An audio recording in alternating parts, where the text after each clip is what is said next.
Chapter 1580, Hidden Benefit. Sure enough, they are all amazing. It's no wonder so many experts were so crazy about bloodlines back then.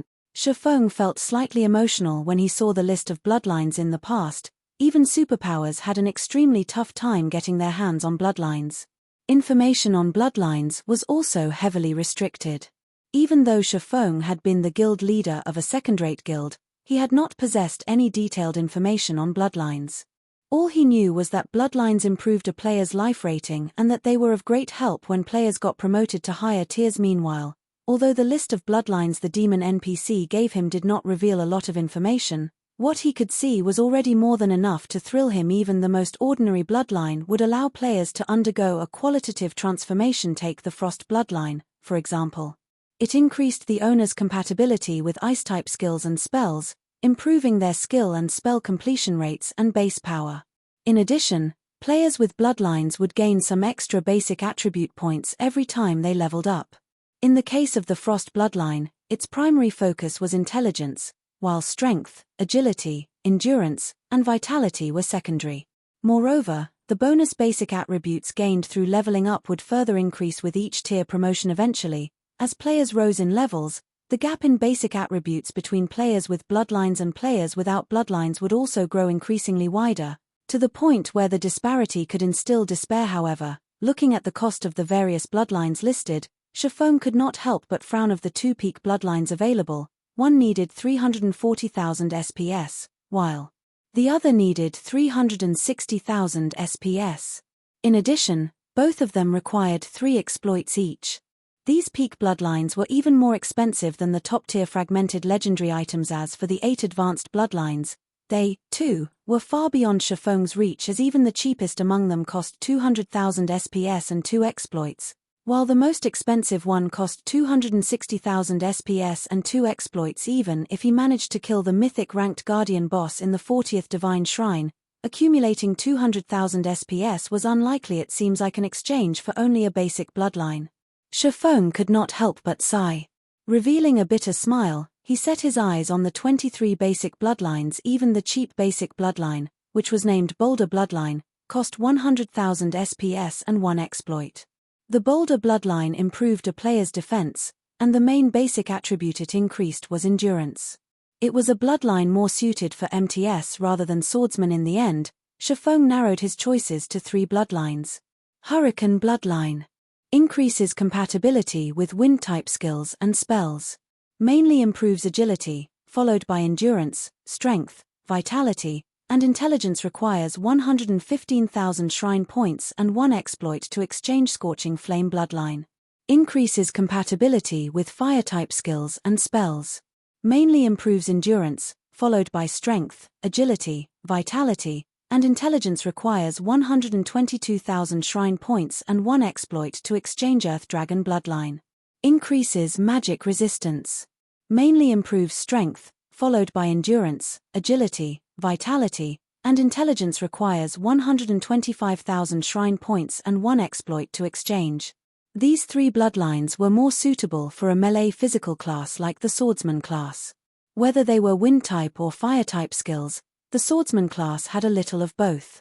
Hence, the Hurricane and Scorching Flame bloodlines would provide significant improvements to a swordsman's DPS. As for the Earth Dragon bloodline, it was suitable for practically every class in the game. As players reached higher levels, the maps available for them to grind in would have increasingly poor environments. In the past, many players would even prepare multiple sets of equipment to cope with different environments. Hence, magic resistance was very helpful to players. All 3 bloodlines were considerably good. At the moment, Feng did not know which bloodline to choose. "Sir, should I recommend you a few bloodlines that are suited to yourself?" the female demon NPC asked, smiling as she looked at Feng's hesitant expression. "May I know what your recommendations are?" Feng could not help but ask curiously. Recommendations from NPCs were generally very accurate. However, it was not easy for players to get one from them. Usually, a player had to be lucky or have sufficiently high favorability with an NPC for such a situation to occur. As you are the heavens blessed that has progressed the furthest up the divine staircase, you get to enjoy a 10% discount on all exchanges.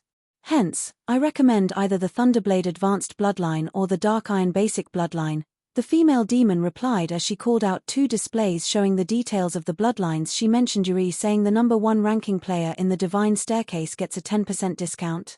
Feng was slightly surprised to hear this. He never thought that the Divine Staircase's ranking list also provided such a hidden benefit. The Thunderblade bloodline the female demon mentioned was an advanced bloodline. It improved not only a player's compatibility with lightning-type skills and spells but also their attack speed. As for basic attributes, the advanced bloodline mainly improved strength and agility, followed by intelligence, endurance, and vitality. However, since it was a powerful bloodline, its cost was also frighteningly high. It needed a whopping 230,000 shrine points and 2 exploits. Even with the 10% discount, he couldn't afford this bloodline. As for the Dark Iron bloodline, it increased a player's compatibility with melee skills. As for basic attributes, the bloodline mainly increased strength, followed by agility, endurance, vitality, and intelligence. The bloodline's price was, likewise, very high, requiring 150,000 SPS and 1 exploit. Currently, he had 146,360 SPS. If he included the 10% discount, he would have more than enough to exchange for the Dark Iron bloodline. I'll exchange for this Dark Iron bloodline, Feng said, inwardly ecstatic as he looked at the Dark Iron bloodline. Among the many basic bloodlines available, the Dark Iron bloodline was the most suited to melee classes. Since he could afford it, he naturally wouldn't go choosing other basic bloodlines. Alright. You have to pay a total of 135,000 shrine points and 1 exploit, the female demon said, nodding immediately. A payment window appeared before Feng. Without hesitation, he chose to complete the transaction. A moment later, the female demon retrieved a pitch-black crystal bottle from a magic array beside her. She then carefully handed the bottle over to Feng. So, this is a bloodline? As Feng looked at the pitch-black liquid inside the magic crystal bottle, he could sense vitality radiating from the liquid. Moreover, the liquid also contained terrifying power. This is the Dark Iron bloodline you've purchased. Please store it away properly. May I know if you have anything else you wish to exchange for? I wish to exchange for the cheapest god crystal available. When Feng took a look at the shrine points he had remaining, he saw he still had 11,360 points left. Meanwhile, the cheapest god crystal up for exchange cost 12,000 SPS before discount, which was significantly less expensive than an epic item. Not to mention, compared to an epic item, a god crystal was much more useful to him. Following which, the female demon inserted her hand into the magic array beside her again and retrieved a god crystal. Every god crystal carried the remnant divine might of a god. Hence, the mere appearance of a god crystal caused the players inside the divine hall to feel an enormous pressure bearing down on them. What is this pressure? It's so strong. What kind of item can give off such a powerful pressure? Who is that person? Just now, he seemed to have exchanged for a bloodline already. Now, he's even exchanging for such an item. Just how many points does he have? The crowd inside the divine hall stared at Feng in shock. The players that previously doubted him now looked at him with eyes brimming with envy and admiration. A bloodline, that was something that could allow even an ordinary player to become an expert. If demon experts like themselves could obtain a bloodline, they would definitely become one of the apex existences in God's domain in the future. Hence, how could they not envy Feng? Meanwhile, after Feng obtained the Dark Iron bloodline and God Crystal, he no longer had any reason to remain in the Divine Hall. He immediately turned around and headed towards the exit. However, before Feng could leave the Divine Hall, a man suddenly stood in his way. Smiling, the man said, "Fellow friend, your performance at the Divine Staircase is amazing. May I know if you can hand over that bloodline you have to the Flower of Seven Sins? Rest assured, the Flower of Seven Sins definitely will not mistreat you and will reward you amply." With a look, Feng identified the man before him as none other than Skyhawk of the Flower of Seven Sins. Chapter 1581, Disintegration Armor Recovers. Chapter 1581, Disintegration Armor Recovers. Overhearing Skyhawk's request, the players inside the Divine Hall could not help but turn to look at him with shocked expressions. What? That guy is actually someone from the Flower of Seven Sins? Sure enough, Even a superpower like the Flower of Seven Sins is highly interested in bloodlines. I wonder if that person will agree to trade his bloodline away. Why wouldn't he agree? That's the Flower of Seven Sins we're talking about.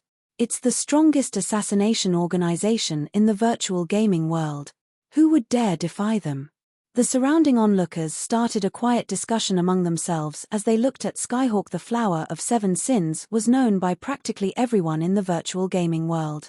However, the members of the Flower of Seven Sins always took action covertly, so most players had only ever heard about the organization and knew that it specialized in commissions for assassination.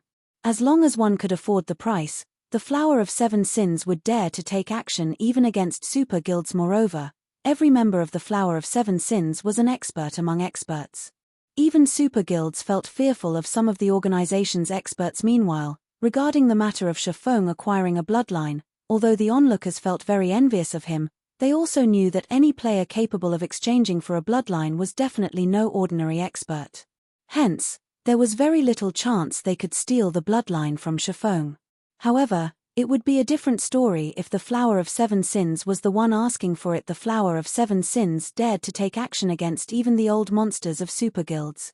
Although Feng was someone capable of acquiring a bloodline, the Flower of Seven Sins would still consider him an insignificant existence. Just as everyone was wondering what kind of decision Feng would make, Feng rolled his eyes at the arrogant Skyhawk. "I'm not interested in this transaction. You'd best look for someone else," Feng said before continuing towards the main entrance of the Divine Hall. Bloodlines were limited items in God's domain. Although they were available for exchange at the Divine Staircase, every bloodline was unique. Once one was taken, its listing would no longer appear at the Divine Staircase. In addition, players wouldn't be allowed to exchange for items of similar rank and type in the future, which implied that players could exchange for only one basic bloodline at the Divine Staircase in their lifetime. If Feng wished to exchange for another bloodline in the future, his options would be only advanced bloodlines and peak bloodlines. The same rule applied for epic and fragmented legendary items as well.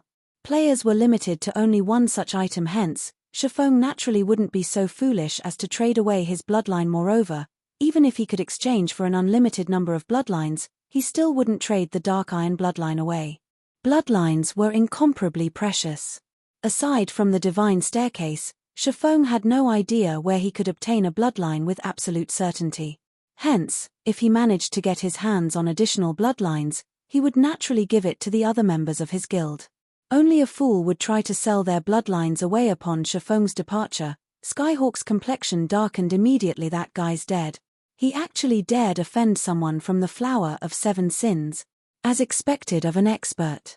If it were me, I definitely would have chosen to trade away the bloodline."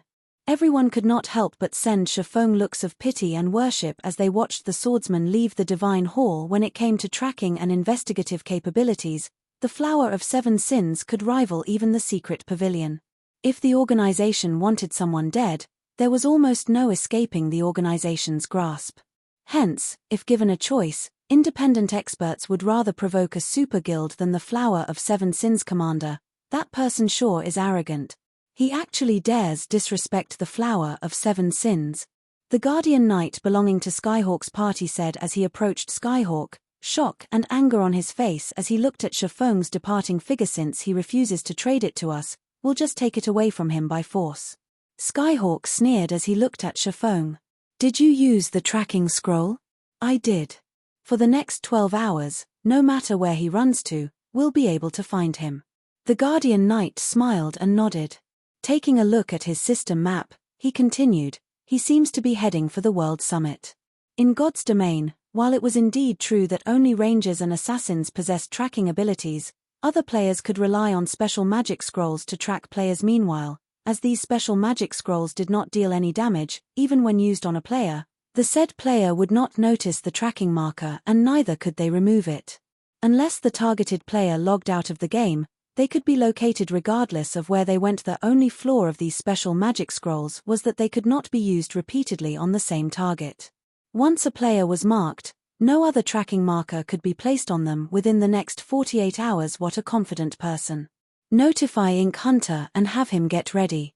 We'll take action on the World Summit, Skyhawk ordered. In the World Summit, only the foot of the mountain was a safe zone. Once players ascended the mountain, the prohibition on attacking other players no longer applied. There, players could fight each other however much they wanted. Only, once a player was killed on the World Summit, although they would not lose a level, they would drop an item and be sent directly out of the World Summit regardless of how much time they had remaining. Since bloodlines were categorized as limited items, after players exchanged for a bloodline, they could not use it immediately. They needed to wait 3 hours for the restriction to end. Meanwhile, if players were killed during this restriction period, they would drop the bloodline with a 100% certainty. Understood.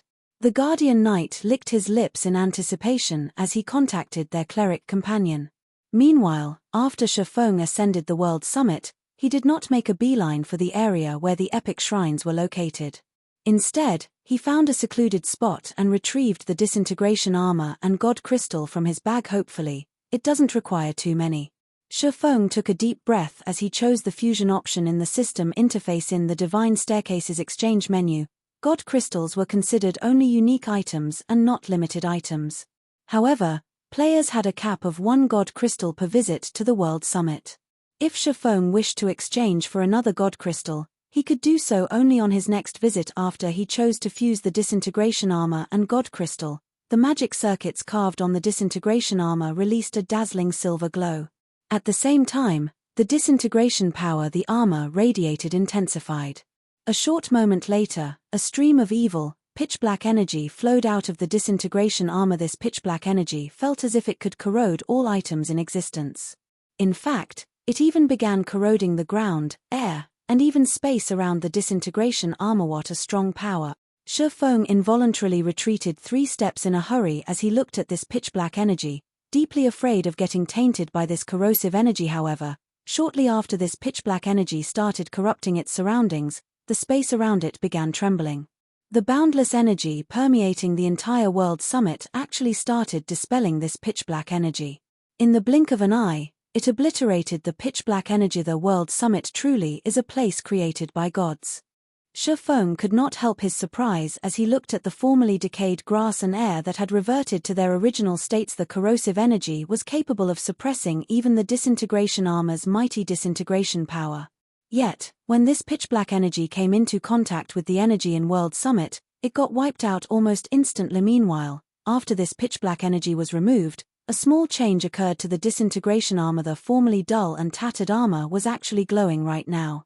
Although it still had some physical damage and the magic circuits engraved on it remained dim and powerless, the disintegration power it exuded had become much more resplendent than before. Even Feng, the owner of the Disintegration armor, felt intense pressure coming from it. He immediately walked up to the Disintegration armor and checked its statistics again. What amazing attribute! Feng could not help but grow ecstatic as he looked at the Disintegration armor's new statistics. Chapter 1582. Domain improves. Chapter 1582, Domain improves. Feng's desire for the Disintegration armor was intense. After all, it was a set piece of one of the 9 great legendary sets in God's domain. He had only heard rumors about the 9 great legendary sets in the past. He knew that these 9 sets were far stronger than ordinary legendary set equipment. They could be considered the best among the various legendary set equipment in God's domain. Generally, among the various pieces of a set equipment, the chest piece was the most important. As long as he could repair the Disintegration armor, its benefits would be far beyond that of ordinary legendary equipment. Although the Disintegration armor hadn't fully recovered, its statistics were frightening. Disintegration armor, one piece of the legendary set equipment the Orc Empire's founding emperor had crafted. The wearer of this armor will gain even greater strength than that of Titans. They will also fall into an endless cycle of madness. However, the Disintegration armor had been damaged beyond repair during the Great War, and now leaks the disintegration power within. The disintegration power will taint any player that carries this item. It has also been tainted by an evil power, making it impossible to recast the armor. At present, 75% of the armor is still tainted by an evil power. Disintegration field disintegrates all skills and spells within a 100-yard radius. Skills and spells at Tier 2 and below will be nullified, while skills and spells above Tier 2 will be weakened by 70%. All entities within range of the disintegration field will sustain a 40% reduction to basic attributes, physique, and stamina in addition to a 400% increase to their stamina and concentration consumption rates. No cooldown. Despite removing a quarter of the evil power, the disintegration armor's power had grown significantly. He didn't dare to imagine how powerful the disintegration field would become once he removed the remaining evil power. Disintegration field's ability to weaken skills and spells above Tier 2 by 70% was outrageous. Such suppression would basically cripple any skill or spell it encountered. The skill or spell would likely deal even less damage than a normal attack, and that's not even including the 40% reduction to basic attributes. Only 3 more to go. Feng could not help his grin as he looked at the remaining evil power in the armor. Although he had spent more time on the divine staircase than any other player, he had earned a lot of time in the entrance test. He still had 5,724 minutes he could use to explore the World Summit. If he spent this time wisely, he shouldn't have any issues acquiring 3 more God Crystals. Opening an epic shrine only cost 1,000 minutes, and excluding travel time between shrines, he could activate up to 5 epic shrines as long as 3 of these epic shrines contained God Crystals. He could remove the remaining evil power that tainted the disintegration armor once he had a plan. Feng stopped wasting his time.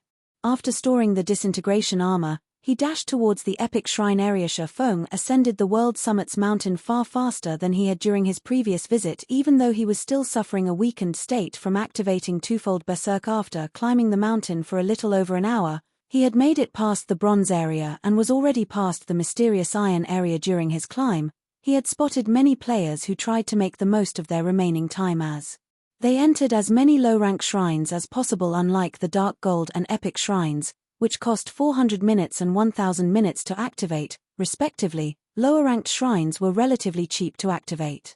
The Bronze and Mysterious Iron shrines, in particular, only cost 50 minutes and 100 minutes to activate. Just as Feng was about to reach the secret silver area, 3 figures moved to intercept him. Leading this trio was none other than the Flower of 7 Sins Skyhawk. What a coincidence.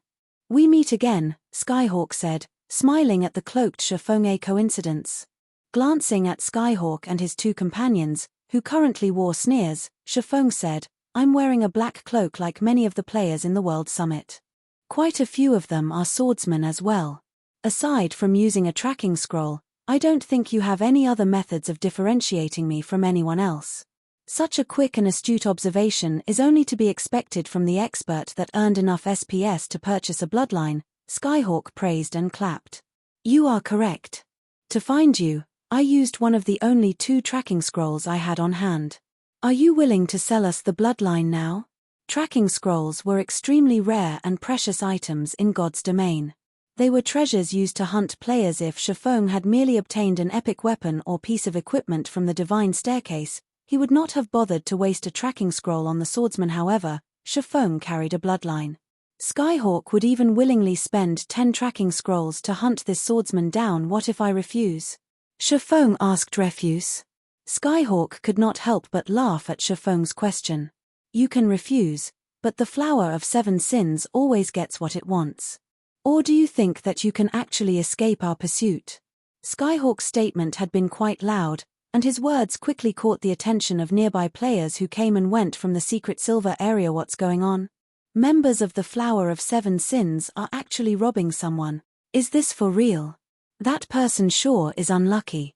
The passing players sent Feng looks of sympathy. Although they weren't certain that Skyhawk and his companions were actually from the Flower of 7 Sins, they outnumbered their target. Moreover, their weapons and equipment were exceptional.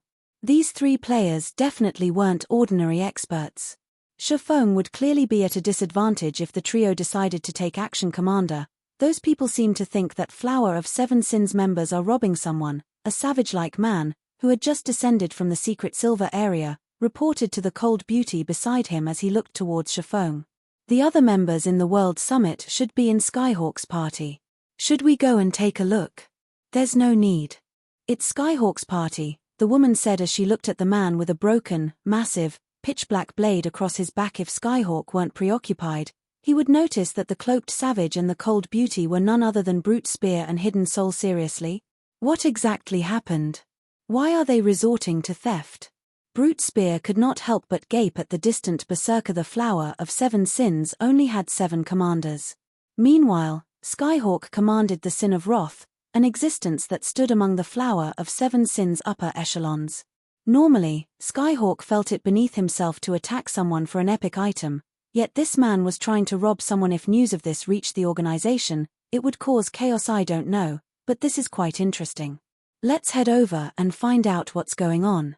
When Hidden Soul saw Skyhawk ready to take action, interest bubbled in her heart. However, this interest was not directed towards Skyhawk, but Skyhawk's target. A player daring enough to offend Skyhawk had to be extraordinary. Immediately, these two players approached the battle to get a better grasp of the situation. Meanwhile, Skyhawk's party burst into action as companions that frequently fought alongside each other. The trio had long since reached an instinctual understanding of the party's battle formation. Immediately, Ridiculous, the tall, robust Guardian Knight, charged towards Feng. Meanwhile, Skyhawk took advantage of the Ridiculous' large frame, shielding himself as he stealthily circled to Feng's side. As for the cleric, Ink Hunter cast a truth shield on Ridiculous. At the same time, he used Soul Cloud to assist in battle. Instantly, the trio formed a well-coordinated, three-pronged attack. If not dealt with properly, this attack would even instant kill a peak expert die. Ridiculous shouted as he radiated a golden glow, activating Justice Roar and forcing Feng to attack him. At the same time, he swung his one-handed axe at the swordsman, utilizing the dazzling glow from his body to hide his attack. However, as Ridiculous swung his axe, an energy pulse radiated from Feng, extending across 100 yards before dissipating. Everyone within range suddenly found themselves under an intense suppression. Skyhawk, Ridiculous, and Ink Hunter's basic attributes began to plummet as exhaustion settled in their bones. Disintegration feel. Chapter 1583, Mana Cutter. Chapter 1583, Mana Cutter. When the disintegration field took effect, the three members of Skyhawk's party visibly slowed. Meanwhile, when Ridiculous' one-handed axe was a few inches away from Feng's face, it clanged against a blue longsword, unable to move an inch further. This is a domain suppression? When Ridiculous felt his basic attributes decrease, he could not help but stare at the cloaked swordsman before him in astonishment. At this stage of the game, domain skills were as rare as a phoenix's feather. Not only had Feng used a domain skill, but it had also reduced his basic attributes by 40%. Only a high-tiered domain skill was capable of accomplishing this. Yet, since the start of the battle, he hadn't seen Feng use any magic scrolls. During Ridiculous' brief shock, Skyhawk approached Feng's right side and swung the broken, pitch-black blade in his hand's indiscriminate slash. Immediately, over a dozen black energy blades flew towards Feng's blind spots. At the same time, Ink Hunter bombarded the swordsman with Soul Cloud, launching magic blades from above. What exquisite coordination! Skyhawk and Ink Hunter's performance shocked the spectating crowd. The two players had timed their attacks perfectly, targeting every one of the swordsman's blind spots. Even an expert player would be forced to activate their strongest life-saving skill in such a predicament. There was no way to block every attack. However, as the numerous attacks soared towards Feng, the latter didn't move to defend himself. Rather, Feng slashed the abyssal blade towards Skyhawk, who followed his indiscriminate slash with a normal attack. Is he trying to get himself killed? Skyhawk was confused as he watched Feng ignore both his indiscriminate slash and Ink Hunter's Soul Cloud. Others might not realize how powerful his indiscriminate slash was, but he was very familiar with the attack.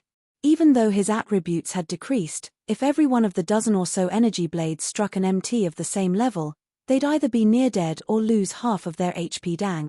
Brilliant sparks scattered when the abyssal blade clashed with Skyhawk's broken sword. Skyhawk's normal attack came to an abrupt halt as everyone expected the energy and magical blades to devour Feng's HP. Something astonishing occurred. Both attacks vanished half a yard from Feng. It was as if these attacks had never existed. What is going on? Did he use an invulnerability skill? Is he an NPC? Everyone's jaws dropped. All of the watching players were experts in God's domain. They had seen countless skills and spells in their travels, and they had a certain understanding of invulnerability skills. As far as they knew, invulnerability skills typically formed an eye-catching barrier of sorts to protect the player, yet despite the lack of any barrier around Feng, both Skyhawk and Ink Hunter's attacks had been nullified. This was simply inconceivable. A defensive skill? Skyhawk remained relatively calm despite his failed attack. Sneering at Feng, he hissed. "How long do you think this skill of yours can last? Do you think it can protect you from this?" Skyhawk immediately adjusted his footwork, and his broken blade began to gather a horrific, black energy around itself as it slashed towards Shifeng. The black energy quickly formed a black blade over Skyhawk's broken sword. As this black blade moved, it tore apart space itself. Meanwhile, the Guardian Knight attacked from the side shield of Vengeance. With Justice Roar already active, his strength and attack speed had doubled suddenly. Skyhawk's broken blade split into 5 copies, each resembling a conning, venomous snake as they attempted to strike Shifeng's blind spot's advanced combat technique, Snake Bite. Is Skyhawk finally taking this seriously? Hidden Soul frowned slightly as she watched from a distance. Skyhawk's technique standards weren't his only monstrous weapon. The broken, black blade he wielded was also extraordinary. The weapon itself lacked a quality rank, and its only attribute bonus was attack power.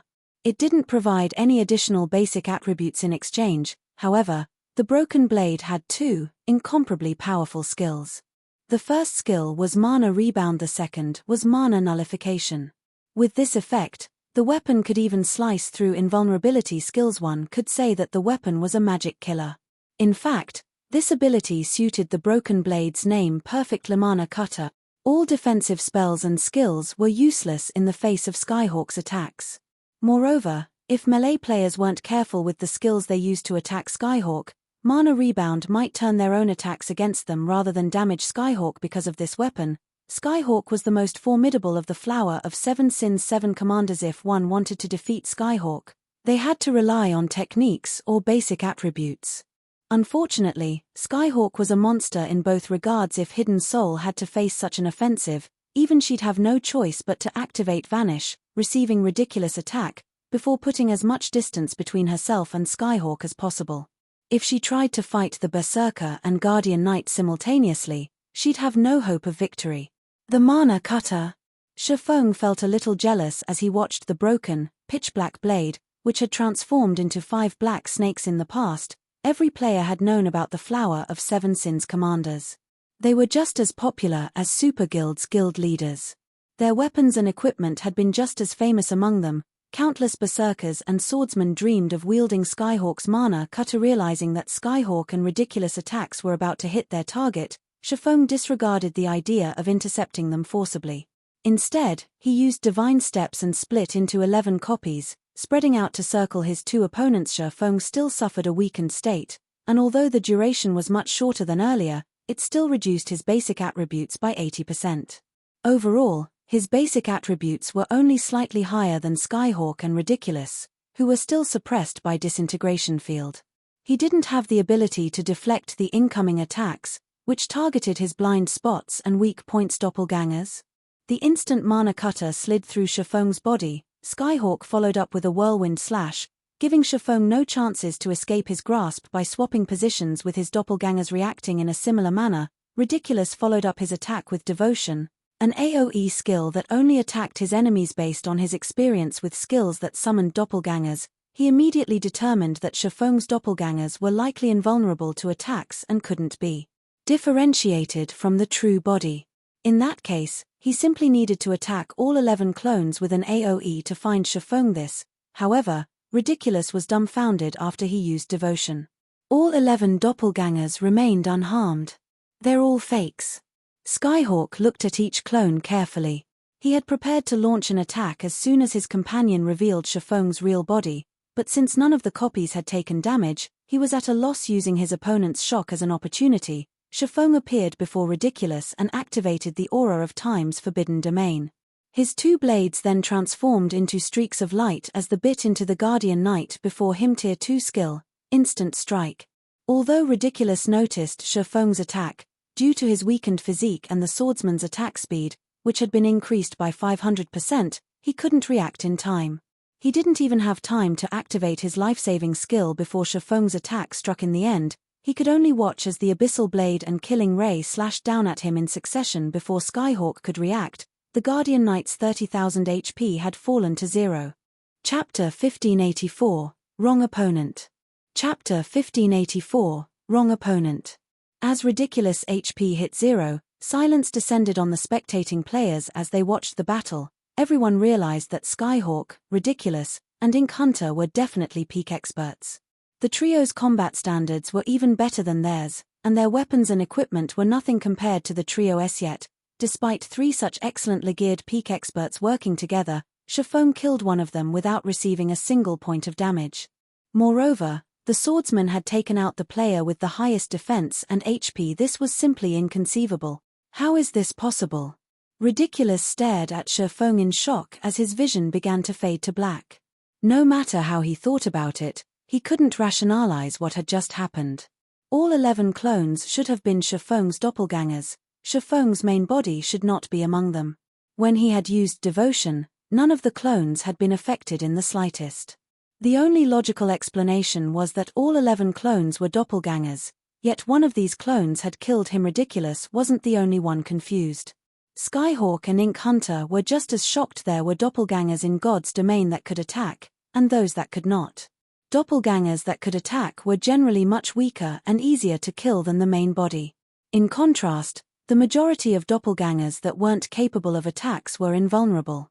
These doppelgangers mainly served as a distraction. However, not only were Feng's doppelgangers invulnerable, but they could also launch their own attacks. This was beyond their understanding of doppelganger skills. So fast. Who is that? He actually instant killed Ridiculous. Brute Spear, who watched from a distance, gulped as the previous scene replayed in his mind. Ridiculous techniques were no weaker than his own, but the Guardian Knight was much tougher than a berserker like him. Yet this Guardian Knight had died without the chance to defend himself.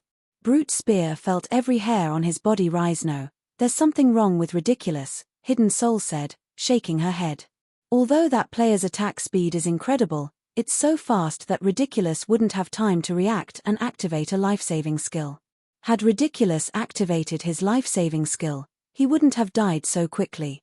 At the very least, he could have bought himself enough time for Skyhawk and Ink Hunter to save him. It's highly unlikely that Ridiculous would have made such a major mistake. That player must have done something to prevent Ridiculous from using a life-saving skill in time or at all. By the looks of it, Skyhawk's group provoked the wrong opponent.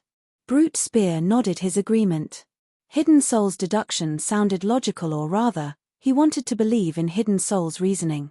The thought that someone could overwhelm a peak expert's reactions with attack speed alone was too terrifying. Damn it. It's a silencing skill.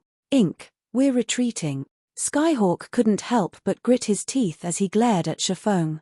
Decisively, he turned and fled. Skyhawk finally understood why Feng had dared to ascend the World Summit before the Bloodline's restriction period had lifted. Rather than arrogance and foolishness, Feng had done so because he was absolutely confident in his abilities. While they could cope with the basic attribute suppression, it was an entirely different story if they had been silenced. Aside from the fact that they wouldn't receive any healing, the fact that they couldn't transform into their demon states or activate berserk skills put them at an overwhelming disadvantage. He was not afraid of powerful spells or skills, but if his opponent used a berserk skill, his basic attributes would be overwhelmed. Furthermore, his opponent was an incredibly calm, peak expert Ink Hunter, who stood some distance away, reacted as well, fleeing. What? Skyhawk is actually retreating? Brute Spear gaped as he watched Skyhawk and Ink Hunter run away. Skyhawk was one of the Flower of Seven Sins commanders. Even when against 4 or 5 peak experts, he would likely fight until the bitter end and either wipe out his opponents or take as many lives as he could. Yet, against Feng, Skyhawk had decided to flee. In fact, Brute Spear wasn't the only one shocked. All of the spectating players were dumbfounded. Only, unlike Brute Spear, they weren't surprised by Skyhawk and Ink Hunter's retreat. They were shocked by the strength Feng had displayed. Not only had the swordsman killed a peak expert instantly, but he had also followed up by scaring away 2 other peak experts too strong. Is he an NPC? He actually killed a peak expert from the Flower of Seven Sins. I never knew that there was such a frightening expert among demon players. It would be great if I could get to know him. Everyone deeply admired Feng. They, too, were experts in God's domain, and they realized how powerful Skyhawk and his party members were. Ordinary experts couldn't compare to the trio, yet Feng had overwhelmed them despite being outnumbered. These players agreed with Skyhawk and Ink Hunter's decision to retreat. Only a fool would try to fight Feng after seeing the swordsman's display of strength. Although players would not lose any levels when they died in the World Summit, they would drop one of their items. At their levels, every piece of equipment was worth a fortune. This was especially true for peak experts like Skyhawk. You want to escape. Watching Skyhawk and Ink Hunter flee, Feng thrust the abyssal blade into the ground abyssal curse. Suddenly, black mist began to rise from the ground in a 30-yard radius around Feng. The mist then transformed into countless, pitch-black chains that attempted to bind Skyhawk and Ink Hunter. Reacting quickly, Skyhawk swung the mana cutter at the incoming chains. While in Forbidden Domain, players couldn't use skills or spells, but both of mana cutter's skills were passive. Even in Forbidden Domain, the weapon could still slice through spells and skills. As the crowd watched, Skyhawk shattered every one of the pitch-black chains that moved towards him. Unfortunately, although Skyhawk had escaped Abyssal Curse, the cleric, Ink Hunter, had not. In the end, the chains bound the cleric, and his basic attributes began to decrease once again. Feng then left an afterimage behind him as he dashed towards Ink Hunter. "Fight me if you have the gut," Skyhawk shouted, furious as he watched Feng charge towards his companion. Ink Hunter was a cleric. Without the ability to use spells and skills, he was powerless against Feng. Meanwhile, Feng's silencing skill was clearly a region-based skill. As long as they moved out of the affected region, they would be free from the silencing effect. However, if Ink Hunter died before they escaped, he'd be left without a healer to support him.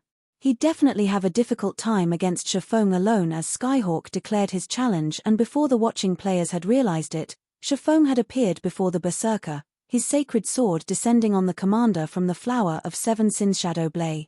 A single slash, alongside 9 shadows, struck Skyhawk from various directions. Feng's sudden appearance had caught Skyhawk off guard, but the Berserker reacted almost immediately, adjusting his footwork and wielding his blade advanced defensive combat technique.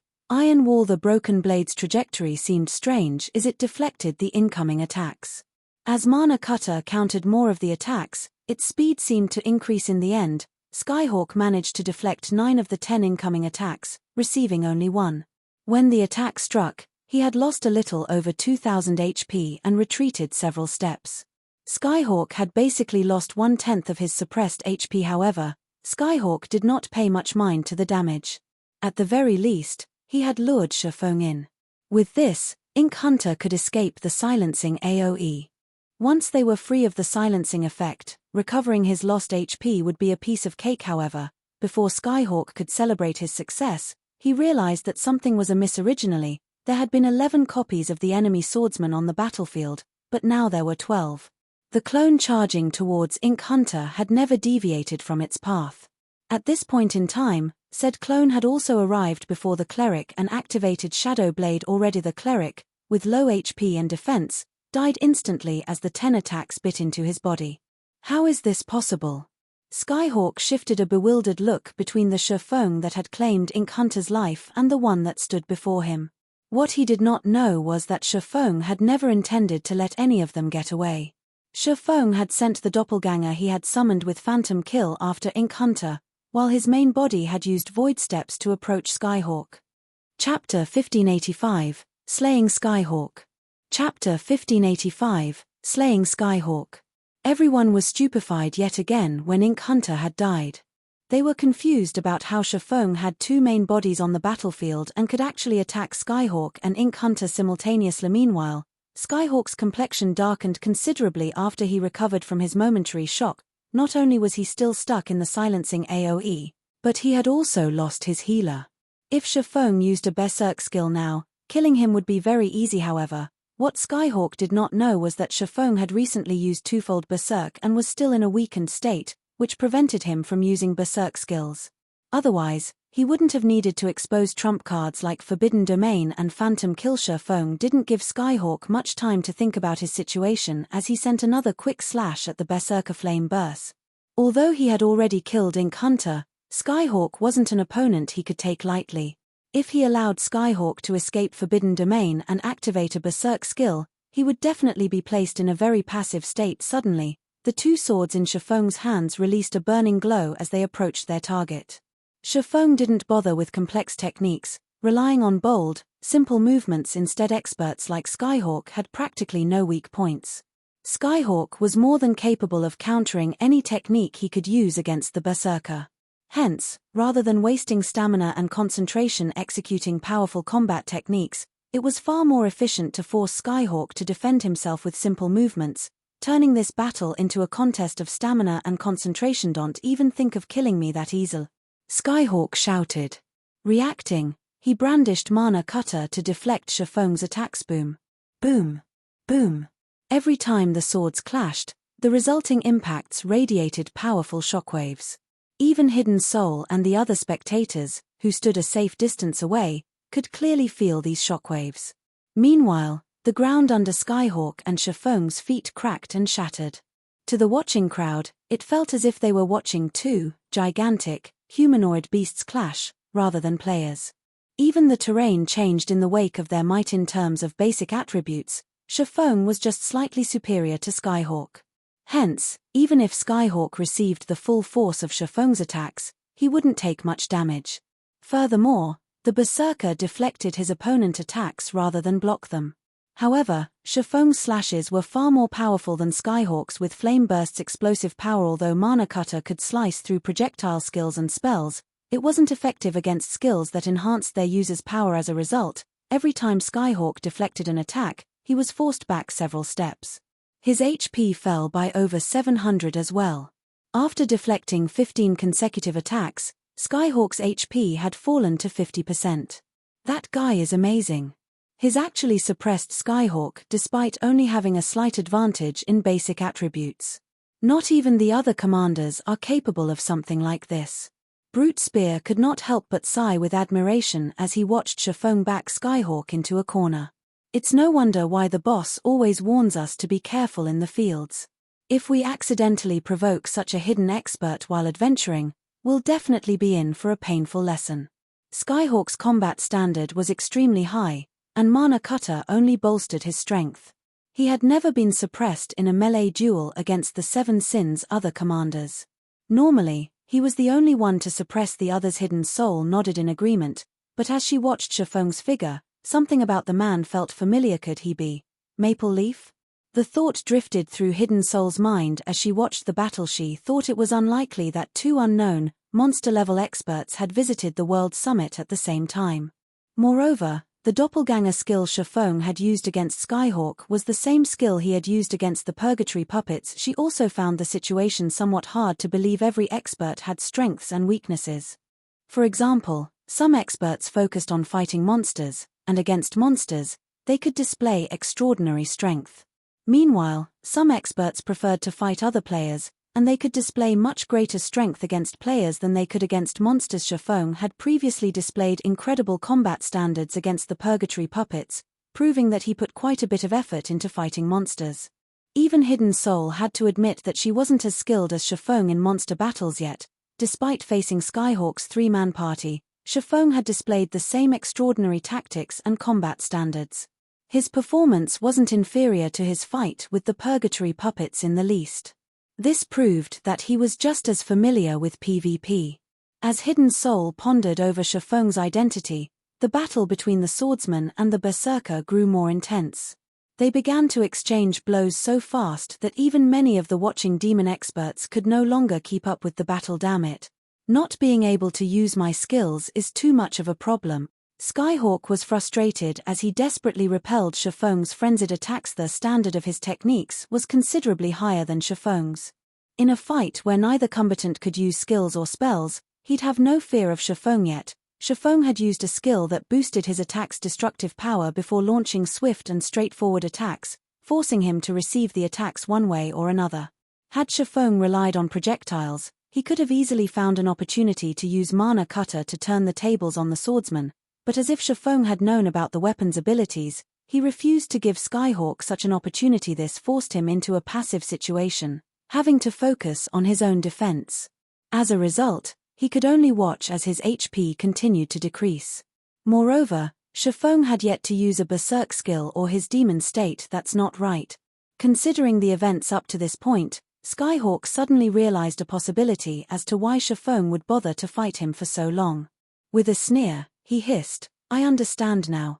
The reason you haven't used a berserk skill yet isn't that you don't want to, but because something is preventing you from doing so. You're trying desperately to deplete my HP so you can kill me before I leave your silencing AoE, aren't you? Feng didn't bother to reply to Skyhawk's accusation. Instead, he activated Illusory Shadow. Although Illusory Shadow's attacks were quite weak, only dealing 40% of a normal attack's damage, the attacks couldn't be blocked. Your silence only confirms my guess. Since you can't use your Berserk skill, I don't have to be careful around you anymore. Skyhawk smiled. Immediately, he executed a deceptive footwork technique, retreating at a much faster pace. He hadn't put much focus into escaping the silencing skill since he couldn't find any hope of victory. Even if he could use a Berserk skill or transform into his demon state, so could Feng. But now, things had changed. Once he was out of range of the silencing AoE, he could use his Berserk skill. Killing Feng would be a piece of cake. To put it simply, this battle's outcome depended on whether or not he could escape the silencing AoE safely. As Skyhawk inched towards the edge of the silencing AoE, his focus sharpened. As a result, the drain on his HP began to slow. In 10 seconds, I'll escape your silencing skill. It's impossible to deplete my remaining HP in so little time. I have to admit, though, you are the first person to force me into such a position since I've joined God's domain. You should be proud of this fact. Do you have any last words? Skyhawk asked, smiling arrogantly at Feng. Is that so? Feng grinned suddenly. In the next moment, a black figure descended from the skies and landed behind Skyhawk. This figure was none other than Feng's doppelganger. The doppelganger had already activated Flame Burst and brandished its swords at the Berserker. Seeing this, Skyhawk's expression darkened. Hurriedly, he spun and used Mana Cutter to deflect the incoming attacks. As for Feng, he activated Dragon's Authority and executed Sword's Orbit. Dragon's Authority immediately inflicted the fear debuff on Skyhawk. Not only did the debuff decrease the Berserker's attack power by 40%, but it also reduced his attack speed and movement speed by 40%. With Skyhawk's attack speed decreased significantly, he couldn't keep up with both Feng and his doppelganger. As a result, he had to watch, helpless, as one sword light after another sliced through his body and stole a significant portion of his already low HP. He had only needed 10 more seconds to reach the edge of the silencing AoE, yet it now seemed endlessly far away. In the end, Skyhawk's HP plummeted, and like a puppet with cut strings, the Berserker's body collapsed to the ground. You should be proud of the fact that you forced me to attack in sync with my doppelganger, Feng said softly as he looked at the fallen Berserker. Chapter 1586, Demon King's Horn. Although Feng had only spoken after Skyhawk's HP had reached 0, players would retain their senses for a short moment after they died in God's domain. Only, players weren't able to move you. Skyhawk nearly spat blood when he heard Feng's statement. Had he had use of his skills, Feng's mindless, brutish attacks wouldn't have claimed his life outright even without activating his Berserk skill. However, Skyhawk's HP had already reached 0. Even if he wanted to say something, he couldn't. He could only wait, hateful, as the system gradually sent him out of the World Summit. When the spectating crowd saw Skyhawk's corpse on the ground, they gulped audibly as they turned towards the swordsman beside said corpse. Feng was too strong. This was the first time that they, as expert players, had realized that players could dominate a battle by relying on skills, not just basic attributes and techniques. Despite facing 3 peak experts simultaneously, Feng had killed all 3 by relying on his skills. Feng's skills were so powerful that Skyhawk's party hadn't been able to retaliate in the slightest. First, Feng had suppressed his opponents with a domain skill. He then used a silencing AoE skill and another skill that allowed him to instant kill a Guardian Knight. In the end, he had relied on his doppelgangers to fight a 2-on-1 battle. With his numerous skills, he had crushed any advantage his opponents had possessed. After this battle, these expert players realized how important skills and spells actually were. Now, they understood that skills and spells could make up for their imperfections, furthering their combat powers. Even when struggling with an overwhelming disadvantage, they could rely on the synergy of powerful skills and spells to turn the tide of battle. Feng was proof of this. Skyhawk died, just like that. He's definitely going to get an earful when he reports back to the main headquarters. Brute Spear could not help but laugh as he watched Skyhawk's body gradually disappear. We really have to thank this mysterious expert. As the Sin of Wrath's commander, everyone in the Flower of 7 Sins recognized the man's strength. He had achieved quite a bit in the organization. This was also why Skyhawk was so dissatisfied with Hidden Soul, who had recently been promoted to the Sin of Pride's commander due to her connections. Hidden Soul faced a lot of pressure in the organization, but now that Skyhawk had died during an attempted robbery, he would lose quite a bit of influence. Mysterious expert. Hidden Soul could not help but shake her head. Smiling bitterly, she said, "He is no mysterious expert. In fact, you know him." "I know him." Brute Spear was confused. "If I'm not mistaken, he is Maple Leaf," Hidden Soul said as she stared at Feng's distant figure. Although he had hidden his appearance under a black cloak, one of the doppelganger skills he used during the fight is the same skill Maple used in the entrance test. His brother Maple. Brute Spear turned to Feng with wide eyes, shocked. He couldn't believe it. Not only was Feng ridiculously powerful against monsters, but he was equally powerful in PvP. "Commander, if we can deepen our relationship with Brother Maple, wouldn't we have a better chance of retrieving the item?" Brute Spear suggested excitedly. "But this isn't the time to ask him," Hidden Soul said after giving the matter some thought. "He has just killed Skyhawk. Even if Skyhawk can stomach this grievance, the elders aren't likely to turn the other way. They'll do everything to learn as much as they can about him. It won't be too late to contact Maple once the elders have discovered his true identity." After giving the matter some thought, Brute Spear understood Hidden Soul's reasoning. The Flower of Seven Sins was a mysterious organization, which everyone in the virtual gaming world feared and revered. Meanwhile, news of a mysterious player killing a commander like Skyhawk would leak, sooner or later. The other superpowers would laugh at and ridicule the Flower of Seven Sins. If the organization wanted to maintain its reputation, it couldn't sit still and do nothing. Otherwise, the organization's prestige would plummet. While the watching players discussed Feng and the battle, the swordsman began to collect the loot. Skyhawk and his party had dropped Skyhawk, Ridiculous, and Ink Hunter were all bona fide peak experts. Every weapon and piece of equipment they used was the best of the best. When Skyhawk had died, not only had he dropped level 45, dark gold plate armor gloves, but he had also dropped a horn that radiated dense, demonic power. As it lay on the ground, it increased the demonic power in the air by several fold. "What's this?" Feng picked up the horn curiously and inspected it. Demon King's Horn, epic rank consumable. This horn carries the power of a living Demon King.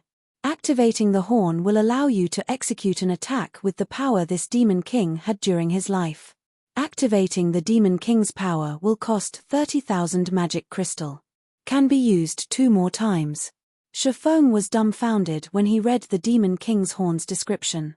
A moment later, ecstasy gripped his heart. An epic consumable. This item was far rarer than an ordinary epic item, and it was obvious that Skyhawk had purchased it with his shrine points. However, it seemed that the Berserker had been in so much of a hurry to kill Feng that he had ignored the restriction period. In the end, Skyhawk had dropped the Demon King's Horn. When Skyhawk realized that he had lost this item, he would die from regret. Not even Feng could help but pity Skyhawk a little. Needless to say, Skyhawk had spent most, if not all, of the shrine points he had earned from the Divine Staircase on this item. If Feng had been in his place, he wouldn't have spent his points on the horn. After all, it was merely a consumable item. It would disappear once its usage counts had been spent. However, Feng had to admit that the item could exert an astounding amount of power due to its limited usage counts. With it, a player could use all of the potential of an epic item in an instant. In God's domain, Demon Kings were Tier 5 existences.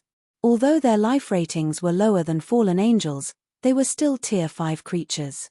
On their own, they had enough combat power to devastate an entire kingdom. Quite a few Demon Kings had roamed God's domain in Feng's previous life. These Demon Kings had significantly changed the kingdoms they had risen in. To defeat these Demon Kings, the various local guilds had made astronomical sacrifices. Could that fellow have intended to raid a mythic monster? Feng wondered as he gazed at the Demon King's Horn. Since the Demon King's Horn allowed a player to use a Demon King's power, the player could launch an attack of a Tier 5 creature. A Tier 5 attack could even wound a Tier 5 monster severely if not dealt with properly. To current players, however, Tier 5 monsters were practically invincible. No player would be foolish enough to challenge a Tier 5 creature at this stage of the game. The only reason why Skyhawk would purchase this item was to face a Tier 4 mythic monster, although mythic monsters were still insurmountable to current players, it was possible to take one down with the help of the Demon King's Horn and a few other powerful items. Now that Feng had obtained the Demon King's Horn, he had gained another trump card, which was even stronger than the elemental sources, to deal with mythic monsters in the future. He could even use it to deal with the final boss in a level 50 super large-scale team dungeon. The only problem was the high requirement of magic crystals to activate the Demon King's Horn. Not just any guild could afford to part with 30,000 magic crystals. Not even Zero Wing could afford the expenditure. Many aspects demanded magic crystals of the guild. Right now, Zero Wing couldn't even afford to spend 10,000 magic crystals, let alone 30,000. Forget it. It's better than not having it at all. After pondering the situation for a moment, Feng decided to set the Demon King's Horn aside for now, continuing towards the World Summit's epic area. Meanwhile, news of Feng's single-handed annihilation of Skyhawk's party spread like wildfire, quickly reaching the various superpowers' ears. Chapter 1587, Mysterious Expert. Chapter 1587, Mysterious Expert. Players bustled about on the streets of a guild town, protected by tall walls.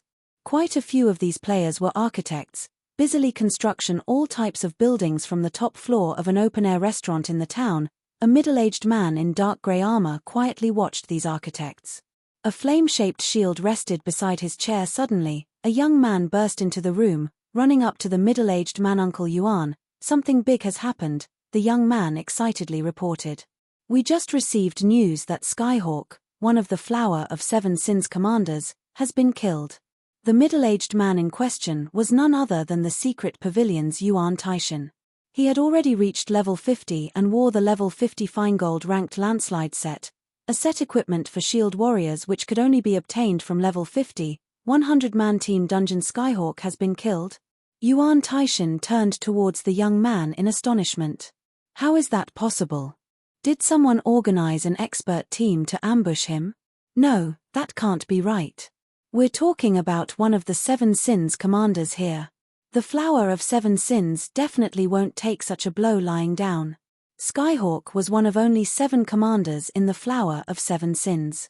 His individual strength even ranked near the top in the assassination organization. Yuan Taishan found it truly hard to believe that a handful of players could kill such an expert. The only possibility was that some superpower had organized a small army to ambush the man. They'd also need various powerful tools to ensure that he couldn't escape. No, that's not the case. Based on what we've heard, it seems that Skyhawk and 2 of his close aides attempted to rob another player. In the end, that player turned the tables, and the 3 lost their lives, the young man explained, stammering. "Skyhawk led his men to kill a player, but ended up dead instead? How is that possible?" Yuan Taishan was even more shocked. Not only had Skyhawk died, but he had also been killed by a lone player. The man had even had the numerical advantage in the situation. No matter how Yuan Taishan considered the younger man's words, they sounded like a joke. "It's true. Here's a video of the battle," the young man said as he hurriedly relayed the recording. The video had been recorded some distance from the battlefield, so the fight's details weren't clear. However, Skyhawk's mana cutter was.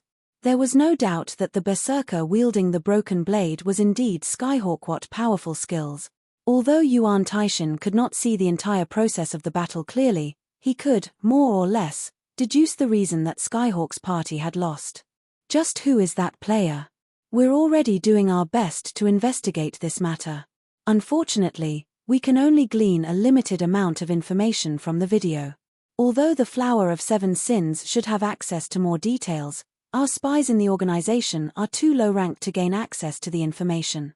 The guild leader has already asked us to find this expert as quickly as possible, and he has stated that we cannot allow the Flower of Seven Sins to reach the player before we do.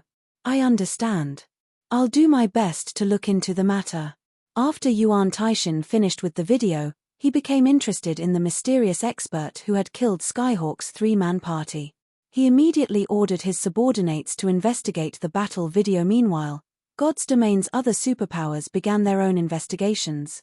At this point, Feng, who was wholly ignorant of the commotion he had caused, reached the World Summit's epic shrine area. Compared to the dark gold and fine gold areas, the epic area was void of players.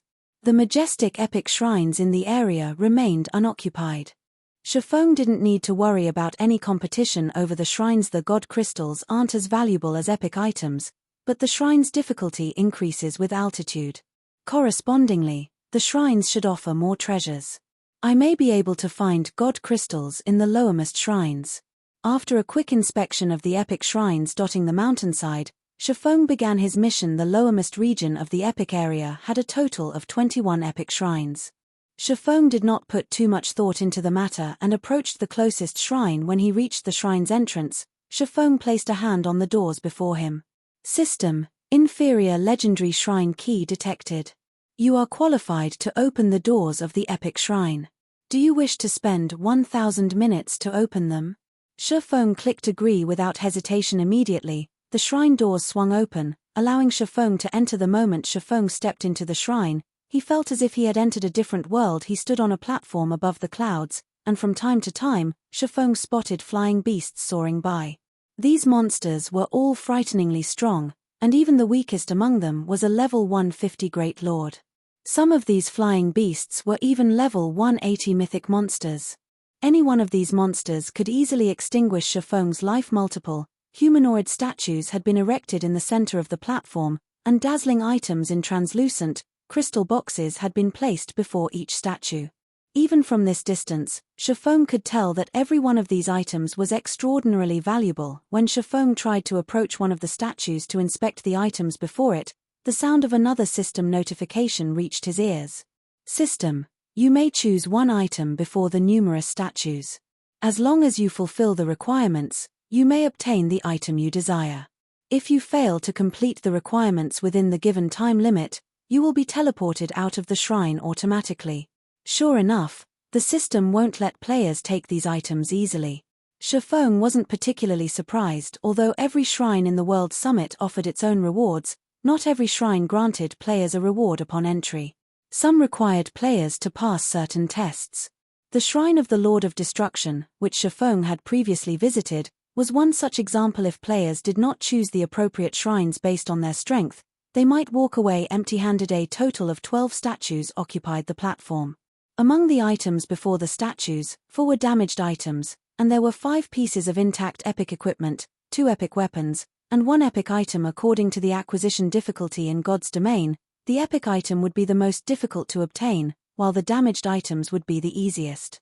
It was relatively easy to determine the various statues' difficulty levels. However, none of this mattered to Feng. After all, he was not here for practical items. The god crystals were his only goal. Please, let this be a god crystal. Feng then approached one of the statues with a damaged item. The moment he made his choice, the stone statue before him began to crack. The cracked stone fell to reveal a stalwart man wielding a 2-handed sword and wearing golden armor. Shrine Knight, High Human, Tier 4 Sword Emperor. Level 100. HP 20 000 000 20 000. The moment the Shrine Knight appeared, Feng felt an unprecedented pressure bear down on him. Normally, NPCs' combat techniques were far stronger than monsters of the same level and tier. Furthermore, the NPC before him was a high human. High humans were unlike the current humans populating the God's Domain continent. High humans had long since gone extinct in God's Domain. Long ago, the gods had blessed high humans, and their life rating was much higher than their ordinary, current cousins. They were bona fide humanoid monsters. In fact, the legends that spoke about humans who had slain dragons didn't refer to current humans, but high humans. Current humans' life rating was far lower than dragons, and not even a Tier 5 NPC would be a match for an ordinary Tier 5 dragon. However, high humans could fight and defeat dragons. As another example of how powerful high humans were, the Tier 4 Shrine Knight before Feng could easily kill mythic monsters of the same level as if they were ants. Chapter 1588, Bloodline Improves. Chapter 1588, Bloodline Improves. After the stone enveloping the Shrine Knight shattered on the platform, it started to move towards Feng. As the situation developed, the pressure Feng felt continued to build. Had Feng not known that the Shrine's trials wouldn't kill the challengers, he would have likely used Absolute Domain to defend himself. Challenger, you have 2 choices. The first is to dodge all of my attacks, the second is to surpass me in combat standards. Your time limit is 3 hours. You have 3 minutes to consider. If you do not decide in 3 minutes, you'll be forced out of the shrine automatically. The Shrine Knight mechanically explained. Dodge all of his attacks or surpass him in combat standards. Feng took a closer look at the Shrine Knight before him. After a moment of consideration, he declared, I choose the second option. The Shrine Knight was a Tier 4 Sword Emperor. Even if the NPC were the same level as Feng, its attacks wouldn't be a trivial matter. Furthermore, Feng was still in a weakened state. That would make it even more difficult to dodge every one of the Sword Emperor's attacks. Competing against the Shrine Knight in combat standards was his only chance to clear the challenge. Normally, after NPCs reached Tier 3, their combat standards would be on par to ordinary expert players. Some powerful Tier 3 NPCs could even reach the refinement realm. Including NPCs' superior attributes, Tier 3 NPCs were generally far more powerful than Tier 3 players. Even the weakest Tier 4 NPCs' combat standards were at the refinement realm, and the more powerful ones could even reach the void realm. Not even Tier 4 peak experts would have dared to provoke Tier 4 NPCs in the past. As for the heroes who were summoned to protect towns and cities, those capable of reaching Tier 4 had no issue reaching the void realm. This was precisely why they could summon towns and cities. Although Feng bore a weakened state, his combat standards weren't affected. Moreover, competing against a Tier 4 NPC via techniques was a rare opportunity. Unlike players, an NPC's combat techniques were far more refined. Their application could even stun players. Excellent. Let's start the battle, then. During this time, my basic attributes will drop to match yours. I will also be set at Tier 2. Neither of us will be allowed to use any skills or spells during this fight. You're also prohibited from using any tools. You will only complete the trial after depleting my HP completely, the Shrine Knight said, nodding. His aura then began to weaken as the Shrine Knight fell from a level 100 Sword Emperor to a level 61 Sword Master. For a brief moment, Feng felt restricted. A notification then appeared, telling him that he was temporarily barred from using skills, spells, or tools. Shrine Knight now had 1 million HP remaining. It was entirely possible for Feng to end this battle quickly, even while relying on his combat techniques. Before Feng could prepare, the Shrine Knight appeared before him, its golden greatsword transforming into a streak of golden light that struck at Feng repeatedly in quick succession. So fast, Feng promptly executed Sword's Orbit as the Shrine Knight's blade descended. There wasn't a shred of hesitation in the Shrine Knight's movements. It seemed as if the NPC moved on instinct rather than rational thought. He was unlike players, who usually thought before taking action. The near-instinctive movements allowed the Shrine Knight to execute attacks that were so fast that Feng couldn't preemptively defend himself. As a result, Feng had to rely on passive defense techniques like Sword's Orbit to protect himself from the incoming attacks. Dang! Dang! Dang! Metallic clangs echoed across the platform as dazzling sparks lit the air. If other players saw this, they'd be dumbfounded. As time passed, both fighters' movements became faster and smoother, and any ordinary expert would be overwhelmed by the scene. Although Feng and the Shrine Knight's swings were incredibly fast, their speed wasn't a result of high attack speed. Rather, it was due to their instinctive execution. Even after exchanging blows for several minutes, neither side had dealt any damage. As expected of a Sword Emperor, if I don't rely on Sword's Orbit to block his attacks, he'll likely kill me very quickly. Feng could not help his bitter smile as he deflected the NPC's frenzied attacks. Fighting the Shrine Knight reminded Feng of how powerful NPCs were. Despite their equally high attack speeds, the Shrine Knight overwhelmed Feng due to the difference in their reaction speeds. This won't do. I can't allow this to drag on. Realizing that none of his attacks reached the Shrine Knight, Feng retreated to search for more favorable terrain. Although the Shrine Knight had the same basic attributes as Feng, NPCs had far more stamina and concentration. Feng did not doubt for a second that the Shrine Knight could outlast him in a battle of endurance. As Feng retreated, he soon discovered a small grove of tall trees near the edge of the platform that should work. Feng immediately made his way towards the small grove. Unlike players, NPCs weren't good at taking advantage of their surroundings. This fact even held true for Tier 4 NPCs. If he used the trees to block a portion of the Shrine Knight's attacks, he would have more opportunities to deal damage. However, as soon as Feng left the platform's central area, the Shrine Knight stopped his attacks and leaped backward, withdrawing from the battle. The NPC then turned and walked back to his original position. Crap. Is this for real? The system won't even give me a chance of winning? Feng was speechless when he saw the Shrine Knight recover to his original state. If he could not fight outside of the platform's central area, he wouldn't be able to take advantage of the terrain. If he continued to exchange blows mindlessly with the Shrine Knight, he would exhaust himself and die before his 3 hours were up. Why is this trial so difficult even though it's the lowermost epic shrine? Feng felt a wave of frustration wash over him as he stared at the motionless Shrine Knight. Whether it was players or NPCs, as long as they reached the Void Realm, they would have a clear grasp of movement around them. In addition, the Shrine Knight could execute near-instinctive attacks. Aside from Domain Realm experts, Feng doubted that anyone was capable of beating the Shrine Knight's combat standards. Of course, there was one way that Void Realm players could defeat an NPC like the Shrine Knight: an advanced offensive combat technique. But even now, Feng had only learned basic offensive combat techniques. He had only learned 2 advanced combat techniques, one of which was Void Steps, while the other was Sword's Orbit. Void Steps was a footwork technique, and ineffective against Void Realm NPCs and players. As for Sword's Orbit, it was mainly a defensive combat technique. It could not be considered a true offensive combat technique. Is giving up my only choice? Feng took a moment to consider the situation. Without being able to use his skills and spells, he had lost one of his major advantages. He couldn't use the soul water or crystal of souls he had produced with the soul orb to enhance his focus, either. Without these options, he had no hope of defeating the Shrine Guard. If this continued to drag on, he'd only waste his precious time. As Feng searched his bag for any items that might help him, he came across the Dark Iron Bloodline.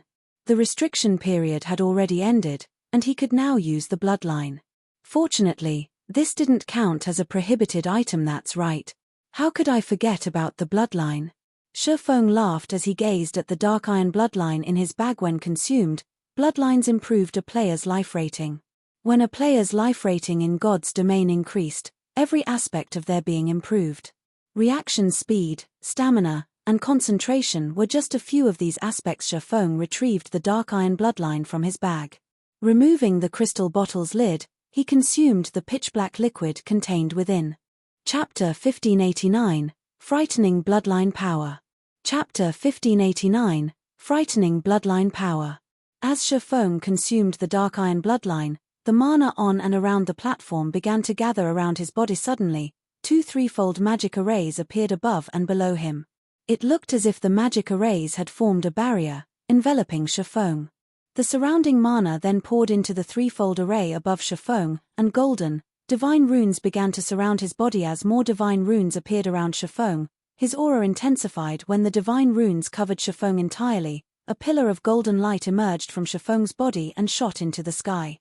The golden pillar radiated an aura that was even stronger than the Shrine Knight's. A few seconds later, the light pillar began to dissipate and calm returned to the platform. Once the platform returned to its original state, Feng slowly opened his eyes. His previously pitch-black pupils now contained a trace of silver. Meanwhile, his aura, which he usually suppressed, overflowed. If an ordinary player saw him now, they'd assume that Feng was an NPC, not a player. Not only did he radiate a domineering aura, but his gaze also carried an indescribable cold. It felt as if Feng could remain calm and rational, regardless of his situation. So, this is the power of the Dark Iron Bloodline? Feng was shocked as he tried to process the changes to his body. There was no doubt that he was extremely excited, but before this feeling could reach its peak, a wave of serenity assaulted his mind, giving him instant peace. Even his perception of his environment had changed. He had previously needed to allocate the majority of his mental power to monitor his surroundings if he wanted to grasp movement around him accurately. However, despite investing only a small fraction of his attention, he could now gain an acute understanding of his environment. This improvement had exceeded Feng's expectations. Every expert capable of reaching the Void Realm in God's domain was capable of holding a high rank in a super guild. Experts that had just reached the Void Realm still had to focus on observing their environment. Even veteran Void Realm experts had to allocate a considerable amount of their mental fortitude to do so. Yet, now, Feng did not even need to allocate half of his attention to achieve the same result. The boost from the Dark Iron Bloodline was truly terrifying. There was a limit to a person's mental power in both the real world and in God's domain. Not everyone could multitask. Experts, however, had this skill of course. They were limited to simple tasks when dividing their attention. If an expert encountered a complex problem, they would struggle to multitask. Needless to say, observing every movement in one's surroundings was a complex task. If a Void Realm expert only needed half of their focus to observe their surroundings and could allocate the other half to physical movement, their combat power would soar aside from the boost to his mental capacity. Consuming the Dark Iron Bloodline had improved Feng's basic attributes. His strength had risen by 10%, agility by 7%, endurance, vitality, and intelligence by 5%. Although these were minor improvements, his total basic attributes would increase exponentially as he reached higher levels and tiers, following which, Feng executed a few slashes at the empty areas he did. His swords drew soundless, beautiful arcs of light before him. Sure enough, not only had the bloodline improved my basic attributes, but it's also improved my reaction speed. Before this, my reaction time had peaked at 0.1 seconds. Now, I should peak at 0.8 seconds. Bloodlines truly are amazing. It's no wonder why the various superpowers were so desperate for bloodlines in the past. Feng could not help his rueful sigh as he watched the lingering afterimages of his blade. Although it was only a 0.2 second improvement to his reaction time, to most expert players, it was like the difference between heaven and earth. Normally, only incredibly talented experts could cross the 0.1 second limit. He had only been able to react, at most, 10 times in 1 second in the past, but he could now react 12 times. Assuming that his physical limit wasn't a factor and his opponents only had a peak reaction time of 0.1 seconds, the 2 extra reactions would allow him to outmaneuver his opponents, utterly overwhelming them. Had he obtained a basic bloodline in his previous life, he could have easily succeeded with his Tier 4 promotion, even if his early development had been lacking. Unfortunately, bloodlines were even rarer than fragmented legendary items in God's domain, following which, Feng spent the next 10 minutes or so getting used to the new changes. By the time he was satisfied, he was more than eager to resume his battle with the Shrine Knight. As soon as Feng re-entered the platform's central ring, the Shrine Knight awakened and charged at him with his greatsword raised. Come, let me test the Dark Iron Bloodline's strength. Feng could not help but grin as the Shrine Knight ran towards him. He immediately advanced to meet the NPC in battle this time. However, Feng did not execute Sword's Orbit to deflect the Shrine Knight's frenzied assault. Instead, he defended himself with normal swings of his blades as the swords clashed. Sparks and clangs filled the platform once more. Though Feng couldn't execute his attacks instinctively as the Shrine Knight did, he could make up for the missing attacks by relying on his superior reaction speed. As Feng exchanged blows with the Shrine Knight, he gradually became comfortable with his defense. After 3 minutes of battle, he had gone from a passive position to fighting the Shrine Knight on equal footing. Moreover, he had a lot more energy to spare than he had during the previous encounter as he executed void steps to dodge a portion of the Shrine Knight's attacks. The Shrine Knight, who had worn an indifferent expression thus far, now revealed his astonishment. It seems that this is my current limit. Although I still have energy to spare, I haven't mastered enough combat techniques. I still can't exhibit the bloodline's full power. I'll have to find an opportunity to learn more techniques later. After fighting the Shrine Knight for some time, Feng fully understood what he still needed. Now that he had reviewed his strengths and weaknesses, he adjusted his swings and began to execute Sword's Orbit. Every attack with Sword's Orbit was nearly instinctive. As a result, the speed of Feng's slashes had reached its limit. Suddenly, a cut split the skin on the Shrine Knight's shoulder. The NPC's HP fell by roughly 3,000 after the first cut. It didn't take long for the second, third, and fourth to appear, as well as more cuts split the Shrine Knight's skin. His HP plummeted. Before 10 minutes had passed, the NPC's 1 million HP had fallen to 0. The NPC then collapsed, turned to stone, and shattered. In the blink of an eye, Feng was alone on the platform. Once the Shrine Knight was gone, Feng moved forward to collect his reward. Fortunately, the damaged item turned out to be a God Crystal. However, when Feng plucked the God Crystal from its crystalline prison, he noticed that the God Crystal radiated far more divine might than any he had obtained before. An advanced God Crystal. When Feng inspected the item, he realized why the trial had been so challenging. The power of God in an advanced God Crystal was far denser than in ordinary God Crystals. One advanced god crystal was the equivalent of 2 ordinary god crystals, and naturally, it wasn't any less valuable than a piece of ordinary epic equipment now. He only needed 1 more god crystal to remove the mysterious power suppressing the disintegration armor. System. Congratulations. You have completed the shrine's trial. You now have 2 options. 1. Exit the shrine. 2.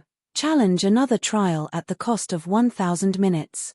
Feng chose option 2 without hesitation when he saw the system notification. After all, he needed another god crystal this time. However, the trial was much less difficult. This shrine knight had only reached the flowing water realm, and as a result, he defeated the NPC very easily. After Feng secured his 3rd god crystal from the epic shrine, he received a notification that he had reached his challenge limit for epic shrines and was teleported out of the shrine without having any say in the matter. If you find any errors, ads pop up, ads redirect, broken links, non-standard content, etc. Chapter 1590, Feng returns. Chapter 1590, Feng returns. Outside of the epic shrine Feng had previously entered, the space before the shrine's doors shattered. A figure began to emerge from the spatial tear, clumsily falling to the ground. 3 challenges is the limit. Feng gave the epic shrine's doors a bitter smile. This world summit is really stingy. He had thought that he could challenge the epic shrine's trials as long as he still had enough time remaining, but it seemed that that wasn't the case. Even if he had enough time, he could only enter 3 epic shrines per visit. In addition, there was a 10-day cooldown after he used his 3 changes, which would only decrease while he was in the World Summit and included all epic shrines. But after giving the matter some thought, Feng found it reasonable. The World Summit was a land of treasure. Even fragmented legendary items were available here, let alone epic items. As players reached higher levels, they'd grow stronger, and in turn, they'd be able to earn more time from the entrance test. If the system allowed players to visit the epic shrines without limit, they'd ruin God's domain's economy. It was only normal for the system to create limitations. These restrictions were particularly important when dealing with players who wielded special items. Take Feng's Moloka's ring for example. While demon players had to complete a large number of rare and challenging quests to earn visitation rights to the World Summit, Feng could simply teleport here. With Moloka's ring, Feng had to face far fewer challenges to obtain the World Summit's treasures. Forget it. In any case, I've achieved my goal. It's about time that I return, Feng thought as he gazed at the 3 god crystals in his bag. He then took out a White River City return scroll and activated it. Although he still had more than enough time to visit a few dark gold shrines, he had spent quite a bit of time away from the God's Domain continent already. Now that he had achieved his goal and gained an unexpected windfall, he had no reason to linger in the World Summit. It was far more important for him to complete the the Disintegration armor quest. Otherwise, he'd have to deal with the constant annoyance of the mutated orcs that would target him in the fields, restricting his movement. With a flash of light, Feng vanished from the World Summit. Starmoon Kingdom, White River City. When Feng opened his eyes, he stood in White River City's teleportation hall. As Feng moved along the city streets, he noticed that White River City had far more players than several days ago. Many of the new arrivals were merchant players, and plenty of well-known adventurer teams had traveled here from other kingdoms, and empires. Players' average level had also visibly increased. Now, many of the players exploring White River City had reached level 45. Feng even spotted level 46 and 47 independent players. In addition, the sight of players atop mounts had become more common in the city. During his last visit, only expert players had owned mounts, but now, many elite players had mounts of their own. However, with the increase of White River City's player population, Feng discovered quite a few cloaked players that stood out from the crowd. What made these players stand out in Feng's eyes was their interest in the players that wore Zero Wing's guild emblem. Killing intent would flash in their eyes whenever they spotted a Zero Wing member. By the looks of it, Zero Wing's members were just as wary of these cloaked players. It felt as if a fight would break out between them at any moment. As Feng pondered the city's new, strange atmosphere, Aqua Rose contacted him. Guild leader, you've finally returned. Aqua Rose was visibly excited when she saw Feng's face. What's going on in White River City? Why do I feel like the city is polluted with killing intent? Feng asked as he glanced around him. It's all because of Blackwater and Heaven's Burial. Roughly 10 hours ago, they doubled the bounty on our guild members. It's tempted many dark and independent players from other kingdoms and empires to take action against us. Now, everyone's hunting our guild members. Some have even found opportunities to strike while in White River City. At this point, other players have ambushed and killed dozens of our core members, Aqua Rose helplessly explained while Feng had been gone. Zero Wing's expenditures had grown massively due to the war with Heaven's Burial and Zero Wing City's construction costs. Zero Wing had spent practically every coin it earned from the Candlelight trading firm, Stone Forest Town, and Zero Wing City in one way or another. The guild had no way to keep up with the increased bounty. How generous of Blackwater and Heaven's Burial. Feng was astonished by doubling the bounty. Each of Zero Wing's normal members was worth 40 silver, while elite members were worth 2 gold, and killing a core member could earn a player 20 gold. 20 gold. Not even the majority of God's Domain's experts earned 20 gold per day, yet now, one could earn that many coins by killing one of Zero Wing's core members. In addition, players would earn a piece of top-tier equipment when they killed one of these core members. It was no wonder why other kingdoms and empires' dark players had set their sights on White River City. After all, White River City housed the highest number of Zero Wing members. Besides, these dark players wouldn't have an opportunity to strike in Stone Forest Town or Zero Wing City without the ruling guild's approval. Players couldn't wear black cloaks in guild towns and cities. The ruling guild usually killed anyone who wore a black cloak without any repercussions. The only places in which these players could strike were the fields and White River City. Of the two options, it was easier to find Zero Wing members in the city. Although it was risky to attack another player in an NPC city, the potential profits were just as high. Countless dark and independent players would be willing to take the risk. Guild leader, we've almost run out of guild funds. We are also running out of top-tier weapons and equipment for trade. The situation had disheartened many of our guildmates. We really cannot afford to allow this situation to continue. Why don't we change the direction of our guild's development a little and send more members to the Black Dragon and Apocalypse empires? Aqua Rose suggested. Although Zero Wing made a lot of coins from Stone Forest Town and Zero Wing City, there was a limit to how much top-tier equipment they could purchase. Furthermore, due to the constant fighting with Heaven's Burial and Blackwater's experts, Zero Wing's ability to gather top-tier equipment and rare materials from team dungeons had weakened. If this persisted, it was only a matter of time before Zero Wing crumbled. No. Since Heaven's Burial and Blackwater want to increase their bounty, we'll increase ours as well. We'll see who will remain standing in the end, Feng said, shaking his head. Also, notify Melancholic and have her prepare these materials for me. Gather every advanced forger we have, as well. But we have very little spare capital remaining. If we increase our bounty, we'll run out of funds very quickly, Aqua Rose said worriedly. Currently, Zero Wing's emergency funds only amounted to 22,000 gold. This even included the rent they had received from merchant players in Zero Wing City. If they increased the bounty on Heaven's Burial's members, that might not even last them one more day. If Zero Wing couldn't pay the bounties, its reputation would suffer a lax. I have a way to deal with the money problem. Just make the announcement. Feng simply smiled in response to Aqua Rose's question. He then disconnected the call and made his way towards the Candlelight trading firm. Chapter 1591, Producing the Conqueror's Armor. Chapter 1591, Producing the Conqueror's Armor. After Feng disconnected the call, Aqua Rose stared at the dark screen before her in stunned silence. Increasing their bounty on Heaven's Burial's members was easier said than done. The additional expenditure would easily reach tens of thousands of gold. The guild did rake in quite a bit of money from Zero Wing City. Currently, it earned more than 5,000 gold through the entrance fees alone. However, due to the war of attrition with Heaven's Burial, Zero Wing struggled to make ends meet. Unless the guild gained an additional 100,000 gold, it couldn't feasibly afford to double the bounty on Heaven's Burial. Exactly, were they supposed to get another 100,000 gold? Big Sis Aqua, are we really going to double the bounty? Yaya asked carefully from beside Aqua Rose. Zero Wing only had a little over 20,000 gold set aside for emergencies. If they used these funds, the guild would be in an even more precarious situation should something unexpected occur. Make the announcement, Aqua Rose said, releasing a deep, powerless sigh. Even if we don't raise the bounty, our remaining stock of top-tier equipment in the guild warehouse won't last long. If we don't increase the bounty, we'll only burn through our stock. If we're doomed either way, we might as well duke it out with Heaven's Burial and Blackwater.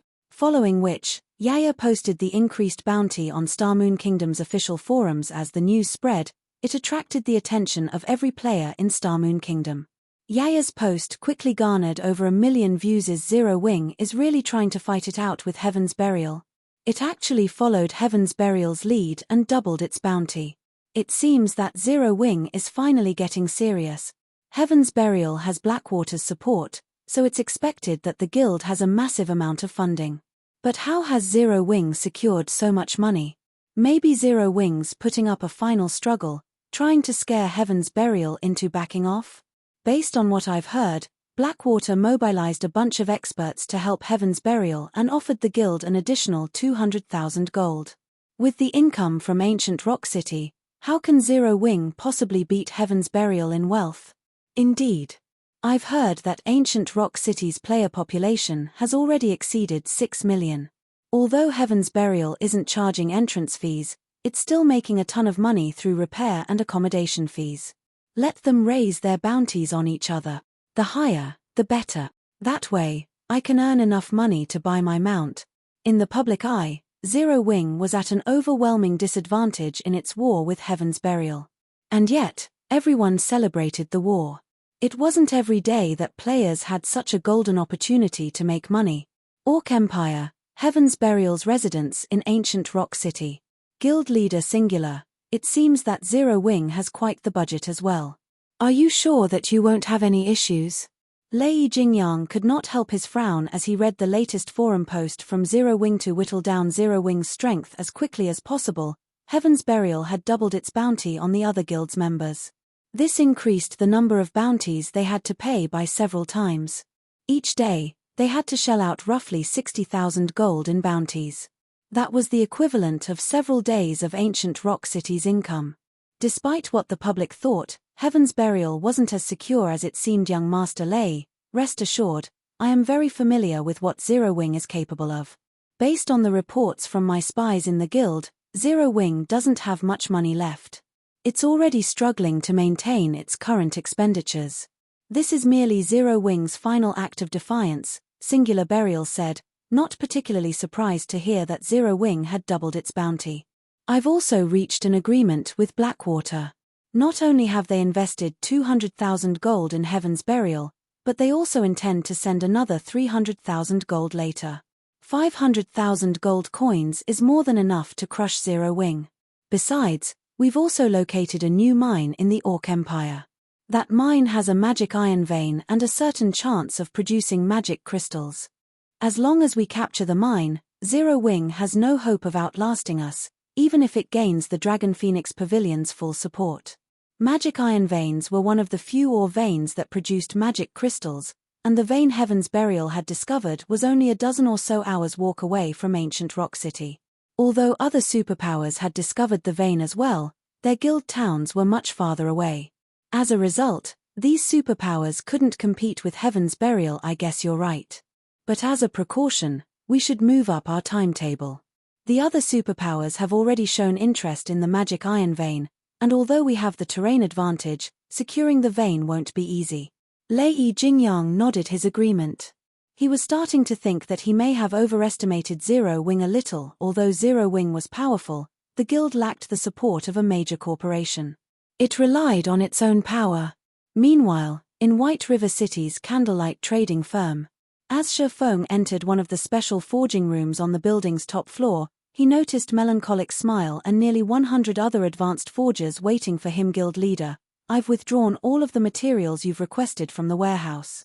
The candlelight trading firm is also purchasing the materials in bulk, Melancholic Smile reported as she approached Feng, gesturing to the various materials piled around the special forging room. The materials Melancholic had gathered in the special forging room were none other than the required materials for crafting the Conqueror's armor. The Conqueror's armor's production process was intensely complex.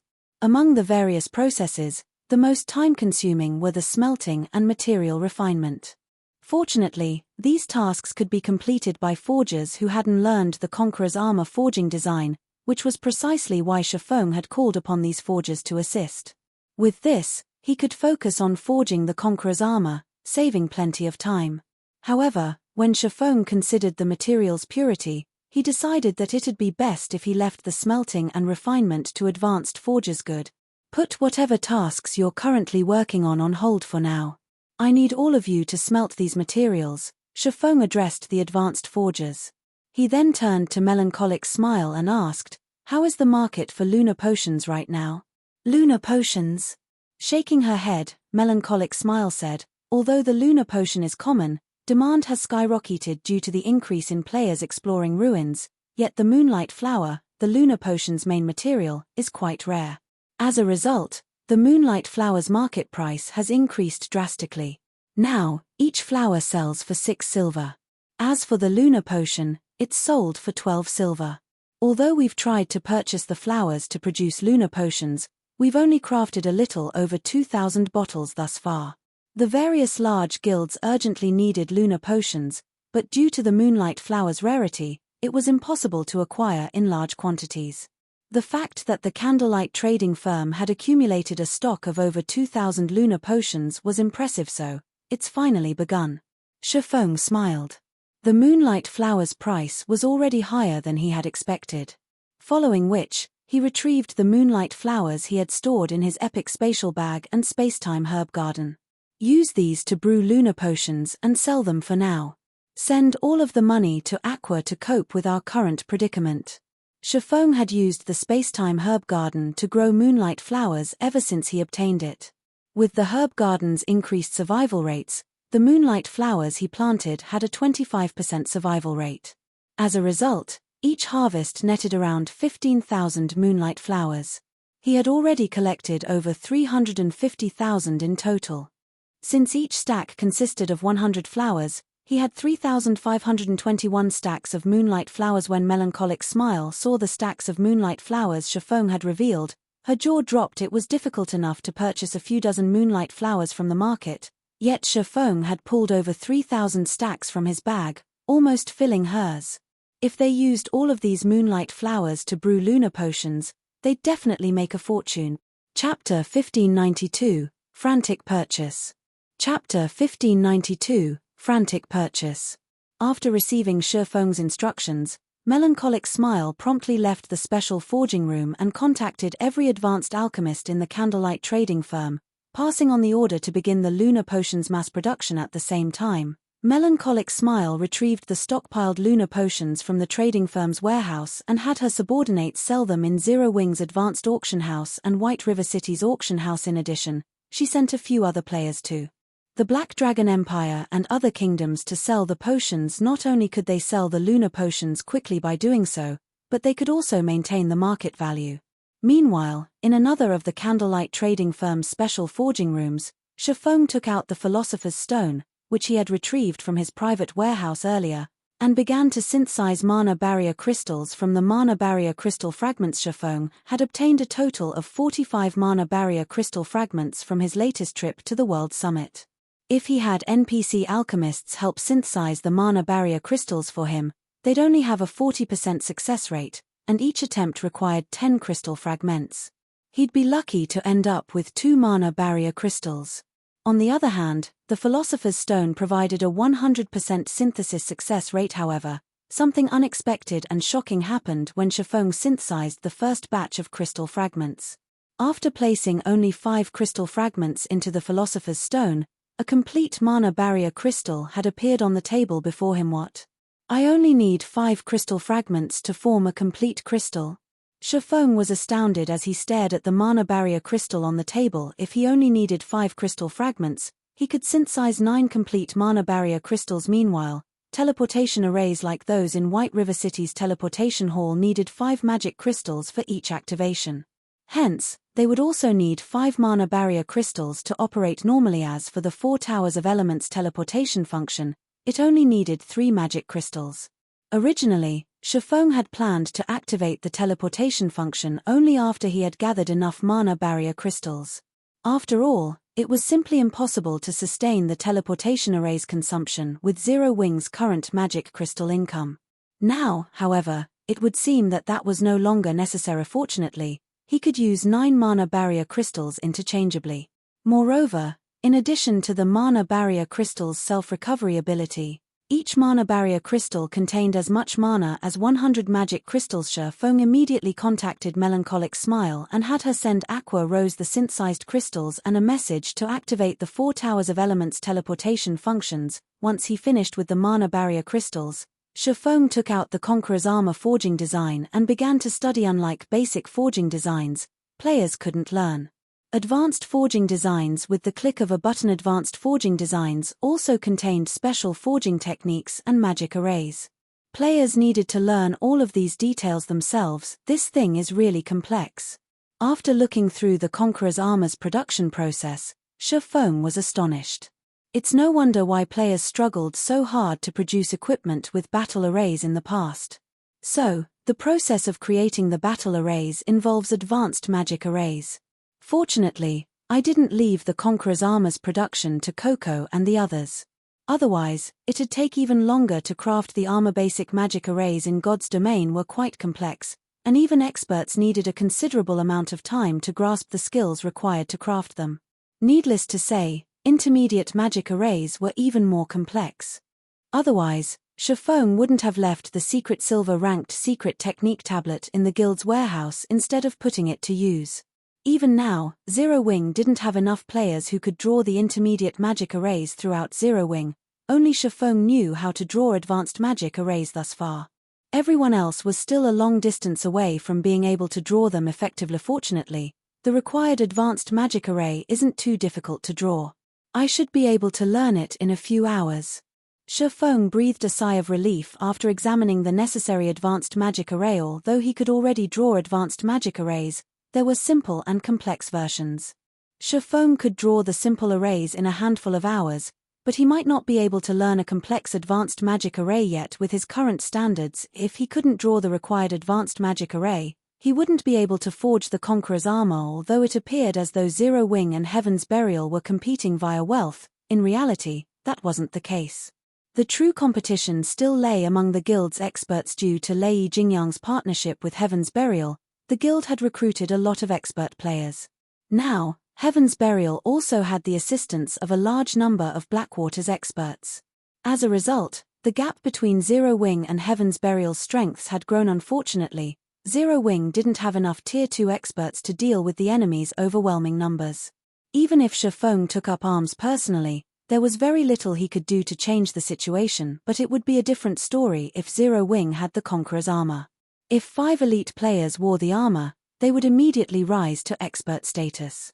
They might even become more powerful than ordinary expert players. If Zero Wing equipped their ordinary expert players with the armor and activated the basic strength battle array, they'd be as strong as the guild's first-rate experts. If all 5 worked together, they might even display more overall combat power than 5 Refinement Realm experts working together. Refinement Realm expert. Even in super guilds, experts of such caliber were invaluable. In current first-rate guilds, such experts would rank among the top in strength. While Feng studied the Conqueror's armor's advanced magic array, Melancholic Smile posted every lunar potion she had on hand for sale in the various empires and kingdoms auction houses. She only sold 100 bottles in each location, setting the minimum bid at 10 silver per bottle, slightly cheaper than market value. When these potions went public in the various auction houses, they attracted many guilds and teams' attention. Someone's actually selling so many lunar potions? So cheap. This is wonderful. With these potions, our team can finally explore the ancient ruin we found. Excited, players furiously began to bid on the lunar potions. To the current adventurer teams and guilds, ruin exploration had become a golden opportunity to make a fortune, but without the lunar potion or something similar, exploring the dark ruins was troublesome. Every ruin had its own traps, and locating these traps in the dark was dangerous. If players triggered these traps, even an expert-led team could suffer severe damage or be annihilated. Compared to the risk of triggering these traps, the lunar potion's cost was nothing. After all, players would need several days to recover a lost level at this stage of the game. As players discovered the lunar potions in the auction houses, the potions' prices quickly skyrocketed. 10 silver, 40 copper, 10 silver, 70 copper, 11 silver, 20 copper. After a few short minutes, the average price had reached 12 silver, 50 copper. Meanwhile, this increase was just the beginning. In the end, players only stopped contesting for the lunar potions after the prices reached 17 silver, 50 copper. This was already far beyond the current market value. Although not every lunar potion had sold for 17 silver, 50 copper, on average, they had sold for 16 silver, 40 copper, or more. After deducting the processing fees, Zero Wing still earned a considerable profit. In the end, Melancholic Smile had made a massive 262 gold from the 2,000 lunar potions she had sold. Fortunately, she had barely dented the market's demand for the lunar potions. 2,000 potions weren't nearly enough to quench players' thirst in a single kingdom, much less multiple kingdoms and empires. Chapter 1593, Zero Wing City's True Power. Chapter 1593, Zero Wing City's True Power. After the first batch of lunar potions had sold, none were available in the various auction houses. Because of this, regret ravaged the players who had failed to win the potions crap. The lunar potions have sold out already? I just got here. Damn it. I knew I shouldn't have waited. If I had just bought 2 or 3 bottles, our team would have had enough for an expedition. Many players had assumed that the lunar potions had come from some guild or trading firm. After all, no single player would be able to sell 100 bottles at a time. If that were the case, there was a high likelihood that another batch would show up in the auction houses sooner or later. However, even after over half an hour, no one had posted any new lunar potions. Meanwhile, Melancholic Smile, who was currently in the candlelight trading firm, was elated. The speed at which players are buying the potions is really frightening. With this, we won't need to worry about not being able to sell the potions in bulk. When Melancholic Smile received the proceeds from her subordinates, she brimmed with confidence regarding the large number of moonlight flowers in her possession. Although the candlelight trading firm produced a large number of items each day, not all of these items sold the moment they were put up for sale. They needed to let the market slowly digest some of these items. In fact, some items might never sell, collecting dust in the trading firm. However, the lunar potion was a different story. This first round of sales had proven that, as long as the candlelight trading firm crafted lunar potions, the market would devour their stock. Meanwhile, the candlelight trading firm had almost 100 advanced alchemists. With enough materials, mass-producing the lunar potions would be a piece of cake for these alchemists. In fact, while the first batch of lunar potions had sold, Silent Wonder and the others had brewed over 2,000 new bottles. With this production speed, the candlelight trading firm should earn around 200 or 300 gold per hour. With 48 hours per day in God's domain, the firm could make over 10,000 gold per day with the lunar potions alone. Although this amount of money couldn't change the war's overall situation, it was enough to resolve Zero Wing's current predicament. When Melancholic Smile gave the command to sell the second batch of lunar potions, an intense competition raged in the various kingdoms and empires' auction houses. The players that had previously adopted a wait-and-see attitude discarded the notion. They did everything in their power to get their hands on the potions for fear that they'd miss this opportunity. The lunar potions' prices soared once again. The highest price during the first batch had climbed to 17 silver, 50 copper, but now it rose to 19 silver per bottle. By the time the 2,000 lunar potions sold out, Melancholic Smile had earned an additional 300 plus gold. Meanwhile, Aqua Rose was swamped with work in Zero Wing City. Big Sis Aqua, we've paid out over 1,300 gold since we've updated the bounty. Including the remaining funds we have set aside, we won't last another 2 days, Yaya worriedly reported as she examined the bounty claim summary in her handsets. Increased by so much? Aqua Rose could not help but frown. The increased bounty claims were far higher than she had expected. She had hoped that they would last a few more days in this war with the income from Zero Wing City and the guild's remaining funds, but it seemed that wouldn't be possible. Even if Heaven's Burial didn't mobilize its army, Zero Wing would crumble if it ran out of money. The guild's reputation would be in tatters. To make matters worse, Heaven's Burial's ancient rock city became more popular as time passed. Not only could players level up in the area, but they could also earn contribution points to purchase valuable items. In contrast, Zero Wing City's location was only suitable for leisure right now. Big Sis Aqua, under the guild leader's orders, The candlelight trading firm has sent a representative with coins and items. Apparently, these should help us hold out for a little while longer. Yaya suddenly announced they've sent funds. Good. I'll head over to meet them immediately. Aqua Rose breathed a sigh of relief when she heard that Feng had sent additional funds. She ran to the guild hall's lobby to receive the coins and items. Although she didn't know how Feng had obtained the additional funding, another 40 or 50,000 gold would help Zero Wing endure this war for a few more days. During that time, they could organize an auction to sell some of Zero Wing City's private housing. That might allow them to continue this fight with Heaven's Burial. They might even be able to put an end to this war. Heaven's Burial invested quite a bit of money each day as well, and no one wanted to see this drag on. However, when Aqua Rose saw the coins Melancholic Smile's subordinate had traded to her, she was dumbfounded. For a moment, she wondered if she had misread the total 500 gold. To a small guild or adventurer team, 500 gold might be a considerable amount of money, but to Zero Wing, this was nothing more than pocket change. It was far from enough to pull Zero Wing from its current predicament. Is this supposed to help me hold out for another half an hour? Aqua Rose was speechless as she stared at the 500 gold, but when Aqua Rose noticed the 9 mana barrier crystals in her bag and inspected their attribute panels, her eyes began to glow. Everlasting magic crystals. Aqua Rose couldn't believe her eyes. She immediately contacted Feng and asked, "Guild leader, just where did you get these mana barrier crystals? Do you have more of them?" God's Domain's various guilds and players were all in desperate need of magic crystals, and Zero Wing was certainly no exception. Yet not only were these mana barrier crystals the equivalent of 100 magic crystals, but they could also be used repeatedly. This was akin to having a miniature magic crystal vein. Furthermore, these mana barrier crystals only needed 48 hours to replenish their energy. They basically gave Zero Wing a stable income of 900 magic crystals per day.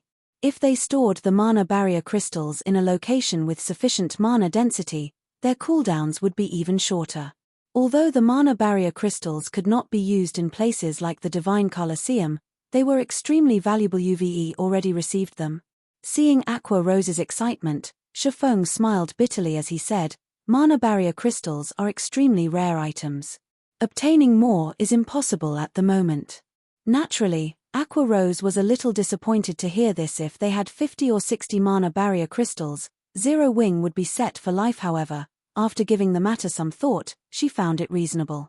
If it were possible to obtain something as valuable as mana barrier crystals in large quantities, it would throw God's Domain's market into chaos. Use the 9 mana barrier crystals to operate the 4 Towers of Elements teleportation array for now. With the mana barrier crystals and some additional magic crystals, we should be able to sustain the teleportation array's consumption easily. Feng could sympathize with Aqua Rose's desire for the mana barrier crystals, but they simply weren't that easy to obtain. Let the public know that Zero Wing City will activate a teleportation function that can transport players anywhere within 4 million yards of the city. The cost will be 5 silver coins per 1 million yards per person. At the same time, set up a membership system for the teleportation function. Those who wish to become members can pay a one-time membership fee of 20 magic crystals. In return, they'll get a 20% discount when using the teleportation function. Currently, Stone Forest Town and Team Dungeons were Zero Wing's main income source for magic crystals, but both Stone Forest Town and Zero Wing City needed a lot of magic crystals to operate. Furthermore, the guild had to sustain the daily magic crystal allocation for its members. It was practically impossible to sustain the 4 Towers of Elements' teleportation function with the guild's current magic crystal income. Although not every player would pay 20 magic crystals to become a member, Zero Wing would be fine as long as it earned enough magic crystals to sustain the 4 Towers of Elements teleportation function. All right, I'll get it done right away. Aqua Rose nodded excitedly. She had waited to launch of the 4 Towers of Elements' teleportation function for a long time.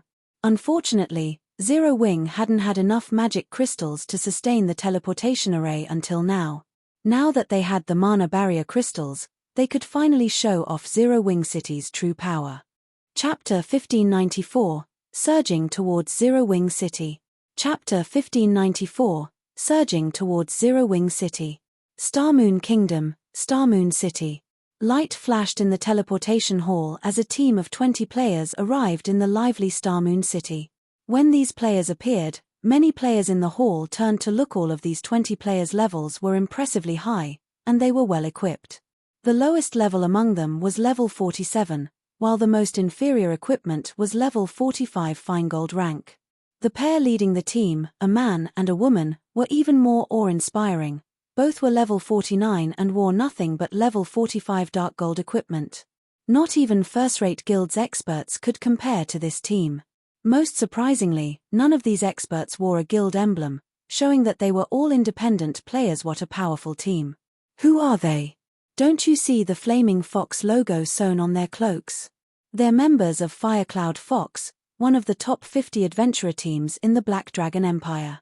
That shield warrior in the lead is Remnant Cloud, Firecloud Fox's commander. He is one of the Black Dragon Empire's top 100 shield warriors. I've heard that several first-rate guilds in the Empire have offered high prices to recruit him, but he's refused every one. Since they're from an adventurer team in the Black Dragon Empire, why are they here in Star Moon Kingdom? Because of Stone Forest Town. The town's battle arena is a perfect place for experts like them to train. I've also heard that Firecloud Fox plans to move its headquarters to Zero Wing City. Although Zero Wing City's battle arena isn't as effective as the one in Stone Forest Town, the city's mana density is much higher. When the players in the hall saw Firecloud Fox's members, they all fell into heated discussions. Some players, members of other adventurer teams, gazed at Firecloud Fox's members with envy and admiration. Even first-rate guilds fought to recruit these experts. It was an honor that few adventurer teams received. It really is annoying to travel to and from the Orc Empire every time. Commander, can't we grind somewhere else next time? Graceful Moon, Firecloud Fox's vice-commander, suggested, paying no attention to the gossip around her. Turning to Remnant Cloud, she continued, the Orcs' invasion is getting worse, and over the past few days, we've come across more and higher quality Orcs. It'll definitely affect our leveling speed. In your dreams. If we don't continue questing in the Orc Empire and kill Heaven's Burial's members, how are we supposed to earn the money for our mounts? Remnant Cloud snapped. Although the Orcs upgrade had affected our leveling speed, opportunities like this don't happen often. Alright, enough complaining. Let's head to Zero Wing City to claim our bounties. I get what you're trying to say, but you've seen the difference for yourself. Those Orcs are growing more powerful. At first, we usually only encountered elite-ranked Orcs, but now, we've run into chieftains left and right. Their combat standards have improved, as well. I'm willing to bet that we'll need to waste several more hours to cross the border the next time we try to enter the Orc Empire, Graceful Moon grumbled. Despite the short distance between Star Moon Kingdom's border towns and the Orc Empire's border, their adventurer team had spent a significant amount of time crossing the border due to Orc patrol squads. To make matters worse, the quantity and quality of patrol squads continued to increase as well. Now, they spent half of their travel time on fighting the Orc patrol squads. Alright, if they've grown stronger by the time we try to cross the border again, we'll find another location to grind and quest. In any case, our adventurer team has earned quite a bit. With today's haul, we should have enough to purchase a private house in Zero Wing City, Remnant Cloud said. After giving the matter some more thought, he saw the logic in Graceful Moon's concerns. While earning money was important, it wouldn't do them any good if it came at the cost of their leveling speed. If the Orcs guarding the border grew even stronger, leveling in the Orc Empire would no longer be worth it. In fact, based on what information he had, several adventurer teams, which were only slightly weaker than Firecloud Fox, had already given up on the Orc Empire and opted to grind in other maps. These other adventurer teams' level speed was now slightly faster than his own team's. As Remnant Cloud and his companions prepared to head to Zero Wing City, they overheard nearby players discussing their destination. Is Zero Wing for real? Zero Wing City can actually do that. It can't be true. How could a city possibly teleport players to any location within 4 million yards? If that were possible, wouldn't players be able to teleport to their desired leveling areas instantly? Zero Wing made the announcement personally. Why wouldn't it be true? Players would see through it immediately if this were some kind of ruse. Besides, didn't you see it? The teleportation fee is absurd. Ordinary players barely earn anything each day. If we want to use the teleportation function, We'll have to hand over a whole day's earnings to Zero Wing. Zero Wing is too strong. It actually secured something like this, too. As expected of our kingdom's #1 guild. The players on Starmoon City's streets debated Zero Wing's latest announcement. Meanwhile, the numerous adventurer teams in the city burned with excitement over the new Zero Wing City's location was no longer news to Starmoon Kingdom's players. The city wasn't far from the front lines of this war between the Orc Empire and Starmoon Kingdom. For the most part, only a large forest separated the city from the front lines. Being able to teleport to any location within 4 million yards of the city would allow players to travel beyond the kingdom's border, bypassing many of the Orc patrol squads. This would save players plenty of travel time and allow them to avoid quite a bit of danger. The teleportation's cost was the only downside. If players teleported across the maximum range, one trip would cost 20 silver per person. However, the price was definitely worth the trip for capable adventurer teams. They could easily earn back several times the money they had spent with the time they saved. After all, Zero Wing had placed a bounty on Heaven's Burial's members. They could earn back the teleportation fees by killing a bunch of the guild's members easily. Moreover, the Orc Empire's maps had far more resources than most of Starmoon Kingdom's. They'd also be able to increase their leveling speed. Commander, it seems that we'll have to save a bit more coins to buy a private house in Zero Wing City, Graceful Moon said, chuckling after she read Zero Wing's announcement. Zero Wing isn't giving us a chance. How wonderful would it have been if they had sold their private housing before this announcement?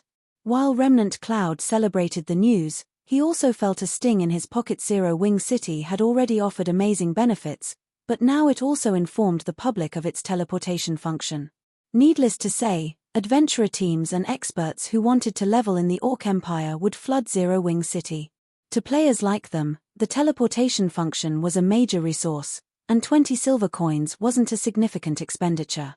As long as they obtained 1 or 2 pieces of equipment to sell, they would easily earn back what they spent. Furthermore, players could purchase a membership to receive a 20% discount. In fact, Starmoon Kingdom's players wouldn't be the only ones interested in Zero Wing City's teleportation function. Players from other kingdoms and empires would likely visit Zero Wing City to travel to the Orc Empire. As it was, the Orcs guarding all of the Empire's borders were growing stronger as Remnant Cloud fussed over how to earn enough money to purchase a private house in Zero Wing City. The adventurer teams and players in said city were in an uproar. These players, who had initially planned to walk to the Orc Empire, changed their minds immediately and made their way to the nearest 4 Towers of Elements. They then spent 20 silver to travel across Starmoon Kingdom's border. As more players proved the power of the 4 Towers of Elements teleportation function, more adventurer teams and expert players applied for the teleportation membership. 1 short hour after Zero Wing announced the teleportation function, 1,042 players had become members, contributing over 20,000 magic crystals. In total, over 2,000 players had used the teleportation function. Naturally, not everyone wanted to pay a portion of their teleportation fees in magic crystals. After subtracting the maintenance and energy costs, Zero Wing had earned 12 silver coins off of every player that had teleported over the maximum distance. In a single hour, Zero Wing had made over 240 gold in pure profit. However, the truly frightening result of Zero Wing's latest announcement was the number of players who visited Zero Wing City. In just 1 hour, Zero Wing City's player population had shot past the 2 million threshold. Many of these players belonged to adventurer teams from other kingdoms and empires, and in the end, Zero Wing had also earned a fortune from the entrance fees. Chapter 1595, Upgrading the Blacksteel Insignia. Chapter 1595, Upgrading the Blacksteel Insignia. The moment Zero Wing City revealed its teleportation function, the city attracted many major powers' attention. A large number of merchant players also considered conducting their business in Zero Wing City. Some of the guilds in the several kingdoms and 2 empires bordering the Orc Empire even tried to ally with Zero Wing in secret. The situation had completely exceeded Aqua Rose's expectations. All of these guilds offered to sell Zero Wing level 45, top-tier equipment at below market price in exchange for the right to establish a guild residence in Zero Wing City and a 20% discount on the teleportation fees. These guilds were also willing to pay a portion of the teleportation fees with magic crystals. Although mainstream players had already reached level 40, they were still some time from reaching level 45. Only the various guilds' elite members had reached such a high level, and because of this, level 45 fine gold equipment and above was still extremely rare.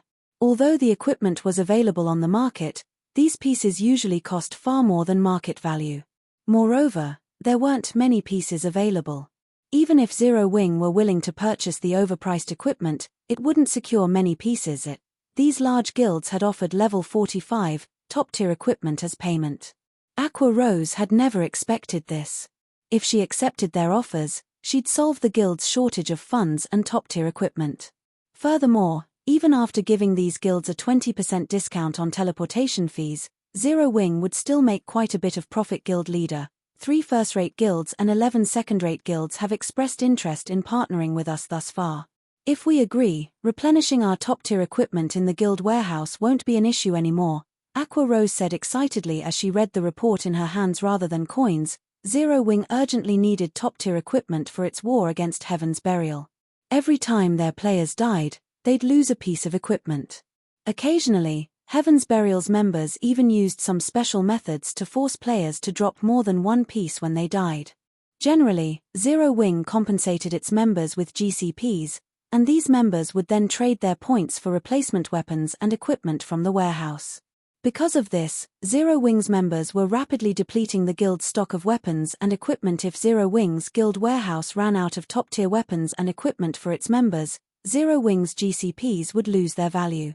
If that happened, it would only be a matter of time before the guild crumbled. However, if Zero Wing could replenish its stock, Aqua Rose was confident that the guild could continue to duke it out with Heaven's Burial. There are so many guilds seeking an alliance. Aqua Rose's report surprised Feng. He hadn't thought that the 4 Towers of Elements teleportation function would be such an effective advertisement. All right. However, they have to pay 25% of their teleportation fees with magic crystals. Otherwise, no deal. While the 4 Towers of Elements' teleportation function was powerful, its operation cost a lot of magic crystals. If he allowed these guilds to mass teleport their members, the 9 mana barrier crystals would drain in the blink of an eye. Zero Wing did not have many magic crystals to spare. If these guilds paid a quarter of their teleportation fees in magic crystals, they'd offset the additional cost. Zero Wing might even earn some magic crystal profit. I understand. I'll begin the negotiations right away. After Feng agreed, Aqua Rose disconnected the call and contacted the various large guilds' guild leaders. Meanwhile, the atmosphere among Zero Wing's members had lightened considerably due to the city's sudden popularity. Everyone's confidence of defeating Heaven's Burial renewed. They could easily imagine the future that awaited their guild city, and there was no way it would lose to Heaven's Burial's ancient rock city in any aspect. Similarly, Starmoon Kingdom's players had begun to change their minds about Zero Wing falling prey to Heaven's Burial. They now thought that Zero Wing had some hope of victory.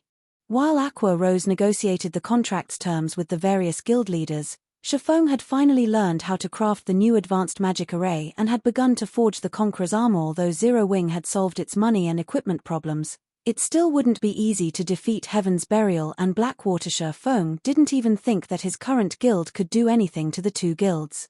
The difference between their expert counts was just too massive, not to mention financial strength. If Zero Wing wanted to end this war of attrition, it would have to rely on the strength of its guild members. In fact, this was God's domain's infallible truth. Otherwise, guilds wouldn't pay so much attention to nurturing their experts. Now that I've learned how to draw the magic array, I need to find a way to improve my success rate. Although it is somewhat wasteful, I'll have to upgrade the Blacksteel Insignia. When Feng had tried to forge the Conqueror's armor and saw his theoretical success rate, he steeled himself and made his way to White River City's bank. Forging the level 50 fine gold ranked Conqueror's armor would be even more challenging than forging level 50 dark gold equipment. Despite his status as a master forger, he only had a theoretical success rate of 18%. Even with his various support tools, he only increased that success rate to around 28%. Although it seemed relatively high, he'd be fortunate to succeed once out of every 5 attempts to produce the armor. This was due to the Conqueror's armor's complex forging process. Unfortunately, the required materials weren't cheap, and each attempt would cost around 50 gold. With that kind of money, He could already purchase a piece of level 45 fine gold equipment, because the required materials were also rare and difficult to obtain. He also had a limited number of attempts. Feng simply couldn't bear to forge the Conqueror's armor with such a low success rate. If he had to craft the armor, he'd have to reach a 30% success rate at the very least. His only solution was the Holy Grail's power of evolution, which he could only use once every 10 days. Feng quickly arrived in his own large private warehouse and carefully retrieved Zero Wing's greatest secret weapon, the Holy Grail. He had planned to save the power of evolution to upgrade items with special abilities to epic rank, but he couldn't care less right now. He immediately retrieved the Blacksteel insignia and scanned it with the Holy Grail. Suddenly, purple fog leaked from the Holy Grail and enveloped the Blacksteel insignia. The system soon notified Feng of the evolution cost. System, are you willing to permanently lose 1000 HP to evolve the Blacksteel insignia? What? This thing actually requires 1000 HP? Feng was astonished. The Blacksteel insignia was currently fine gold rank. Even if he evolved the item, it would only become dark gold rank, yet the evolution cost was as high as the cost of evolving the Holy City's emblem. Losing 1000 HP was no trivial matter.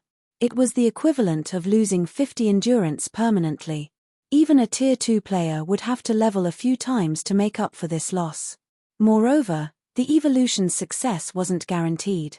There was still a chance of failure, but Feng did not hesitate long before he clicked agree.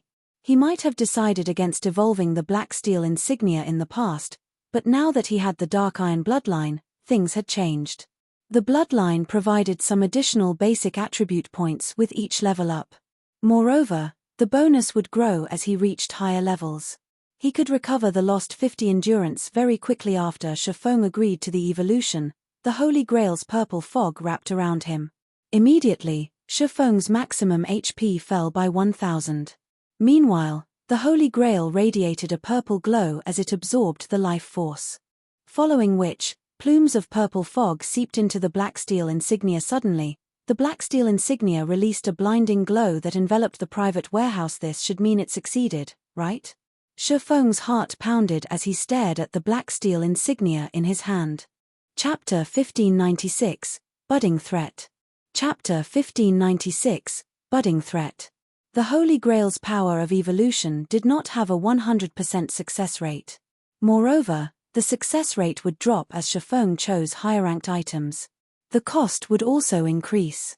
Even if the evolution failed, the Holy Grail would still have a 10-day cooldown. Although the Blacksteel insignia was only fine gold rank, it was an extremely precious support tool for forgers. It was far more valuable than ordinary dark gold items. Hence, in Feng's opinion, the success rate for evolving the Blacksteel insignia would be on par with evolving a dark gold item to epic rank. If the evolution failed, not only would he permanently lose 1000 HP, but he'd also have to wait another 10 days before he could attempt to evolve the Blacksteel insignia again. This was not a desired outcome, following which, Feng took a deep breath as he clicked to inspect the Blacksteel insignia's attribute panel. Blacksteel insignia, dark gold rank. Unique equipment. User restriction, Yi Feng.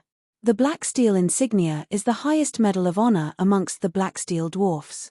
After equipping it, forging success rate increased by 10%, proficiency has a 15% chance to increase by 1 extra point. When forging, there is a 3% chance to increase the forged item's attributes. Feng breathed a sigh of relief when he saw the Blacksteel insignia's attributes. Ecstasy then gripped his heart. The dark gold ranked Blacksteel insignia is amazing. No wonder the evolution required so much HP. The Blacksteel insignia's upgraded attributes shocked Feng. Not only had the bonus forging success rate risen from 5% to 10%, but the chances of increasing a forged item's attributes had also increased from 1% to 3%. Now, he'd have a considerably higher chance of improving his crafted items' attributes in God's domain. Producing higher rank items would become exponentially more difficult. Although it wouldn't be a direct rank increase, the Blacksteel insignia could raise a fine gold item's attributes to be only slightly inferior to a piece of dark gold equipment of the same level. This meant that the Blacksteel insignia's wielder could forge items 1 rank stronger than their intended rank. After dealing with the Blacksteel insignia, Feng returned to the candlelight trading firm to forge the Conqueror's armor. Meanwhile, an army of over 3,000 players, all level 46 or higher, assaulted an orc fortress within the Orc Empires. Although the orcs defending the fortress were around level 60 and ranked between elite and Grand Lord, they fell, one after another, under the players' fierce assault. Unfortunately, the players also suffered casualties. Focus on dodging the boss's skills. Ranged players, destroy the fortress's defense turret. Singular Burial commanded from the rear of the army. As the orcs worked to strengthen their empire's defenses, they had constructed temporary fortresses as resting points for the armies. Because of this, more orcs operated around these temporary fortresses, troubling the players in the area. Meanwhile, the orcs' mines were usually surrounded by several temporary fortresses. If players wanted to secure an orc mine, they'd have to deal with the fortresses first. Singular Burial was confident that he could secure the orc mine, which many of God's Domain's superpowers drooled over, once Heaven's Burial dealt with the temporary fortresses. Once they succeeded, Heaven's Burial wouldn't have to worry about coins or magic crystals. Daybreak Fog, who wore a cyan mage robe, suddenly approached Singular Burial and quietly reported, "Guild leader, our spies in Zero Wing have reported that the guild has somehow obtained a teleportation function that allows players to teleport from Zero Wing City to the border between the Orc Empire and Starmoon Kingdom. With this teleportation function, players can save a massive amount of time. In fact, many players have already used the service, contributing to Zero Wing's wealth. Moreover, we've received news that plenty of guilds have begun negotiations to ally with Zero Wing. By the looks of it, they plan to sell level 45 top-tier equipment to the guild. I'm afraid this will affect our plans severely at this rate." According to previous reports, Zero Wing should have been on its last leg, yet due to Zero Wing City's teleportation function, Zero Wing had pulled itself out of its predicament. In fact, the teleportation service had become so profitable that Zero Wing was now able to continue its war of attrition against them. This was not good news. The long-term attrition war was a painful burden on Heaven's Burial's finances and development. They had already suffered significant casualties thanks to Zero Wing's bounty. This had impacted the guild members' leveling speed. Moreover, guild members had to stay alert for ambushes in the fields. Many players who had originally wanted to join Heaven's Burial had begun to change their mind. If they did not deal with Zero Wing quickly, their guild's development would stagnate, and they wouldn't be able to keep up with God's Domain's other superpowers. Even with ancient Rock City, Zero Wing is a tenacious cockroach. Singular Burial could not help but frown. Immediately, he commanded, "Notify young Master Lei and tell him that it's time for his Thunder Legion to take action. Contact Blackwater as well. Tell them that if they still want a share of the Orc mine, they should send more top-tier experts and help us finish off Zero Wing quickly. We're taking action now." Daybreak Fog was stunned. She hadn't expected Singular Burial to switch tactics so soon. Until now, their experts usually attacked in small groups, fleeing the moment they killed Zero Wing's members and minimizing their casualties. However, if they started team battles in the fields, they would suffer more casualties even if they dealt greater damage to their enemy. That was why they had avoided doing so thus far. Now that Singular Burial had approved team battles, he had proven that Zero Wing was a major threat to their guild. Thus, he decided to put a swift end to this war, regardless of cost, and exterminate the budding threat before it did permanent damage. I want to see how long Zero Wing can hold on." Singular Burial nodded. Zero Wing's sudden transformation had exceeded his expectations and left him with no other choice, but he also wanted to use this opportunity to show Zero Wing how wide the gap was between their expert counts.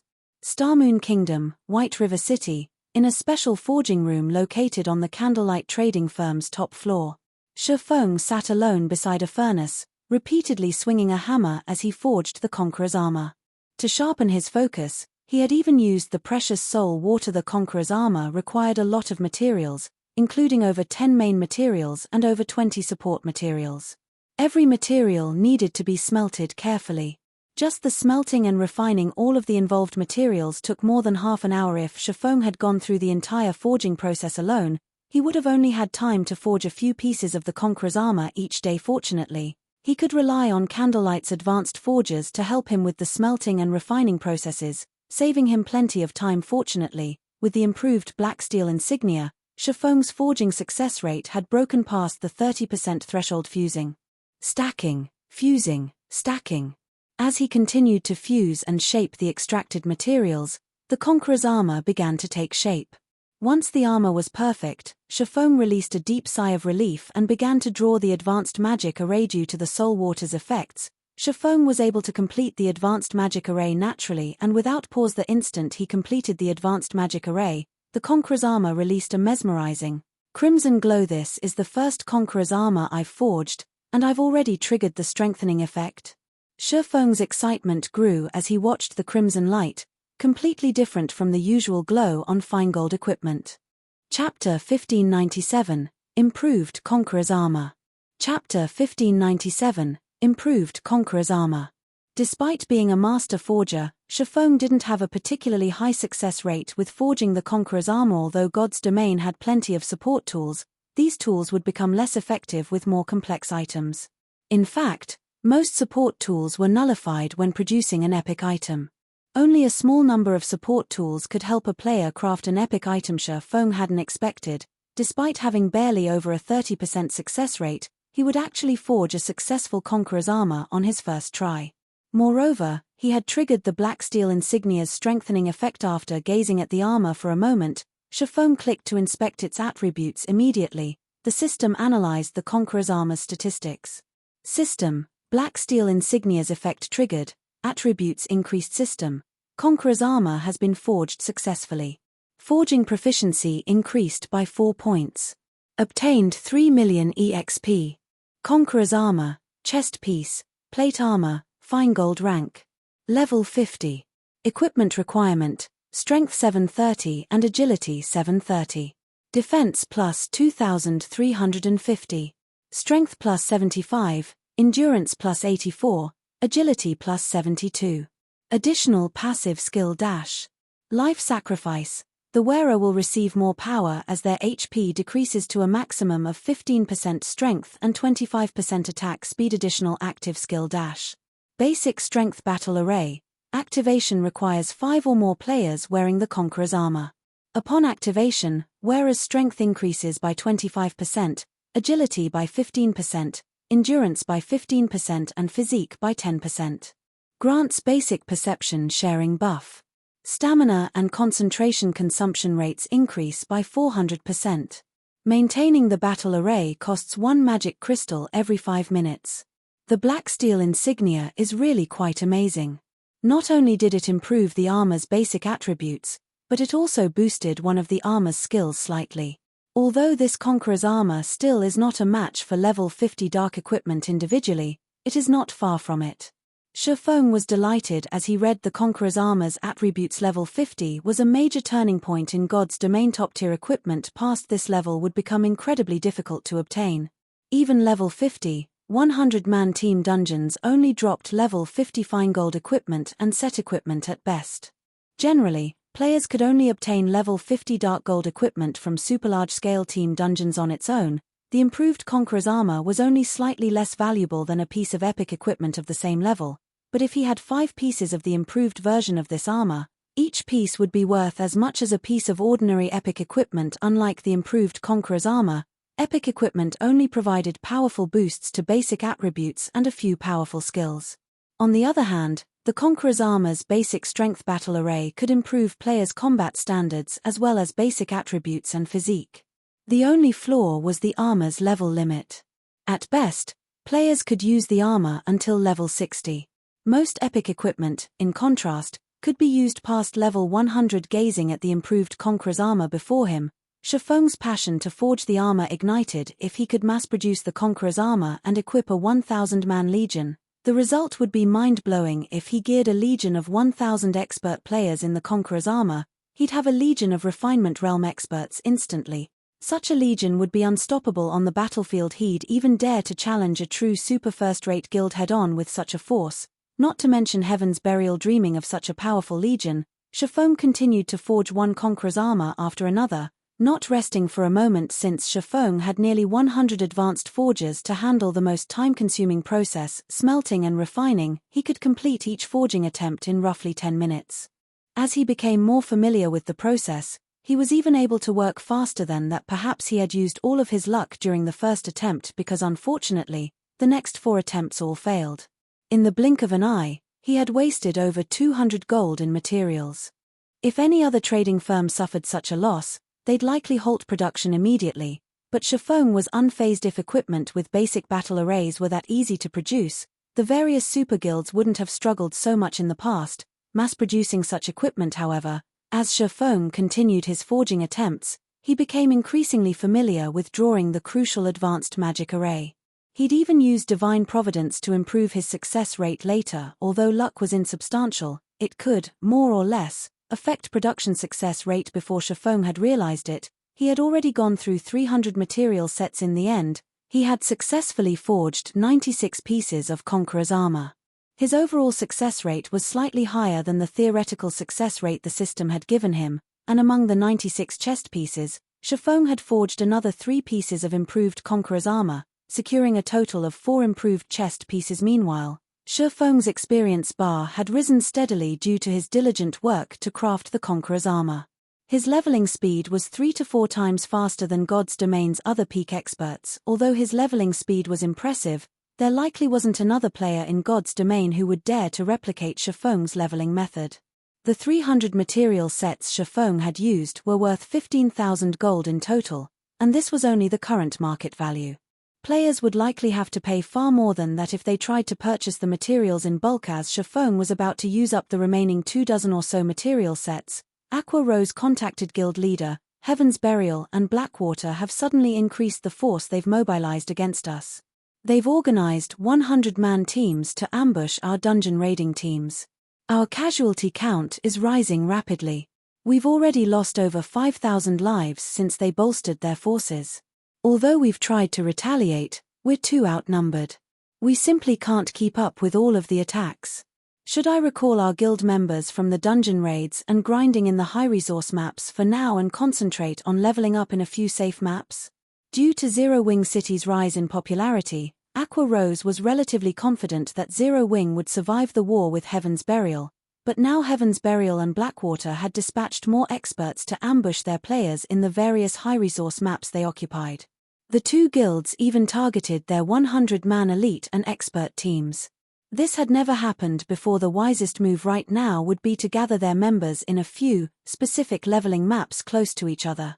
Although this would limit their members' leveling speed, it would provide more security. Zero Wing could also send their limited number of experts as reinforcements far faster. They're finally done sitting by, huh? Feng frowned. He hadn't thought that Heaven's Burial would attempt to end this war so soon. Immediately, he commanded, I like your suggestion. We need to concentrate our forces, but move them to the targeted, high-resource maps, instead. But the level 40 and 50 high-resource maps are too far apart. If a battle breaks out, our reinforcements will need some time to get there. Aqua Rose had also considered the idea, but it wasn't a wise move. Zero Wing had a limited number of experts, and they weren't enough to cover multiple maps that were so far apart. It's fine. Just do as I say. Leave the rest to me. Feng simply smiled, not bothering to offer any further explanation. Select 100 skilled plate armor classes from the Dark God's Legion and send them my way. They have to be level 50 or higher. 100 people? Aqua Rose could not figure out what Feng intended to do. Currently, only a few of Zero Wing's players were capable of standing against Heaven's Burial and Blackwater's experts. If they wanted to suppress the enemy's teams, they'd have to form a team of the guild's Tier 2 players. Even a 100-man expert team's ability to turn the tide of battle would be limited, but since Feng had given the command, she had no choice but to follow it. Chapter 1598, Exterminate Heaven's Burial. Chapter 1598, Exterminate Heaven's Burial. Starmoon Kingdom, Pyroxene Hills. As one of the many level 50 maps in Starmoon Kingdom, it housed plenty of ancient ruins, even if it weren't particularly resource-rich. Hence, many guilds and adventurer teams in the kingdom loved to explore the map and its ruins. The Pyroxene Hills was also home to some rare herbs and ores. Many independent players came to harvest these materials while grinding. Currently, two groups of players clashed outside one of the Pyroxene Hills' dilapidated ruins. All of the players were high-leveled, with the lowest at level 50, and the strongest players at level 52. One of the two groups wore Heaven's Burial's guild emblem, while the other players wore Zero Wing's amazing. So, this is a team battle between guilds.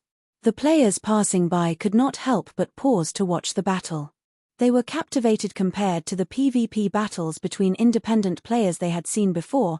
This battle was on a level of its own. When independent teams clashed, the fight usually involved a dozen players or so, most of which focused on their own fights.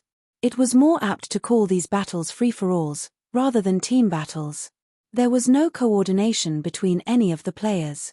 Normally, a single expert could change the course of the skirmish. However, battles between guild teams were a different story. These battles were akin to wars on ancient battlefields. Each team had clear leadership, and guild teams focused on coordination among team members, seeking the enemy's weak points to strike. In such battles, individual experts had very little effect on the outcome. For a time, Heaven's Burial and Zero Wings members fought. Spells and arrows flew across the battlefield as the healers in the back desperately cast one healing spell after another. However, as the battle drug on, Zero Wings' frontline melee players began to fall. Despite starting with the same number of players, Heaven's Burial clearly had the advantage due to its frightening number of experts. Generally, 5 or 6 expert players would lead a 100-man guild elite team, yet Heaven's Burial's elite team had more than 30 experts. In contrast, Zero Wings' team only had 15. Not only were expert players stronger than elites individually, but they also had better coordination, and they could easily find their opponent's weak points. As one player from Zero Wing fell after another, the battle became more one-sided. In the end, Zero Wings' team was forced to retreat. Unfortunately, Heaven's Burial's players clearly had no intention of letting their enemies get away as they chased after the fleeing players. Although Heaven's Burial suffered around 20 casualties, the team had annihilated the players from Zero Wing leader. Zero Wings members are a bunch of weaklings. Had the guild leader given the command to attack earlier, Heaven's Burial would have long since dominated Star Moon Kingdom. That's right. Even if Zero Wing is powerful, it can only strut before first-rate guilds. It's nothing to Heaven's Burial. The players from Heaven's Burial laughed as they admired the weapons and equipment scattered across the ground. Zero Wings' time as Star Moon Kingdom's overlord was over, and Heaven's Burial wasn't the guild it had been in the past. Now, every aspect of the guild was formidable. In total, Heaven's Burial and Blackwater had dispatched over 8,000 experts and spread them across multiple teams to ambush Zero Wings members. They had even dispatched top-tier and peak experts. With so many expert-led teams on the hunt, they would kill any Zero Wing member that dared to show up in the various leveling maps. Shortly after the team from Heaven's Burial left, another 20-man team from Zero Wing arrived on the battlefield. Damn it. We are too late again. Shadow Sword cursed as he surveyed the tattered battlefield. The leveling map he had been tasked to secure was simply too large, and Heaven's Burial had too many teams in the map. There was a limit to how many players he could save. Sometimes, the enemy ambushed faraway teams, and by the time he arrived, the fight would be over. He couldn't help but feel powerless. Moreover, his leveling speed had sharply decreased since he had focused on hunting down Heaven's Burial's team's commander Shadow Sword. We just received a message from Vice Guild Leader Aqua. She wants all members who want to level to gather in these 4 high-resource maps. She's also ordered these specific Dark Gods Legion members to gather in White River City's guild residence immediately, a level 50 ranger reported as he handed Shadow Sword a list. Gather in these 4 maps? Is this a joke? Shadow Sword gaped at the 4 specified maps. While it would make defense and reinforcement easier if they gathered their guild members in a few select areas, the 4 maps were spread out.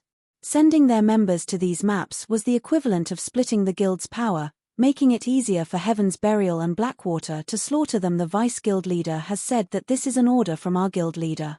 The ranger nodded solemnly. An order from the guild leader? Hearing this, Shadow Sword was even more confused. I understand. We'll head to our assigned map right away. Any Dark Gods Legion members on the list should return to the guild residence immediately. While Shadow Sword's team prepared for the trip to another map, Zero Wings guild members, who were scattered across Star Moon Kingdom, followed the same orders. Naturally, such a massive shift attracted the attention of the kingdom's various large guilds. What is Zero Wing trying to do? Daybreak Fog was baffled as she read the latest report a subordinate had sent her. Ha ha ha. Truly foolish. Do they think this will scare us? Singular Burial chuckled at the report. Notify our generals and dispatch our forces to these 4 maps. Tell them to move in 100-man units or less. Do not start any large-scale fights with Zero Wing. I want to see how Black Flame intends to cope with so many teams. He had discovered Black Flame's capabilities long ago. Not only did the man wield large-scale destruction spells, but he also possessed a large-scale silencing skill. In battles involving thousands of players, these abilities worked wonders.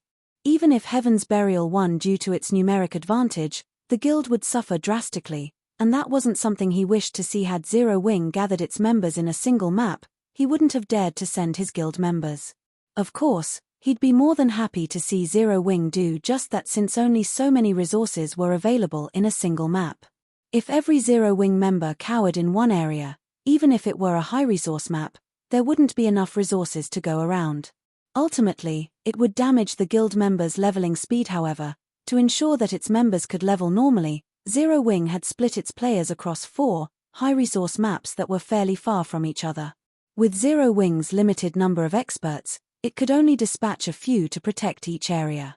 As long as Heaven's Burial continued to start small-scale battles, Zero Wing would fail to keep up with the enemy guild's numeric advantage. If this drug on, it would only be a matter of time before Zero Wing crumbled. Meanwhile, in Zero Wing's residence in White River City, 100 players wearing the core members' guild emblem sat in the residence's meeting room. The lowest level among the crowd was level 50, while the highest had reached level 52. All of these players could rank among the top regarding levels in any guild. As for their combat standards, the weakest among them had reached the middle stage of the Trial Tower's 6th floor, and the most powerful had reached the 7th floor. None of these players dared to utter a word as they watched the cloaked man before them, reverence and admiration filling their gazes. This cloaked man was none other than Black Flame, Zero Wing's guild leader and an expert of his own legends. Since everyone's here, let's get straight to business, Feng said as he glanced at the players in the room. Once he verified that there were enough players, he continued, "From now on, I have an extremely important task for you, but before carrying it out, you'll have to sign a confidentiality contract. If you don't wish to sign, you may leave, and I'll find a replacement. If you have any questions, ask now." A confidentiality contract. Guild leader, can you tell us what kind of task we'll be doing? Everyone stirred for a moment when they heard Feng mention a confidentiality contract. They were all profoundly curious about what Feng had in store for them, and not a single player among the crowd showed any signs of abstaining from the challenge. "I'm sure you are all aware that Heaven's Burial has caused our guild quite a bit of trouble lately. The task I have for you is very simple. You'll annihilate Heaven's Burial. Chapter 1599, Count Your Deaths on Me. Chapter 1599, Count Your Deaths on Me." When Feng finished speaking, silence descended on the meeting room. Heaven's Burial shone like the midday sun in several kingdoms and empires neighboring the Orc Empire.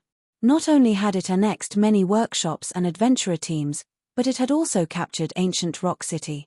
Now, the guild had nearly as much overall strength as a super first-rate guild. Although Zero Wing was also powerful and had great growth potential, it wasn't as powerful as Heaven's Burial, which had both its own strength and the support of major corporations. In fact, as members of Zero Wing, they had prepared themselves for a long, arduous battle against their rival guild. Yet, Feng wanted them to exterminate Heaven's Burial. He had also made the declaration as if it were a matter of course.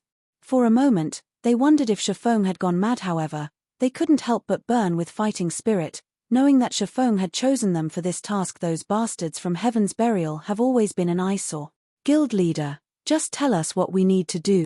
We finally get to start a real fight with Heaven's Burial. I've been waiting to duke it out with Heaven's Burial for a long time. Those cowards only know how to hit and run. If given the chance, I'll beat them until not even their mothers recognize them." Everyone's blood boiled with excitement as they looked at Feng. Their hatred for Heaven's Burial was nothing new. In fact, that hatred had only increased due to the guild's shameless tactics. "All right, since none of you have any issues, sign these confidentiality contracts."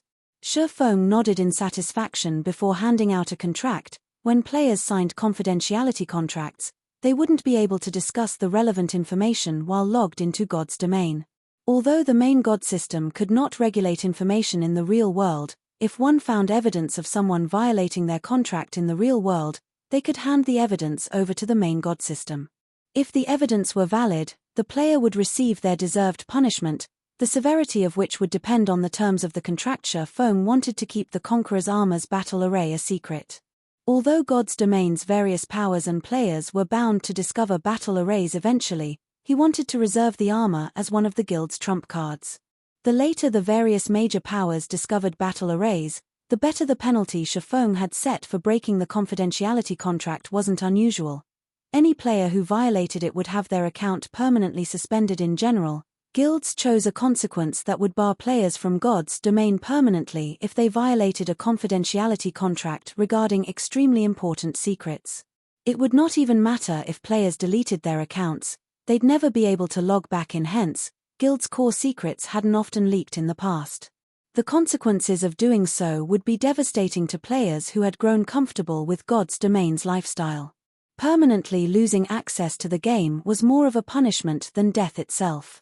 This was especially true for players who earned access to their guild's core secrets. Of course, there were bound to be players who would take the risk when offered an astronomical price. Once the 100 plate armor players from the Dark Gods Legion signed the contracts, Feng pulled one Conqueror's armor after another from his bag. While Aqua Rose had gathered the necessary players, Feng had successfully forged another 4 pieces of the Conqueror's armor. Among these 4 pieces, one was even an improved Conqueror's armor. This increased the count to 5 improved pieces, just enough for a 5-man party to activate the basic strength battle array. What? There's so much level 50 fine gold equipment here.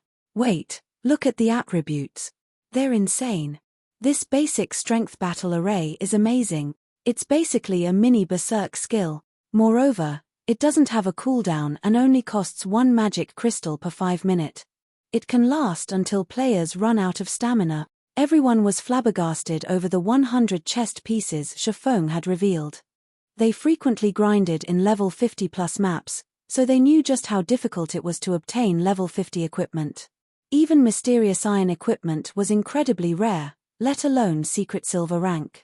Level 50 mysterious iron equipment's basic attributes could easily rival those of level 45 fine gold equipment, and level 50 equipment provided higher defense than lower level equipment. However, the superior defense wasn't displayed in numerical value. Rather, it came in the form of impact mitigation. When players were attacked in God's Domain, the impact oftentimes disrupted their stance, revealing flaws in their defense. Aside from damage reduction, a player's defense could also mitigate some, if not all, of the impact from an attack. Thus, when deciding between level 45 fine gold equipment and level 50 mysterious iron equipment, players usually chose the latter, even if the former had stronger skills. Needless to say, not even level 45, top-tier, dark gold equipment could compare to level 50 fine gold equipment. Unfortunately, such equipment was extremely challenging to obtain. Even when raiding level 50, 100-man Hell Mode team dungeons, the armor only had a chance of dropping. It wasn't guaranteed yet. Feng had just set 100 pieces of such equipment before them. Moreover, the Conqueror's armor had a superb skill for large-scale combat. Every one of these players from the Dark Gods Legion felt as if they were dreaming. Only a few of them had level 50 dark gold equipment, while most of them still used level 45 dark gold equipment or a combination of level 50 mysterious iron and secret silver equipment. Even in a first-rate guild, their equipment would only be second to those who wore epic equipment. In response to these players' elation, Feng simply chuckled and shook his head. All of these players only had eyes for the Conqueror's armor's basic attributes. They had no idea that the fine gold ranked Conqueror's armor was even more valuable than level 60 dark gold equipment. I want each of you to select one of the chest pieces. Then, I'll split you into 20 parties of 5. Each party will take a healer and head to the 4 high-resource maps where we've sent our guild members to grind. I need all of you to continue the search for Heaven's Burial and Blackwater's members. If you find a group of 100 or fewer, kill them all. If the enemy overwhelms your team with numbers or peak experts are among their teams, notify the commanders responsible for the region, then send you reinforcements. If that is the case, you just need to keep an eye on the enemy. If they chase after you, try to kite them and regroup with the reinforcements. Feng strictly explained the details of their task as he eyes the players before him. By having the Dark Gods Legion members move in 6-man parties, they could move swiftly and stealthily. Although splitting these Dark Gods Legion members into 6-man parties, rather than 100-man teams, would limit the Legion's combat power, the smaller parties would seem like less of a threat to their enemies. This would make it easier for the Dark Gods Legion members to evade the enemy's detection. When Shifeng fell silent, everyone in the meeting room was dumbfounded. They even wondered if they had heard wrong. Feng actually wanted them to form 6-man parties to take on Heaven's Burial's 100-man teams. If they targeted ordinary 100-man teams, they'd be confident of their victory, but Heaven's Burial's teams were anything but ordinary. Each team was normally led by dozens of experts. If they assaulted such a force, they'd be attempting suicide, not starting a battle. Relax. I'll take responsibility for any of your death. Shifeng could see these players' confusion regarding his decision. However, he simply chuckled and said, "Or don't you have the courage for a task like this? So what if these 100-man teams are from Heaven's Burial? Guild leader, just you wait. Even if we don't kill them all, we'll definitely make them suffer." Initially, worry had gripped everyone's hearts, but after Shifeng had told them off in such a way, their fighting spirit began to burn anew. As Shifeng had implied, if they weren't even brave enough to do this, they might as well stop calling themselves experts. Also, the 3 parties with the highest kill counts will receive a large number of GCPs and gain 1 opportunity to learn an advanced combat technique. Whether or not you earn the opportunity will depend on your effort, Shifeng said, nodding in approval at everyone's high spirits. Immediately, he organized his players into parties before sending them off to the 4 high-resource maps. When they had heard that they might be able to learn an advanced combat technique, these players couldn't help their growing excitement. Advanced combat techniques were the guild's core secrets. It was extremely difficult to earn the opportunity to learn one. Normally, they'd only have the chance to earn the opportunity if they achieved some impressive feat or were selected by the guild for training, yet all they needed to do was rank among the top 3 for kill counts. Why wouldn't they be excited? After Shifeng finished with the Conqueror's armor and the 20 teams, he made his way towards Celiora's smithy in White River City to repair the Disintegration armor. Chapter 1600, Legendary Armor's Power. Chapter 1600, Legendary Armor's Power. The Disintegration armor's existence was giving Shifeng a huge headache right now. As he was no longer at the World Summit, the Disintegration armor's disintegration power was not being suppressed anymore. Meanwhile, with the dispelling of a portion of the evil power, the disintegration power leaking from the disintegration armor had intensified. As a result, the disintegration power, which initially suppressed his basic attributes by only 50%, now suppressed them by 60%. He didn't dare to recklessly remove the evil power suppressing the disintegration armor any further. After all, if he removed the evil power entirely, the suppression on him might become even stronger. If that happened, he would definitely be doomed. Hence, as a precaution, he decided to meet with Celiora first before doing anything else to the disintegration armor. Upon arriving at Celiora's smithy, things were just as usual. There were no guests before the cozy wooden house. Only the clangor of hammering came from it. There was nothing unusual about this place whatsoever. However, when Shifeng stepped into the smithy, it was as if he had entered an entirely different world. The mana density inside the smithy was far superior to even that of Zero Wing City. Meanwhile, at this moment, Celiora stood before a furnace smelting materials. Upon seeing Celiora's actions, Shifeng had to admit that a Grandmaster Forger was indeed different from a Master Forger. Master Forgers would normally use only flames when smelting and refining materials. However, Celiora was actually controlling a 3-fold magic array to imbue an oceanic amount of mana into her materials first before refining them using flames, which boosted the quality of her materials. Meanwhile, upon sensing Shifeng's entry into the smithy, Celiora sent him a glance. Although Celiora herself was not a combat-specialized NPC, Shifeng still felt as if Celiora saw through his soul when she looked at him. "It seems you managed to find some god's power to remove that evil power while you were gone. It's a pity that the god's power you acquired was too little to completely remove that evil power," Celiora said, shaking her head as she looked at Shifeng. She then demanded, "Well, out with it. What are you here for? If you're looking for a method to suppress that disintegration power of yours, I don't have any solutions. Right now, the only thing you can do is gather enough god's power and remove that evil power as soon as possible. Otherwise, the disintegration armor will only lure even more orcs to you. Soon, it won't even matter if you're hiding inside a city, as those orcs would do anything to satisfy their greed for the disintegration power. If things drag on for too long, even NPC cities won't be able to stop the orcs. Feng could not help but be shocked when he heard Celiora's words. He had never thought that removing a portion of the evil power suppressing the disintegration armor would have such frightening effects. If what Celiora said was true, then he really wouldn't have any place he could hide in the future. Lady Celiora, do you mean that if I manage to gather sufficient God's power, I'll be able to break free of my current predicament? Feng asked curiously. Previously, the reason why he chose to deal with the problem regarding the disintegration armor quickly was the armor serving as a beacon that lured mutated orcs to him. This situation prevented him from taking action out in the fields freely. If he could not deal with this problem, he wouldn't be able to do anything at all in the future. That should be the case. After all, the only reason the disintegration armor is leaking disintegration power is the loss of its channeling abilities. If the materials making up the disintegration armor recover, they should be able to control this disintegration power, Celiora said, a hint of uncertainty in her tone. Upon hearing Celiora's explanation, Feng breathed out a sigh of relief. He then took out the disintegration armor and had it absorb the god crystals inside his bag. The advanced god crystal and the basic god crystal there shattered and transformed into streams of golden mist that flowed into the disintegration armor. When the golden mist suffused the disintegration armor, streams of pitch-black energy started flowing out of the armor.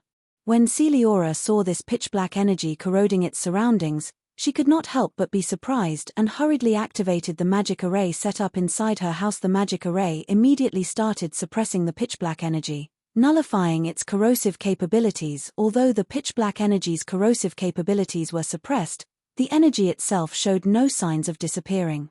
Instead, it actually started condensing. After 5 seconds passed, the mist-like energy transformed into a pitch-black energy bead that hovered quietly in midair, releasing a terrifying aura. What is this thing? Feng was indescribably shocked as he looked at the pitch-black energy bead before him. The aura the bead radiated made him feel as if a gigantic beast had just opened its bloody maw before him. At this moment, he could not even move his body in the slightest and could only look helplessly at the energy bead. Aside from the pitch-black energy bead, a change had also occurred to the disintegration armor, which he had placed on the table. As if the armor itself had gained life, Feng could clearly feel a surge of vitality from it. Rather than an inanimate object, the disintegration armor before him felt like it was some kind of life form.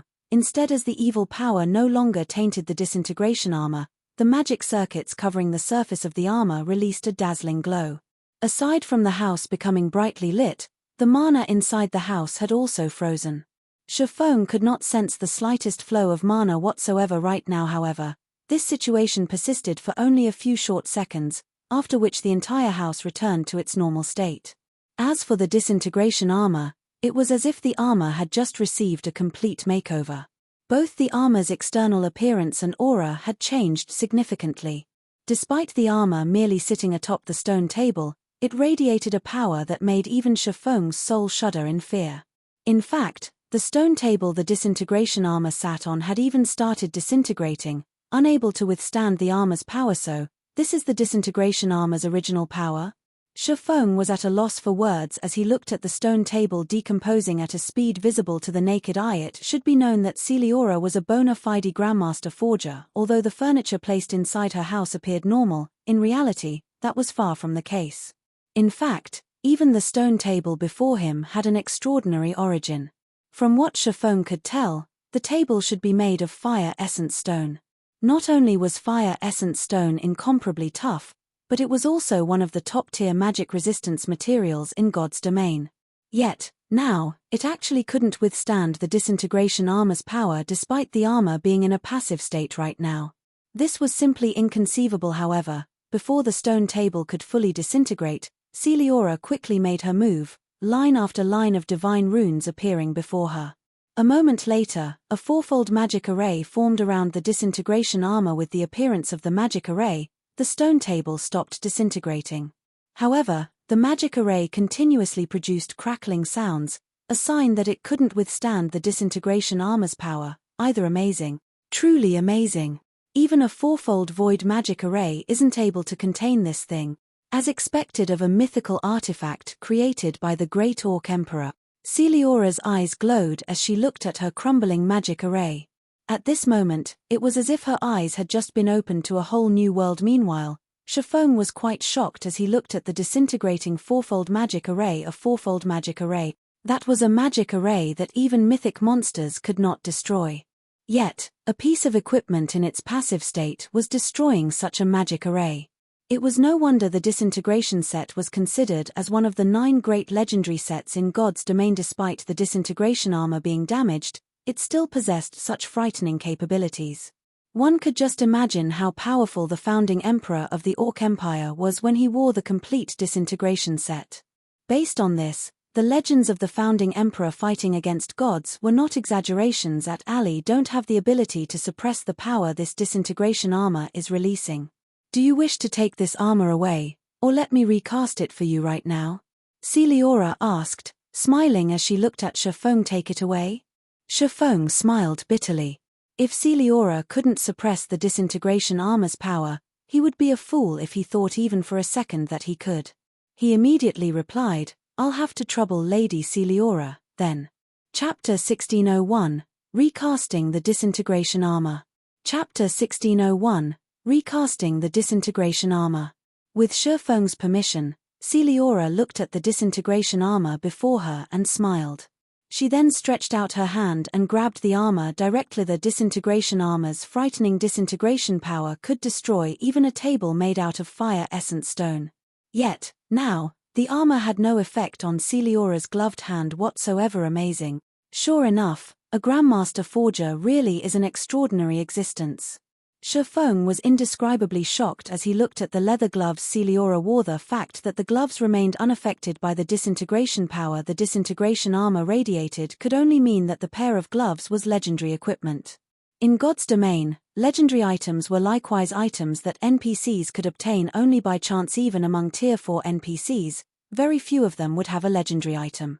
Meanwhile, those who did were no doubt powerful individuals in kingdoms and empires. Moreover, Celiora did not have just one legendary item. When the disintegration power tried spreading to Celiora's body, a layer of invisible power blocked it abruptly. Meanwhile, the only possibility Feng could think of to explain such a phenomenon was that the leather armor Celiora wore was also legendary rank 2 legendary items. In the past, even players who obtained only one legendary item could challenge opponents of a higher tier.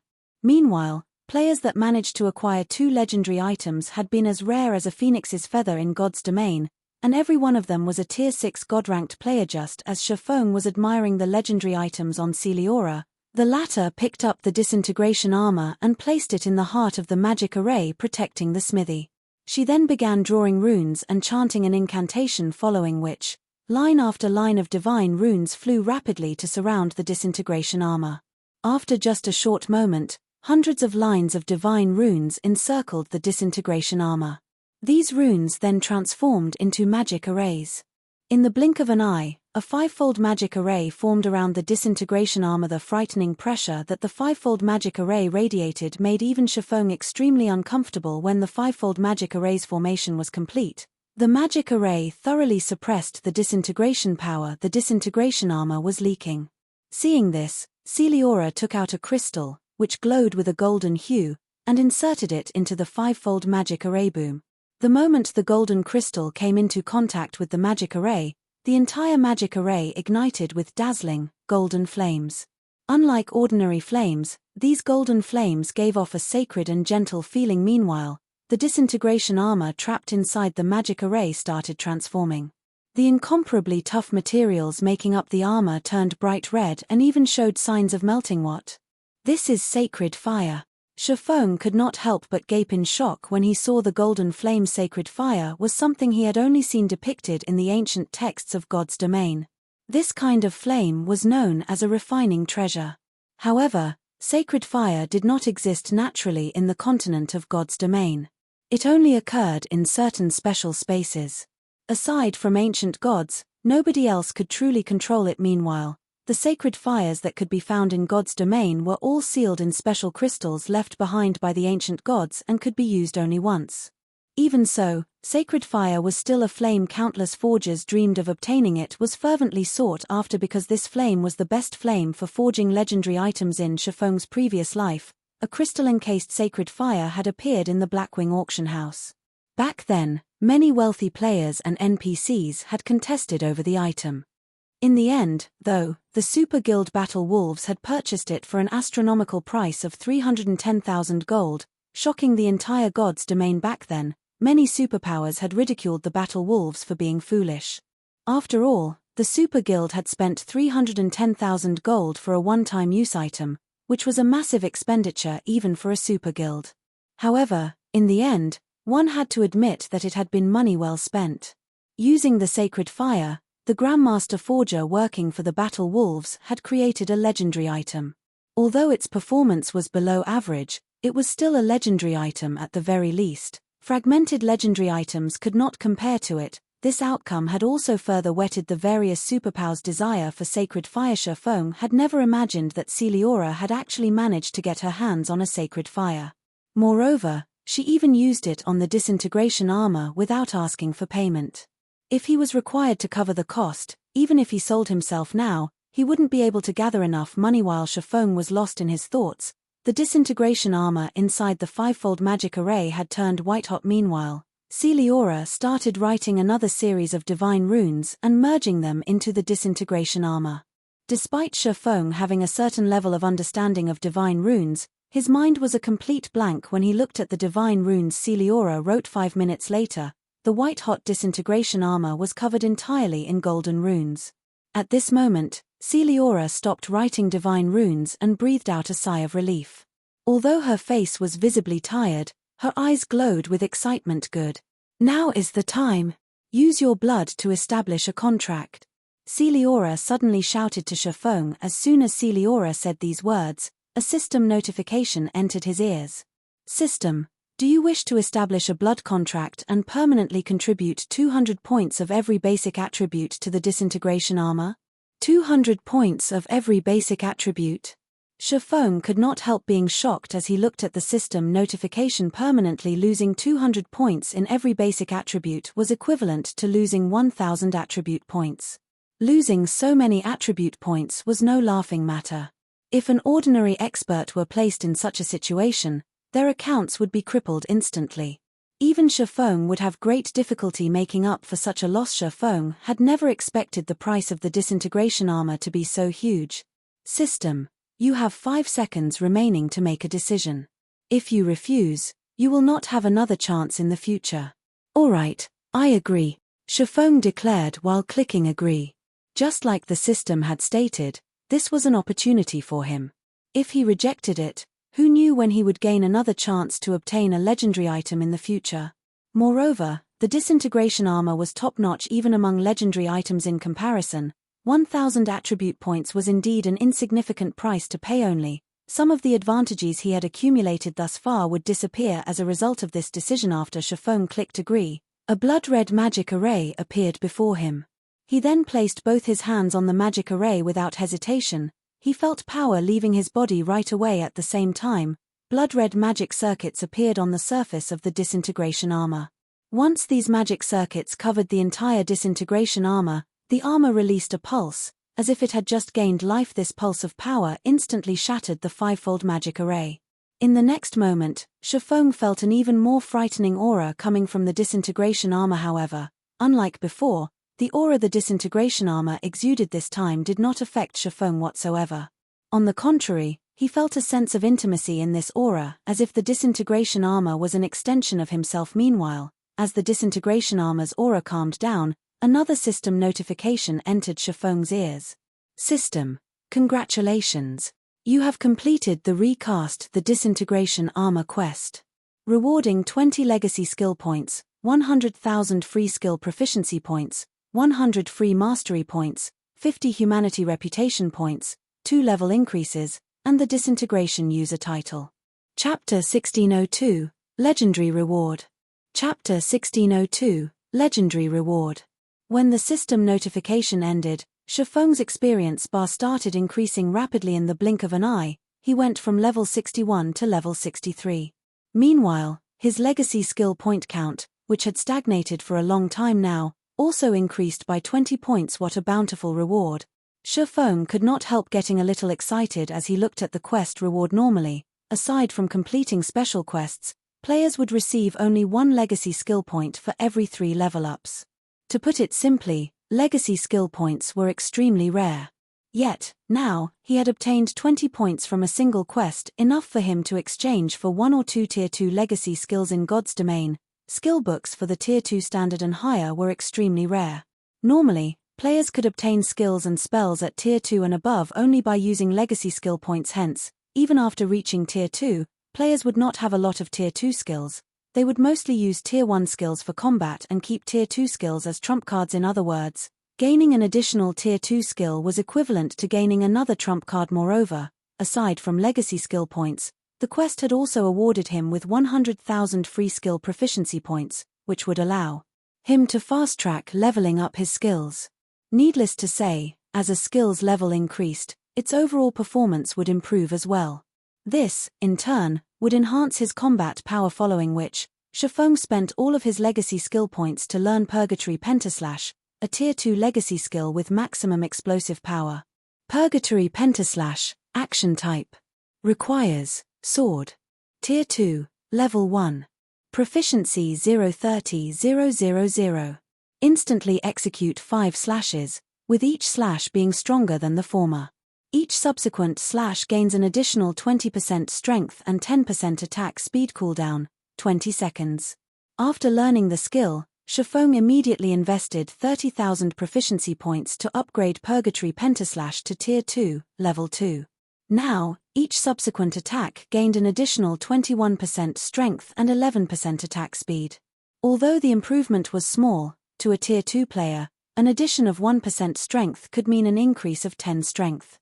Not to mention, this addition would be repeated 4 times in total. As for the remaining 70,000 proficiency points, Feng used them to upgrade the Tier 1 Chop Chop, was a skill that swordsman players could learn at Tier 0. The skill could be upgraded only to the Tier 1 standard at maximum. However, it was a skill that players would frequently use in battle, as it had a very short cooldown. At the same time, the skill also dealt a relatively significant amount of damage. Hence, as long as swordsman players upgraded their chop skill, their overall DPS would improve as well. After Feng invested his remaining 70,000 proficiency points, his chop skill leveled up twice, instantly going from Tier 1, level 3 to Tier 1, level 5. Chop, action type. Requires sword. Tier 1, level 5, proficiency 12 6 12 30 000.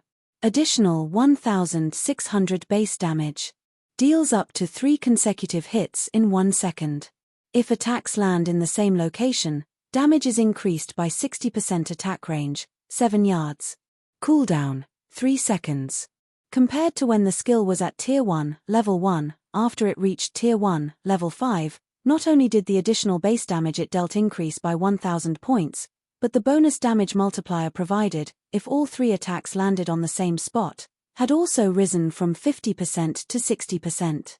There was a significant improvement in damage.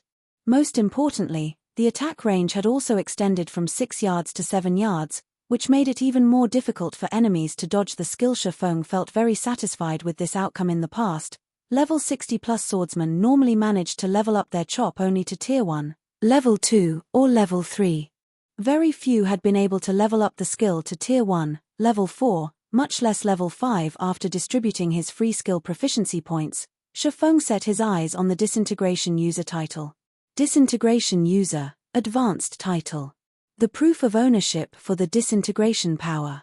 Endow Disintegration power to a maximum of 30 players within a 200-yard radius, increasing their basic attributes by 10% and damage by 20%. The magic damage and physical damage they receive will also be decreased by 30% and 15%, respectively. Reading the introduction for the Disintegration user title stunned. Feng titles were different from domain skills. In the case of domain skills, the simultaneous use of multiple domain skills would weaken their effects slightly, there might even be a counterreaction. However, it was a different story for titles. The effects of titles could be stacked with the effects of domain skills without them interfering with one another. Although he could only endow Disintegration power to a maximum of 30 players, it was still plenty amazing. The Disintegration user title would work wonders in team battles and dungeon raids. Meanwhile, although the Disintegration user title's effects were wonderful, Feng had noticed an even more exciting matterand, that was the increase to his basic attributes due to the improvement of his life rating. Each time he leveled up, he would gain more basic attributes than he did before. After leveling up twice in a row, not only had he acquired a large number of free attribute points, but his basic attributes had also received a significant boost overall. He now gained 20 more attribute points each time he leveled up. So, this is the power of the Dark Iron Bloodline? Feng was at a loss for words as he looked at his improved basic attributes. Currently, he was still only a level 63, tier 2 player, yet the Dark Iron Bloodline was already providing him with an additional 20 attribute points with each level up. Moreover, this number would increase as he reached higher levels and tiers. He might even be able to recover the 1000 attribute points he lost today before he got to level 100. Just as Feng was feeling shocked by the power of his bloodline, Celiora turned her gaze to him. "You're very lucky. The recasting this time was extremely successful.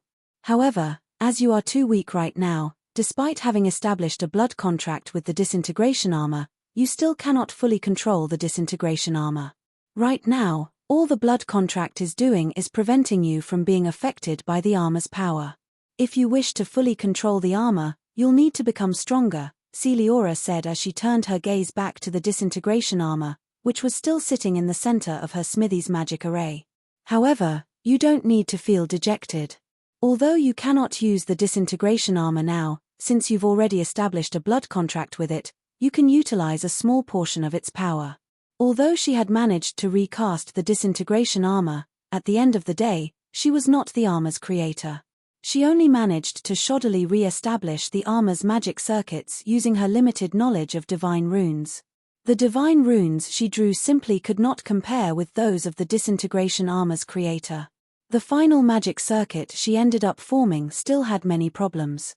The flow of energy in the armor also wasn't perfect. Without a considerable amount of power, one would not be able to control the armor at all. Upon hearing Celiora's words, Feng could not help but take a look at the disintegration armor's attributes. Indeed, just like Celiora had said, the disintegration armor was still considerably unstable after being recast. It needed him to reach tier 3 before he could equip it. Aside from that, there was no other information stated in the armor's attribute panel. However, the disintegration field skill granted to him had strengthened considerably. Disintegration field disintegrates all skills and spells within a 100-yard radius. Skills and spells at tier 2 and below will be nullified, while skills and spells above tier 2 will be weakened by 60%. All entities within range of the disintegration field will sustain a 40% reduction to basic attributes, physique, and stamina, in addition to a 400% increase to their stamina and concentration consumption rates. No cooldown. This is the real disintegration field. After looking at the new disintegration field, Feng finally understood why legendary items could allow players to challenge opponents of higher tiers. Currently, he could use only a small portion of the disintegration armor's power, yet the armor was already providing him with such great benefits. If he could equip the armor now, he would simply be invincible among the current players of God's domain. However, Feng only toyed with this thought. Legendary equipment was not that easy to equip, all the more top-notch legendary equipment like the disintegration armor. He should just be grateful that the disintegration armor no longer suppressed him and provided a stronger disintegration field. After storing the disintegration armor, Feng finally shifted his sights to the pitch-black energy bead floating in midair. Although the energy bead's aura had already disappeared, the energy bead had also formed a zone completely void of mana around itself. Just by entering this void zone, Feng felt his entire body becoming incomparably heavy. At the same time, his mind also became sluggish like never before. Chapter 1603, Destruction Crystal. Chapter 1603, Destruction Crystal. What is this thing? The closer Feng got to the hovering energy bead, the heavier his body felt. He even felt somewhat dizzy, his mind growing fuzzy. He felt as if his control over his own body had dulled, as if it no longer belonged to him. This was the first time he had ever experienced such a sensation in God's domain, both in this life and the previous one. If players merely lost some attributes, they'd, at most, feel physically powerless, but their mind wouldn't be affected yet. Despite his unchanged basic attributes, his overall combat power had decreased by at least 80%. At this point, even an ordinary tier 2 player could easily kill him. It's best if you don't get too close to this thing. When Shifeng was less than a yard from the energy bead, Celiora raised her hand to stop him. Hearing Celiora's warning, Shifeng obediently retreated from the energy bead. He only regained control of his body after he had left the void zone. He couldn't help but stare at the energy bead in shock. It was too strong. If he could wield this power, using it on the battlefield against other players, he'd become truly invincible. While the energy bead didn't suppress basic attributes, it significantly reduced players' control of their bodies, and regardless of how high a player's attributes were, they'd become a helpless child when subjected to the energy bead's mental suppression. This isn't something you can withstand at your current power. If you try to touch it, you'll lose your life on the spot.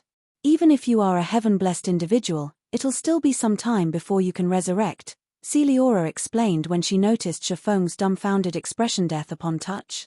And the resurrection time is so long. Shifeng couldn't help his growing curiosity over the bead's identity. Lady Celiora, what is this item? He had heard of many items that could kill players upon contact, but he had never heard of items increasing players' resurrection time. As far as he knew, only certain skills and high-tiered NPCs could do such a thing. The ability to absorb a player's soul was one such example. Yet, even after using omniscient eyes on the energy bead, the bead's inscription still said unknown. He couldn't even get a name. This is a destruction crystal, formed from the power of destruction.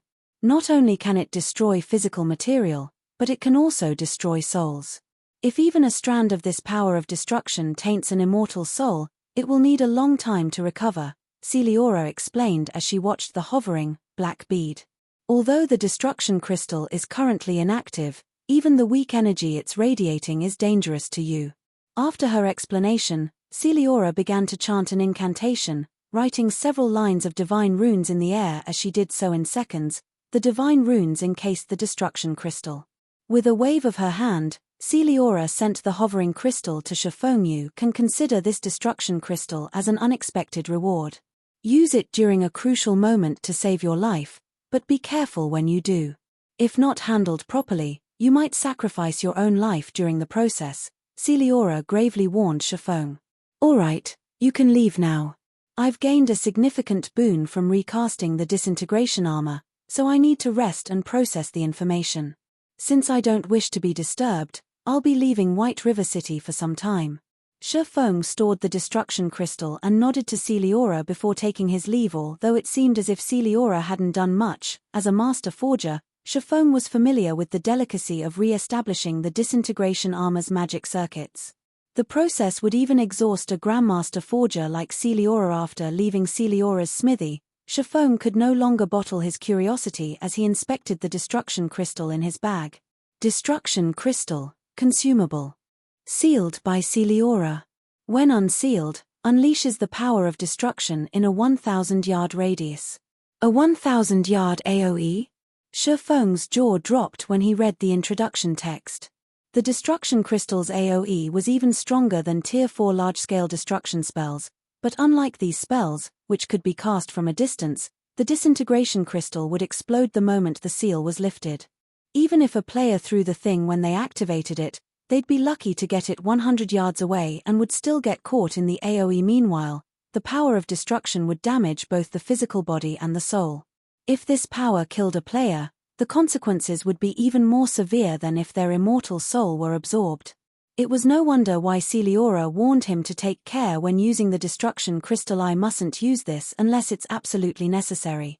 When Shifeng recalled the feeling of standing too close to the power of destruction, his heart skipped a beat. However, now that he had dealt with the disintegration armor, his basic attributes were free of its suppression. Moreover, he no longer had to worry about mutated orcs targeting him out in the fields. He could now execute his plans without worry. As Shifeng prepared to visit Zero Wing City to check on its situation, his system communicator rang. Phoenix Rain? Shifeng could not help his curiosity when he saw the caller ID. Phoenix Rain had been very busy lately.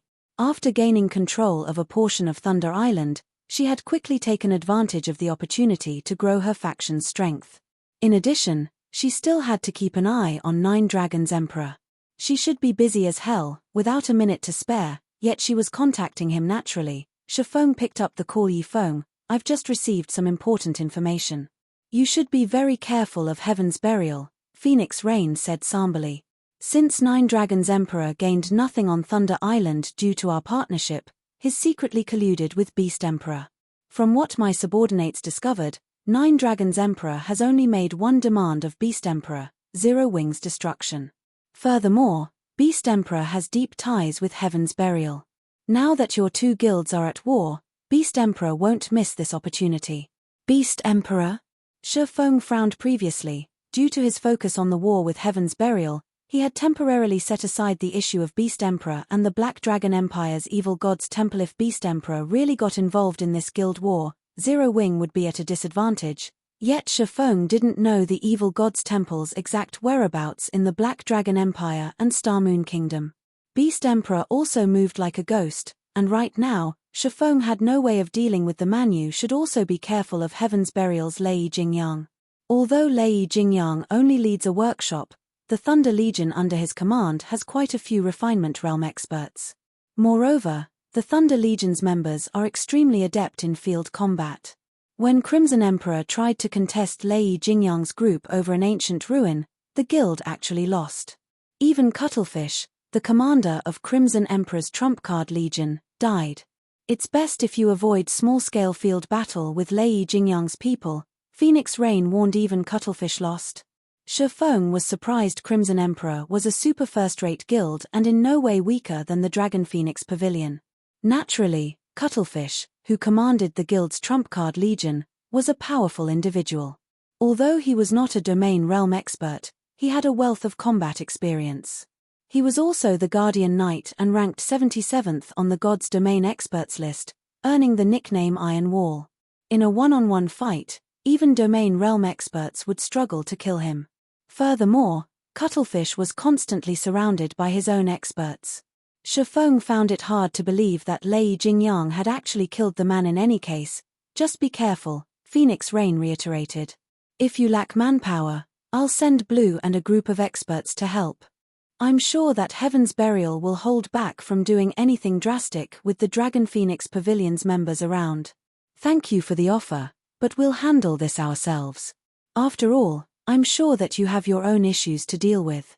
I've heard that Nine Dragons Emperor has been causing quite a bit of trouble for you lately, Feng said, smiling as he rejected Phoenix Rain's offer. While Heaven's Burial wasn't an easy foe, Zero Wing was no pushover, either. All right. Phoenix Rain sighed. She felt that Zero Wing was too stubborn.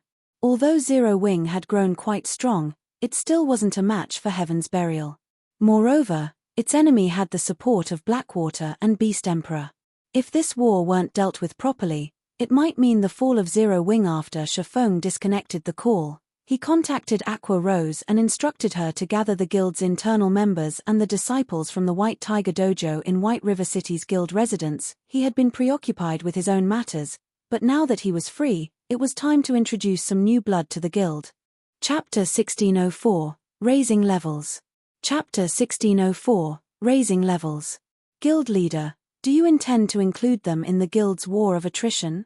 When Aqua Rose received the order to gather the experts the guild still nurtured, she could only assume that Feng wanted to use them in the war against Heaven's Burial. Currently, Zero Wing severely lacked expert players. Moreover, both the guild's internal members and the disciples from the White Tiger Dojo had improved their standards considerably. Some of the more powerful players had already reached the Trial Tower's 6th floor. Even in a super guild, these players would be considered experts. If they could send these players to the field, they could help make up for Zero Wing's lack of experts in them. In any case, they need training to improve their techniques. They'll grow much faster in live combat. Feng nodded. Although that is true, their levels aren't high enough. The highest leveled among them is only level 39, while most of them aren't even level 35 yet. With such a huge gap in equipment and levels, their techniques won't add to the guild's combat power regardless of how good they are, Aqua Rose said, shaking her head. The various large guilds' elite members were, on average, level 45. There was easily a 10-level gap between these elite players and Zero Wing's internal members. Meanwhile, every 5 levels was a minor turning point when it came to weapons and equipment in God's domain. Techniques couldn't make up for such a massive difference that easily. I know. That's why I'm taking them out to level, Feng said, Smiling, he still wasn't satisfied with these internal members' standards, and since he had been busy with his own matters, he had set aside the issue of helping them level, but now that their combat standards had reached a sufficient level, he had to help them level up, transforming them into usable combat power. For the Guild Zero Wing had nearly 200 internal members, and the White Tiger Dojo had sent him 500 disciples. Although the White Tiger Dojo's disciples weren't Zero Wing members, they were under his command while they trained with the guild.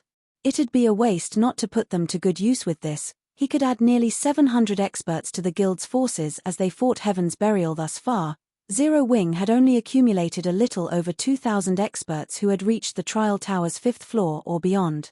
Another 700 experts would increase the guild's overall combat power by a massive 1/3, taking them out to level. Aqua Rose's eyes lit up when she heard Shifeng's plan.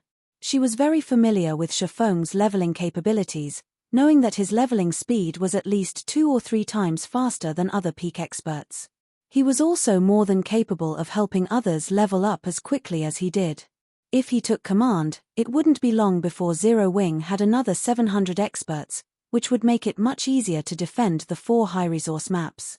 However, after giving the matter some more thought, Aqua Rose shook her head and said, "Guild leader, I'm afraid helping them level up will be difficult right now. Heaven's Burial is constantly watching our people. If we send our internal members to the fields to level, Heaven's Burial will certainly ambush the group. They might lose levels, rather than gain them. Relax.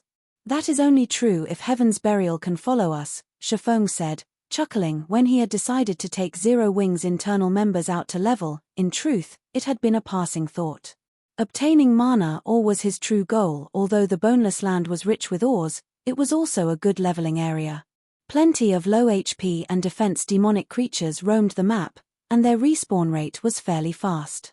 These demonic creatures' high magic resistance and combat standards were the only issues, making them difficult to deal with for magical class players. To Shifeng, however, these monsters were not a problem after all. He had the Bible of Darkness, and in that map, he'd be in his element, following which, Aqua Rose notified Zero Wing's internal members and the White Tiger Dojo's disciples to gather in White River City's guild residence. While he waited, Shifeng made a trip to the Candlelight trading firm to grab pickaxes before heading to the residence himself. When Shifeng arrived, the gathered crowd stirred.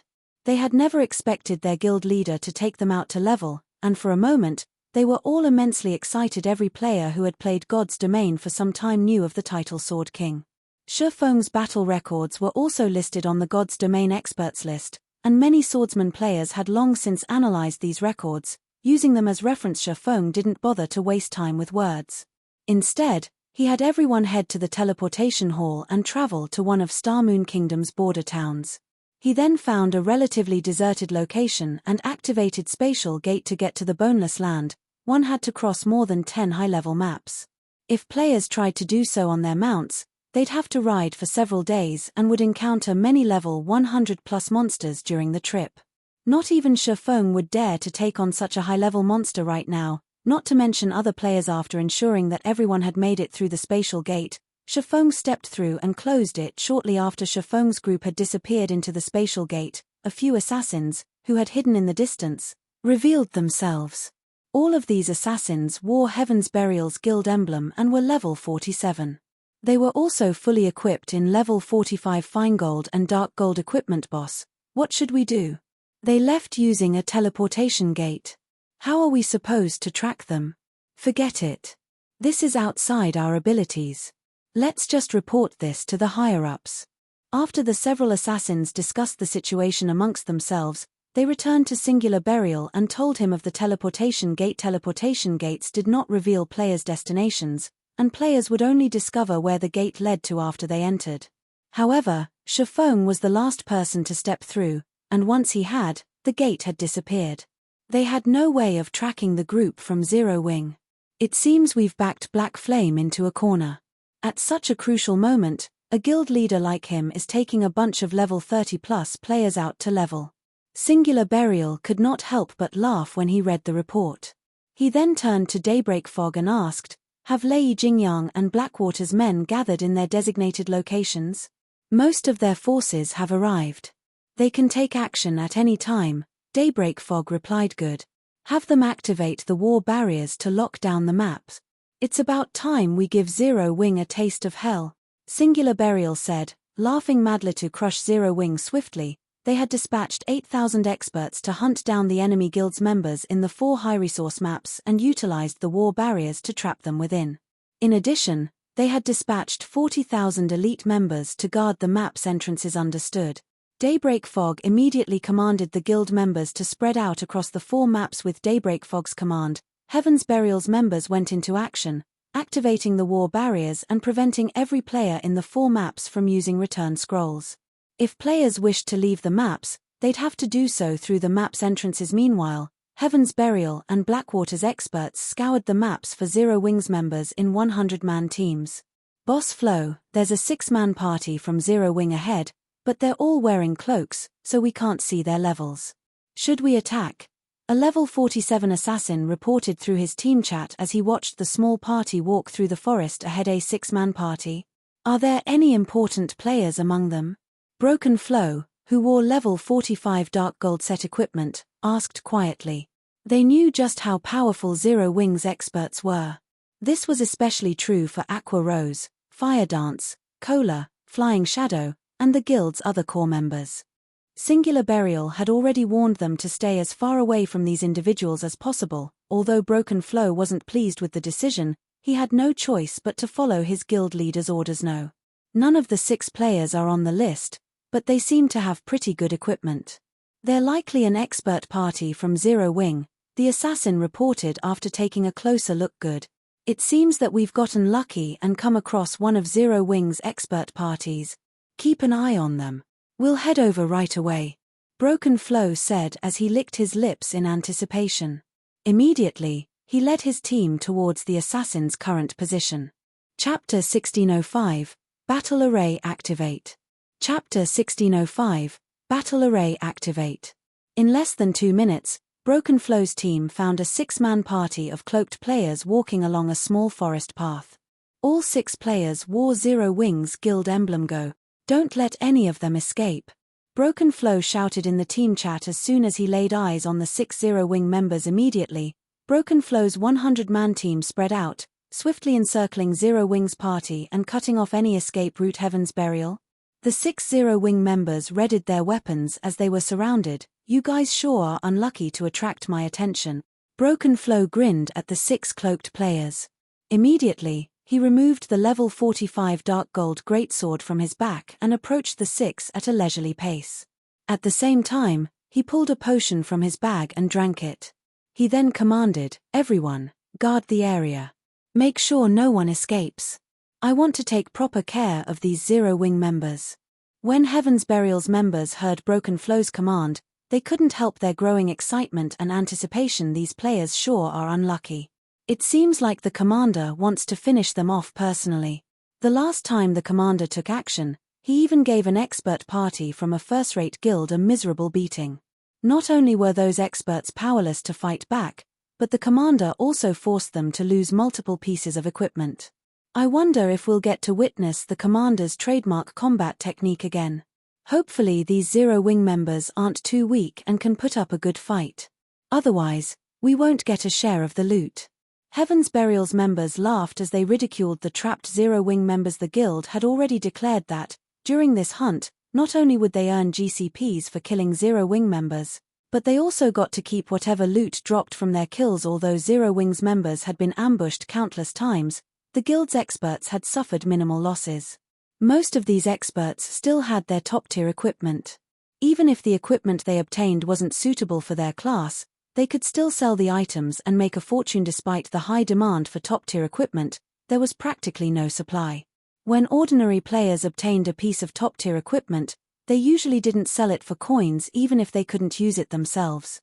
Rather, most players tried to trade one piece of equipment for another that they could use. Now that they had come across 6 Zero Wing experts, this was a golden opportunity to walk away with massive profit. Of course, Broken Flo didn't care about the equipment.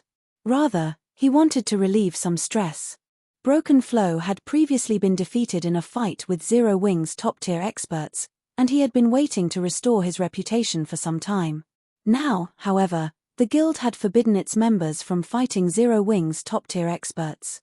Naturally, Broken Flow was annoyed however. Killing Zero Wings elite members was boring. Only Zero Wings experts could pique Broken Flow's interest. You don't have to worry. Without my command, they won't move, Broken Flow told the 6 players from Zero Wing, who watched their surroundings warily. With a calm smile, he continued, if you want to leave this place alive, there's only one way to do it: defeat me. I don't mind if you come at me one by one or all together, but I advise you not to attempt an escape. My team includes over 60 experts from Heaven's Burial. If we attack as one, none of you will survive. If you don't have any problems, let's begin. After saying so, Broken Flow continued towards the 6-man party before him. His lax attitude proved that he didn't view the 6 experts before him as proper opponents whatsoever. Tiger, what should we do? The cleric from Zero Wing asked the robust youth in front of the party in a hushed tone. We're too outnumbered. There's no way we can break through this encirclement. It seems we have no choice but to fight this Broken Flow fellow. Infant Tiger, the party's leader, realized their situation had taken a turn for the worst.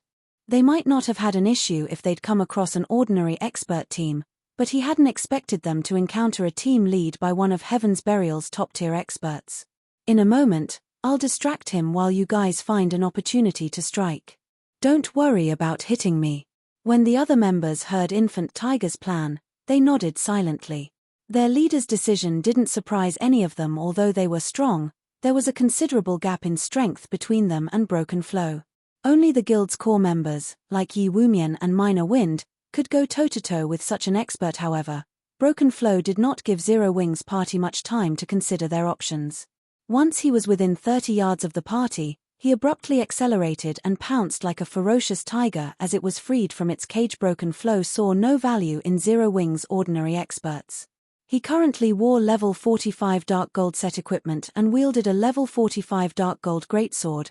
With his equipment standards, he'd even rank among the top in a super guild. As for his techniques, he had reached the refinement realm some time ago. He'd be a mainstay in any major guild if not for Singular Burial's prohibition. He'd even challenge Zero Wings' peak experts like Fire Dance and Aqua Rose so fast. Broken Flow's speed caught Zero Wings members off guard. By the time they reacted, Broken Flow was already within 10 yards. In the blink of an eye, Broken Flow circled around Infant Tiger, who stood at the forefront of the party, and swung his great sword. As his great sword soared towards the enemy berserker, it split into 3 copies that struck from different angles. Combat technique, Trishadao interception. Just as Broken Flow's 3 sword lights were about to bite into Infant Tiger, who was at his wit's end, decisively activated the basic strength battle array. Immediately, the mana around Infant Tiger and the other 4 melee players in the Conqueror's armor went berserk. The 5 melee players felt as if their minds connected, their senses expanding in a way they had never before experienced. Despite Broken Flow's sword lights targeting his blind spots, Infant Tiger saw all 3 clearly. Suddenly, Infant Tiger turned and sidestepped, miraculously evading all 3 attacks without even turning to look at Broken Flow. Infant Tiger swung his own blade, sending an arc of silver slicing through Broken Flow's side. Broken Flow panicked. Since his attacks had missed, his stance was off balance, and his defense was riddled with holes. Instinctively, he activated Whirlwind Slash and rotated his body despite his awkward stance. Boom. When the 2 great swords collided, brilliant sparks surrounded the fighters. Due to the impact, Broken Flow was forced back 2 steps. Infant Tiger, however, hadn't moved. The difference between the berserker's strengths was obvious when Heaven's Burial's members saw this. They were dumbfounded. They had never thought that their commander would be at a disadvantage against an ordinary expert. As for Broken Flow himself, he stared at Infant Tiger with a grim expression. Although he had only exchanged 2 moves with the enemy berserker, he realized that not only was Infant Tiger's strength higher than his, but the enemy's combat standards were also extraordinary. No ordinary expert could evade his 3 accurate and fast attacks. However, the situation also confused Broken Flow. When did Zero Wing obtain an expert berserker as powerful as he was? Who are you? Broken Flow shouted at Infant Tiger. Chapter 1606, Might of a Battle Array. Chapter 1606, Might of a Battle Array. As Broken Flow questioned Infant Tiger's identity, he took a huge step backward. Star Moon Kingdom's general masses were no strangers to Zero Wing's top-tier experts, not to mention Heaven's Burial. In fact, Heaven's Burial was very familiar with the standards of the internal experts Zero Wing nurtured. However, Broken Flow had no recollection of Infant Tiger among Zero Wing's top-tier experts. The only possibility was that Zero Wing's top-tier experts had used disguise tools, playing the pig to eat the tiger, and wound Heaven's Burial's expert teams. But before Broken Flow could listen to Infant Tiger's reply, the other 4 melee players from Zero Wing appeared beside him, launching their attacks. 2 berserkers executed the Tier 1 Cross Slash and Flame Slash, the Guardian Knight used the Tier 1 Justice Roar and Holy Slash, and the Shield Warrior raised his shield and used the Tier 1 Crumbling Mountain. When the 4 melee players attacked Broken Flow, they moved like a single entity. Their various skill flew towards Broken Flow's blind spots almost simultaneously. Their attacks were as fast as lightning. What? Broken Flow was shocked yet again. When he sensed the 4 melee players' combination attack, he felt the threat of death looming over him. On instinct, he activated the Tier 1 Taboo skill, Hurricane's Descent, and created a powerful hurricane around himself using his great sword. The Taboo skill incorporated both offense and defense in a perfect balance. Peng, peng, peng. A series of clangs echoed around the fight. The 4 melee players that had attacked Broken Flow were forced to retreat 2 or 3 steps, but once they stabilized, they launched another uniform assault, not giving the berserker a moment to catch his breath. This time, the Guardian Knight and Shield Warrior rushed at Broken Flow from the front, whereas the 2 Zero Wing berserkers approached from Broken Flow's sides. For a time, Broken Flow had to retreat as he desperately defended himself. While he did so, his HP continued to drain. What? The commander is actually. Heaven's Burial's members were utterly shocked as they watched Zero Wing's party suppress Broken Flow. Their previously playful expressions had vanished. None of these players were amateurs. They knew just how powerful their commander was, and even if they formed a 6-man party to challenge him, they wouldn't come close to killing Broken Flow. This wasn't due to the difference between their basic attributes, but the difference in their combat standards. If they tried to fight Broken Flow, he'd easily find and target their weak points. By the time they realized that they were under attack, it'd be too late to react. Moreover, Broken Flow could easily dodge and block their attacks. In the end, the Berserker commander would whittle down their HP and kill them. At most, Broken Flow would lose some HP when he blocked attacks or received a few hits that he couldn't dodge, but that'd be rare since he could use his positioning to prevent such situations. Now, regardless of how Broken Flow shifted his stance, he couldn't avoid the 4 melee players' pincer attacks as they continued to shave away his HP. However, this wasn't the most frightening aspect of this fight. What Heaven's Burial's members found truly shocking was the fact that Broken Flow couldn't force his way out of the encirclement. No matter how he tried to counter the 4 melee players, the outcome was the same. His targets would either deflect or block his attacks, refusing to budge an inch. Broken Flow looked like some beast trapped in a steel cage. The spectating Heaven's Burial members weren't the only ones shocked. Broken Flow, who desperately fought for his life, was flabbergasted of the 4 melee players assaulting him.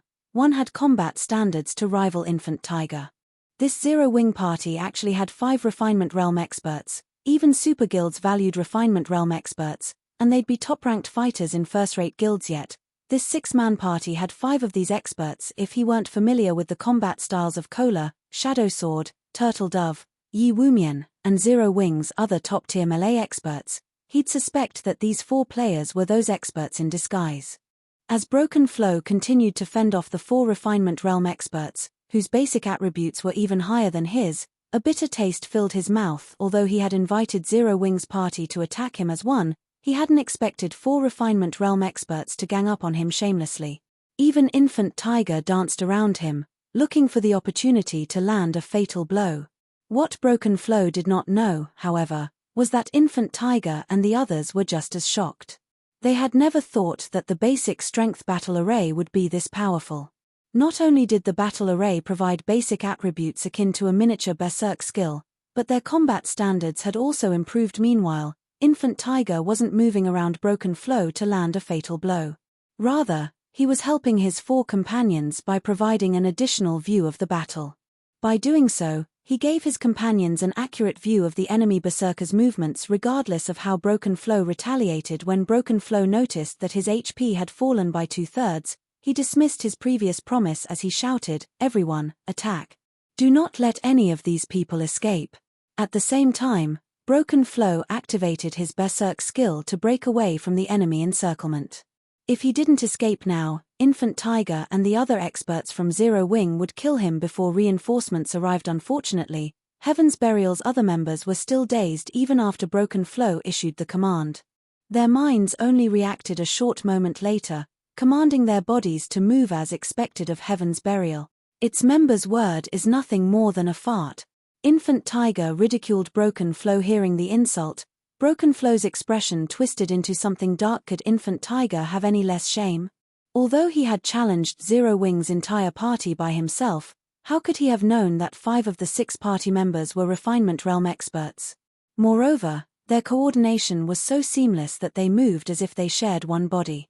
Against such coordinated attacks, this team could even defeat a Flowing Water Realm expert, much less Broken Flow. However, Broken Flow's call for help prompted Infant Tiger and the others to activate Power of Darkness. Once their basic attributes soared, they launched another ruthless assault against the Berserker. This time, however, they held nothing back. After Feng had upgraded the Bible of Darkness, the power of darkness he granted his allies had grown stronger as well. Although Broken Flow's berserk skill was powerful, it was subpar compared to the improved power of darkness. In addition, Broken Flow's basic attributes were already lower than Infant Tiger and his companions.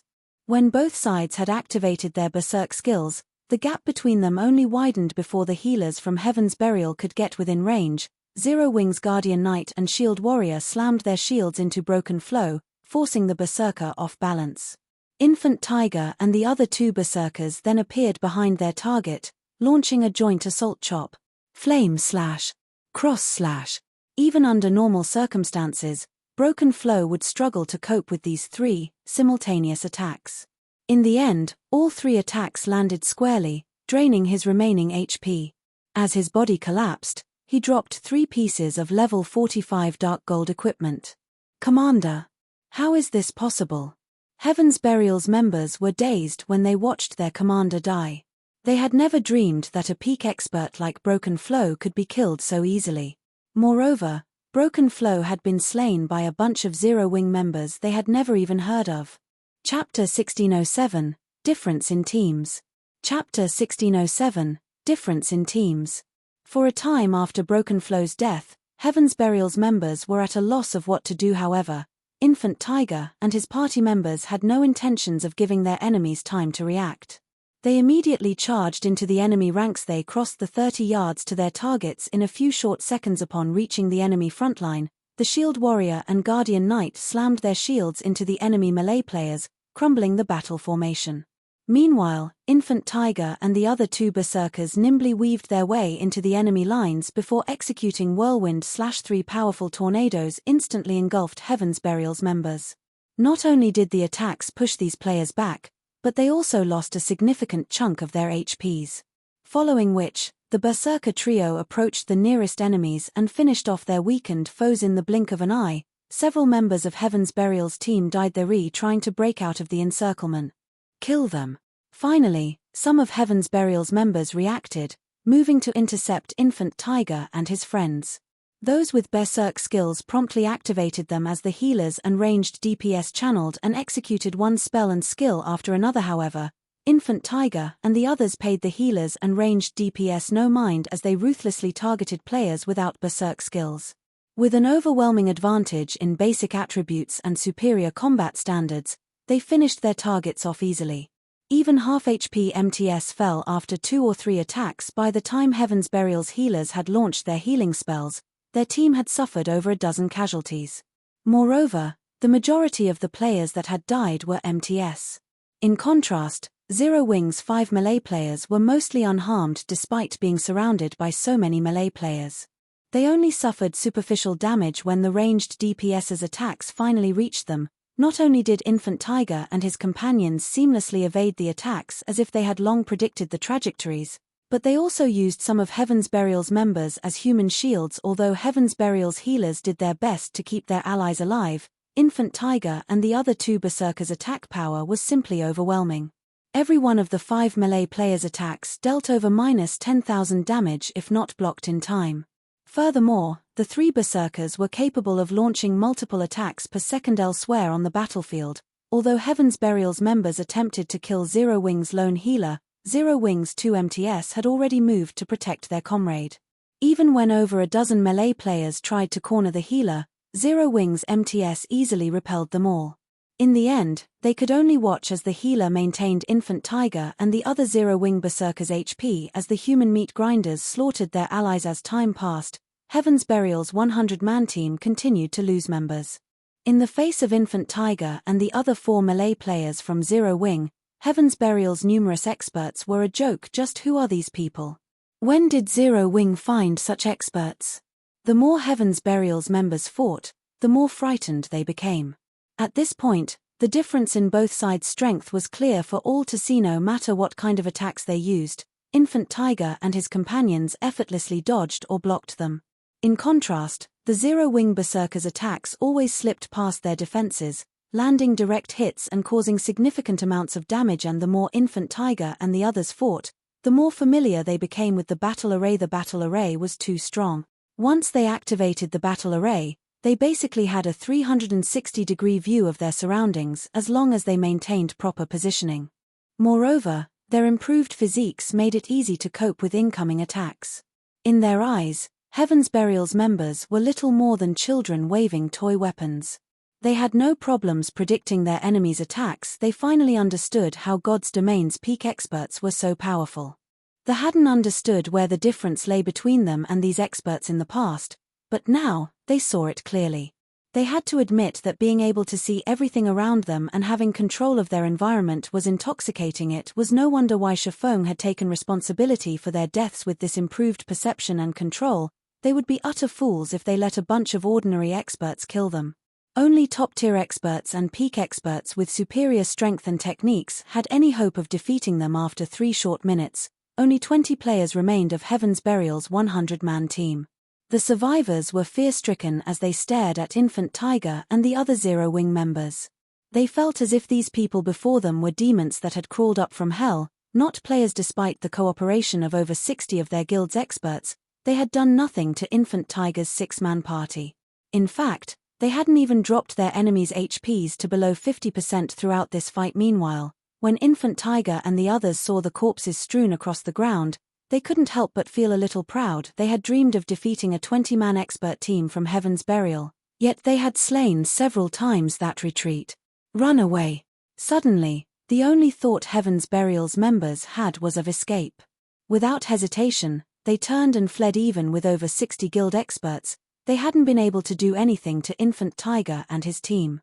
Now that they only had a bunch of elite members remaining, they were even less of a match for Zero Wing's party. They'd only throw themselves into the jaws of death if they continued to fight. If they died, they lose a level and a piece of equipment. Although the guild would offer compensation, it'd be far from enough to cover their losses. Don't think that you can get away so easily. Infant Tiger and the others chased after their fleeing enemies. With the massive difference in basic attributes, Heaven's Burial's members couldn't escape Infant Tiger and his companions' pursuit even if they spread out as they ran. After another short moment, Heaven's Burial's 100-man team had been utterly annihilated. Meanwhile, as war barriers activated in the 4 high-resource maps Zero Wing's members occupied, panic ensued among the unrelated players in the maps. They all pulled up the official forums to discuss the matter. What's going on? Why aren't return scrolls working in the grieving swamp all of a sudden? This must be Heaven's Burial's doing. I've heard that Heaven's Burial is going all out to hunt Zero Wing's members. The guild has already dispatched over 8,000 expert members, not to mention the elites. It seems Heaven's Burial is finally getting serious. With 8,000 experts, they'll have no issues eliminating Zero Wing. Crap. They're really fighting each other. There's a fight between Heaven's Burial and Zero Wing's teams not too far from me right now. Heaven's Burial's 100-man team is amazing. It's completely overwhelming Zero Wing's 100-man team. The public had become interested in Heaven's Burial's hunt. No one had expected the guild to dispatch 8,000 experts to slaughter Zero Wing's members. Even a first-rate guild could, at most, field 3,000 experts. After all, the requirements to be considered an expert player in God's domain had become stricter than ever before. In the past, players would be considered experts once they reached the Trial Tower's 4th floor, but now, players had to reach the 5th floor. Some stricter guilds even required their experts to reach the 5th floor's middle stage, yet Heaven's Burial had nearly 3 times more experts than a first-rate guild. Guild leader, we've received a casualty report from Star Moon Kingdom. Daybreak Fog suddenly approached Singular Burial, who commanded the battle before them. Quietly, she said, thus far, we've killed 1,809 Zero Wing members. That many? Didn't the battle start less than half an hour ago? Singular Burial nodded, satisfied, upon hearing the report. What about our casualties?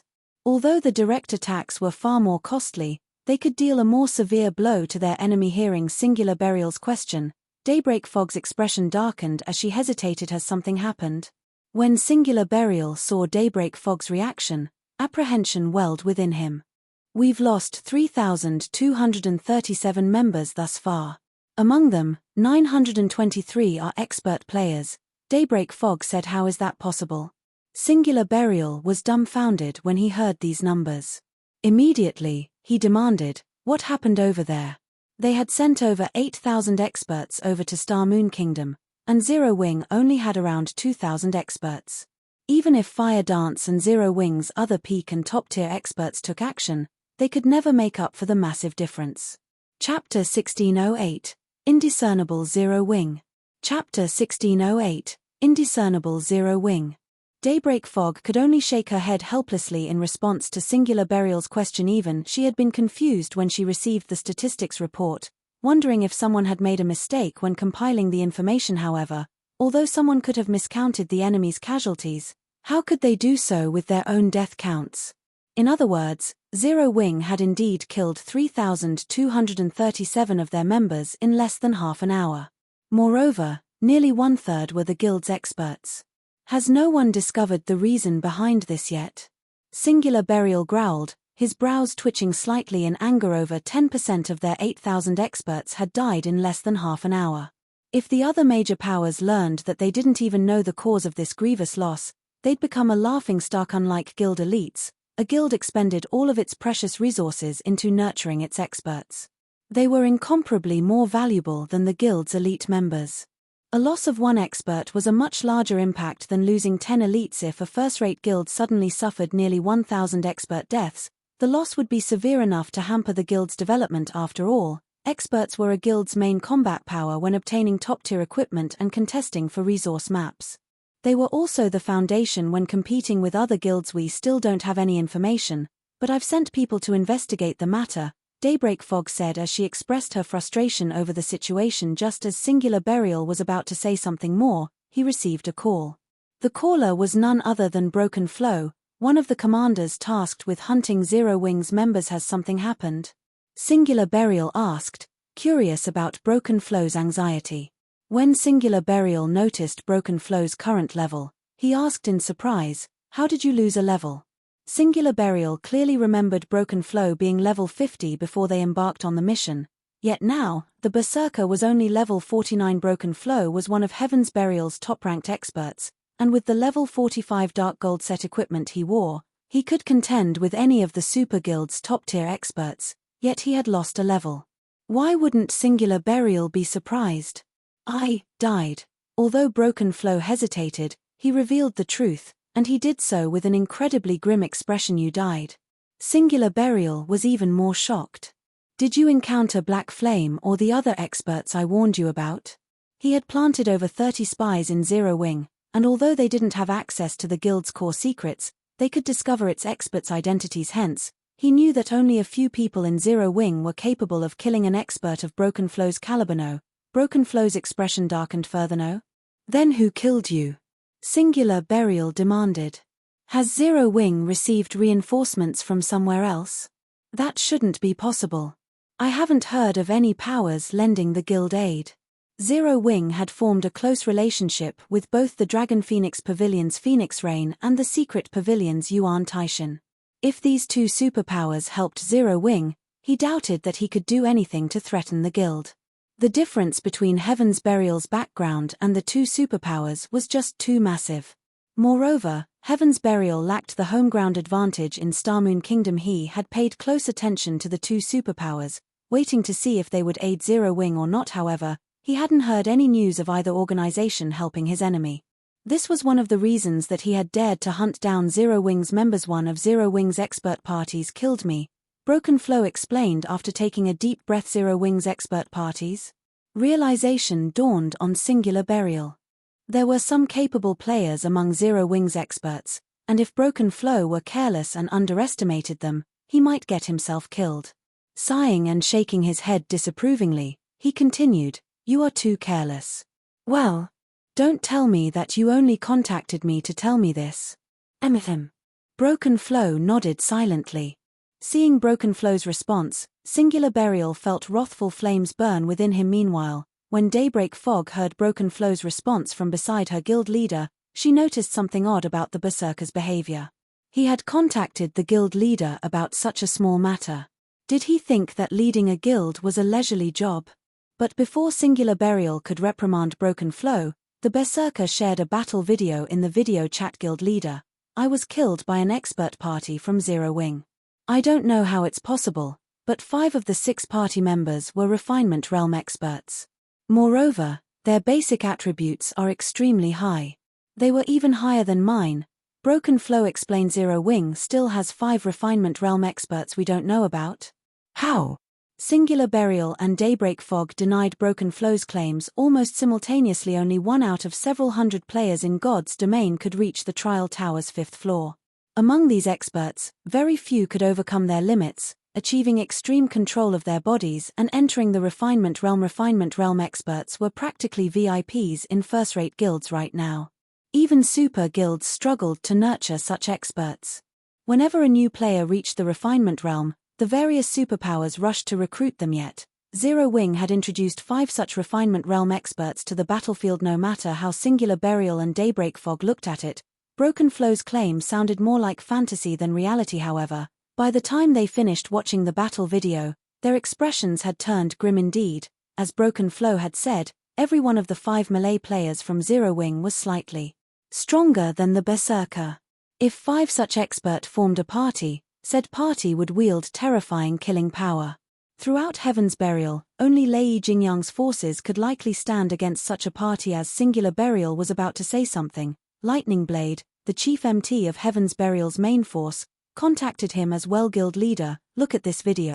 Not long ago, I encountered an expert party from Zero Wing with 5 Refinement Realm expert.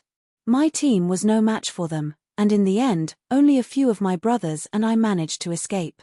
We need to notify everyone right away and tell them to be careful of this 6-man party," Lightning Blade urgently reported. As they listened to Lightning Blade's report, Singular Burial and Daybreak Fog's expressions darkened further. A trace of shock flashed in their eyes. "What is going on?"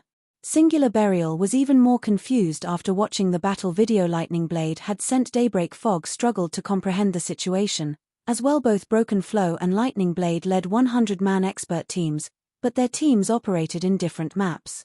Although the Refinement Realm experts Broken Flow and Lightning Blade had encountered wore black cloaks, they hadn't bothered to hide their appearances. The Refinement Realm experts in each party were also different classes. It was certain that Broken Flow and Lightning Blade had encountered different Zero Wing parties. This proved that Zero Wing had gained an additional 10 Refinement Realm experts. If these experts were split and assigned to 100-man teams, they would pose a huge threat to Heaven's Burial's teams. But as Singular Burial tried to think of a countermeasure for these new Refinement Realm experts, the other commanders began to report back.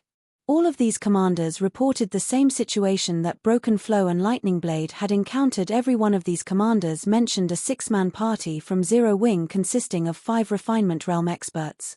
Chapter 1609, Heaven's Burial retreats in defeat.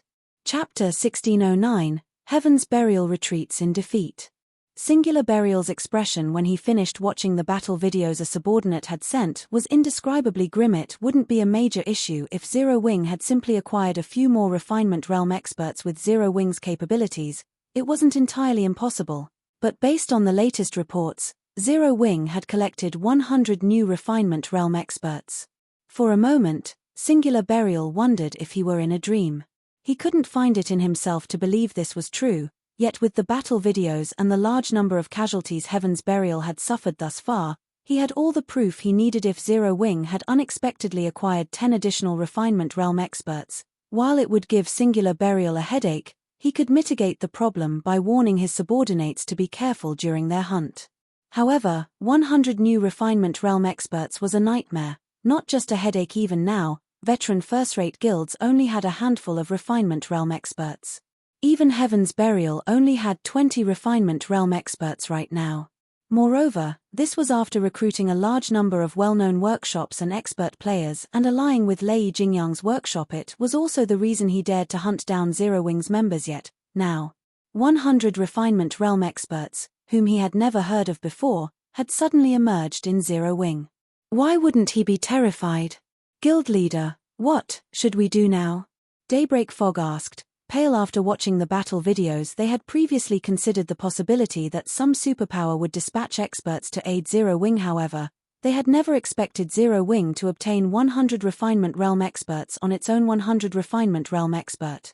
Only super guilds and super first-rate guilds could dispatch such a force. She truly couldn't figure out how Zero Wing managed to recruit so many refinement realm experts. Or did some hidden superpower they didn't know about back Zero Wing? Regardless of the cause, there was no changing the fact that Heaven's Burial's situation was dire. If the 8,000-plus experts from Heaven's Burial and Blackwater clashed with Zero Wing's 100 refinement realm experts, there was no doubt that the former would emerge victorious. But this war focused on guerrilla tactics.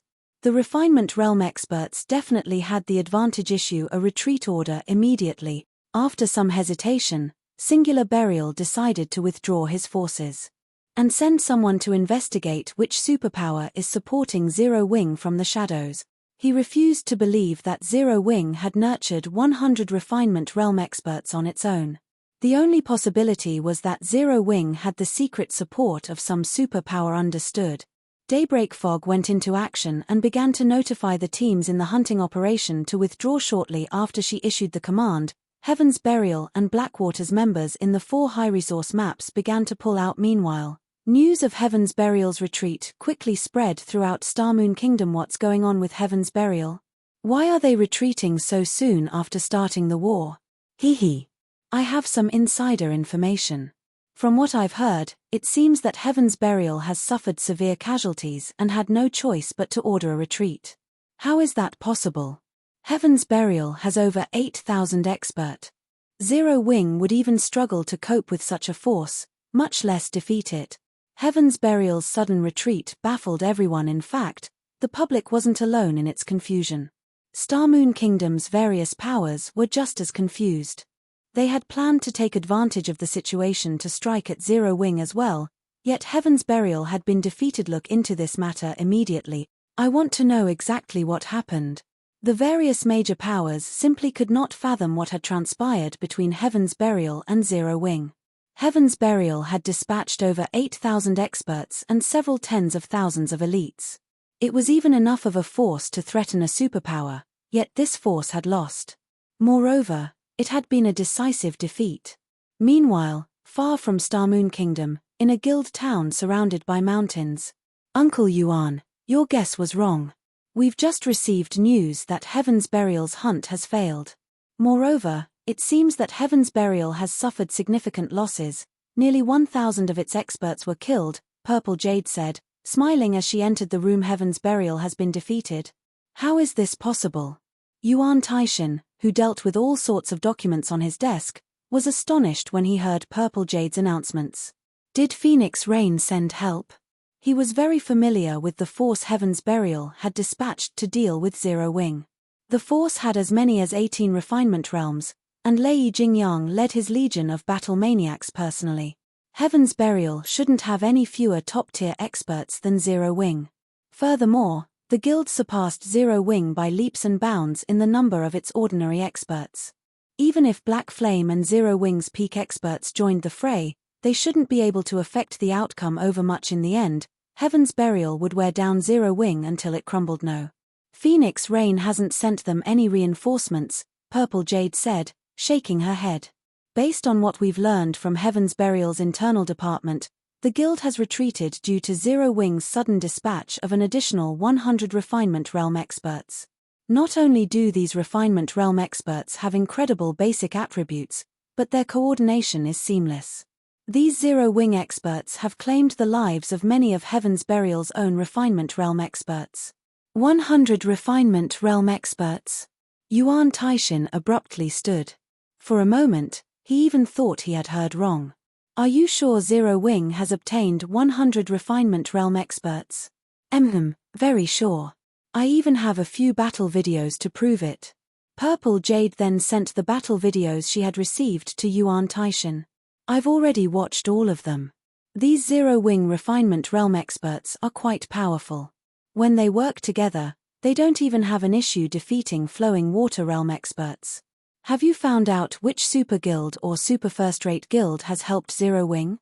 Yuan Taishin asked after looking through the battle videos. He could tell that these experts were extraordinary. They had no blind spots whatsoever. They could even block ranged attacks, which was difficult for ordinary Refinement Realm experts. When they cooperated, they moved as if they shared a single body. Ordinary Refinement Realm experts couldn't compare to these players. I did.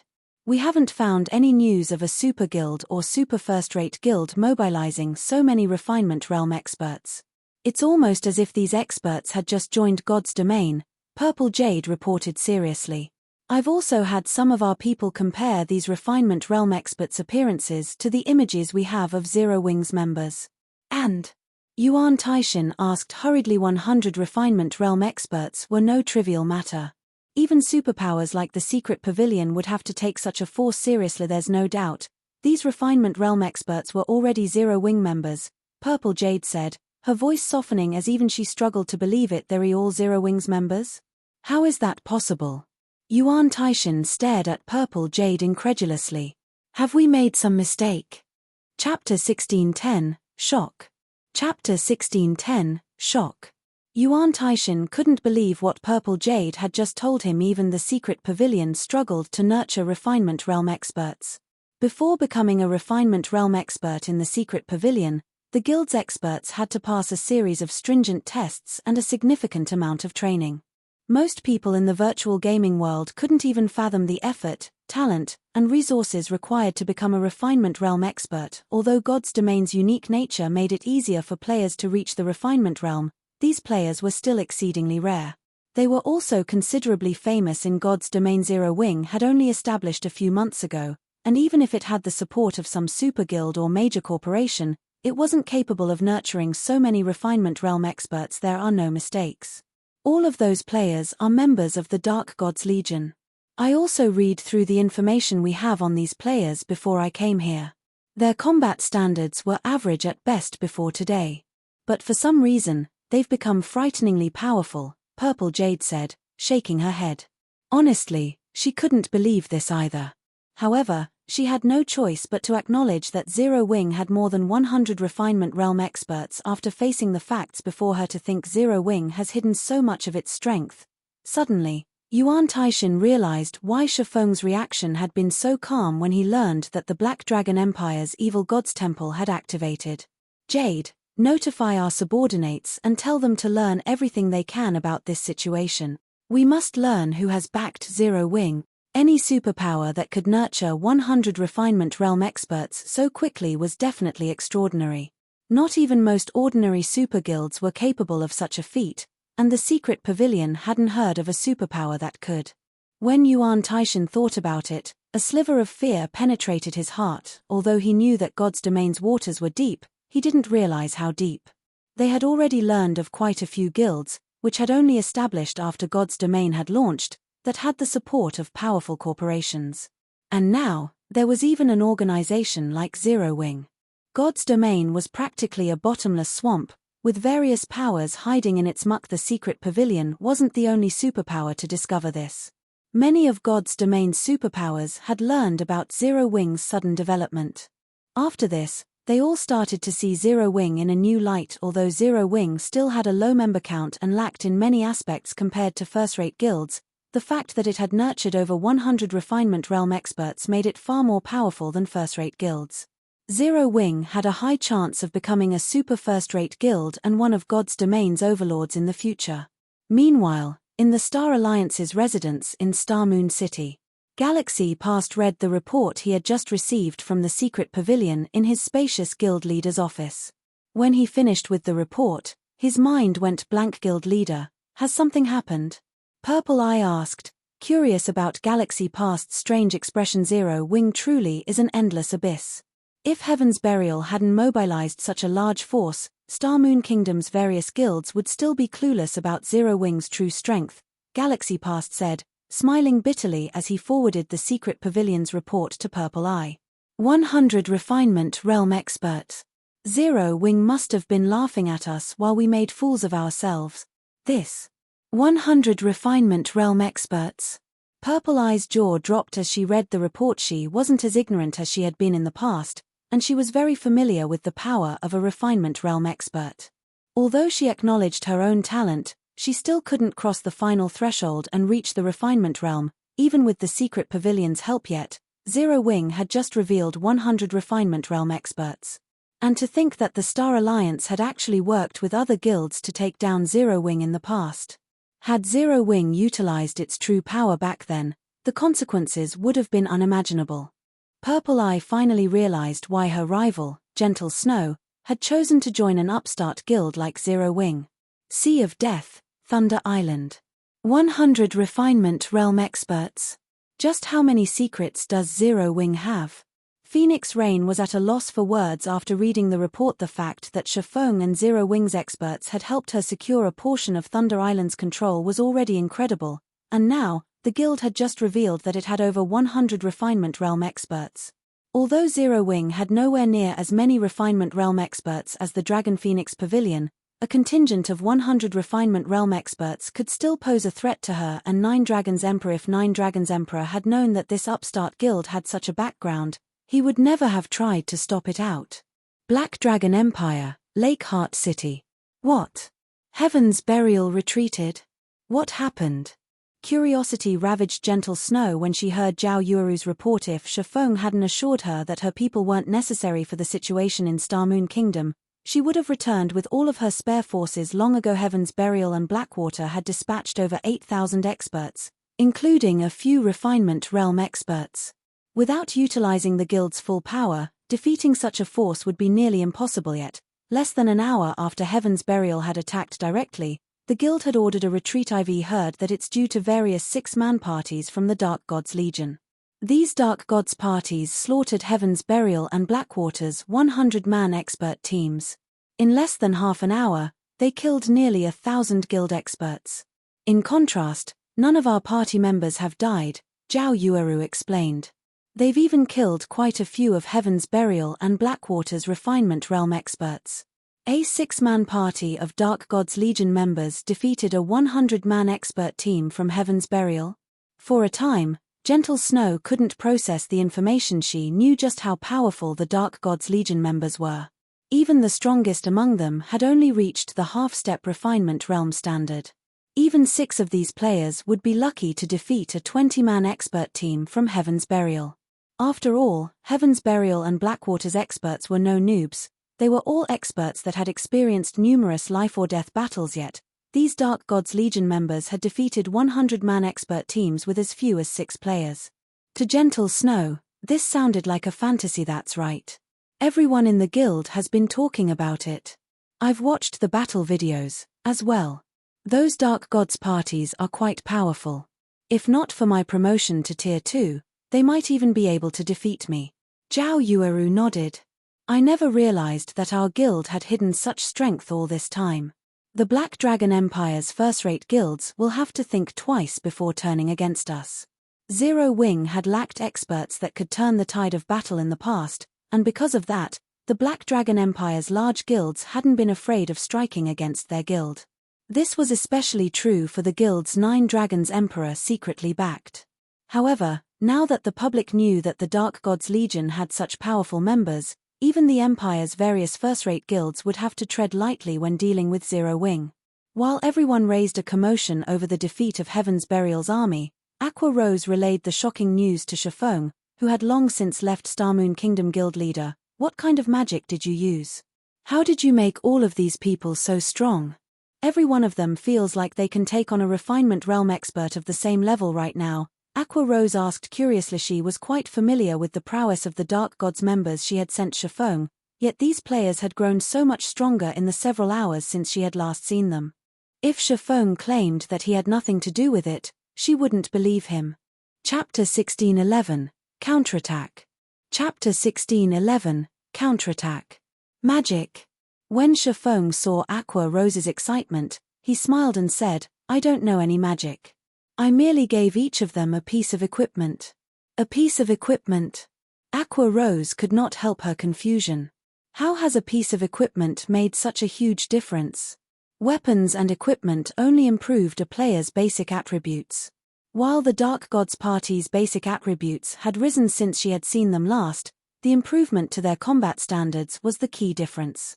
They never would have been able to defeat a 100-man expert team with just a boost to their basic attributes. Here, you'll understand once you take a look.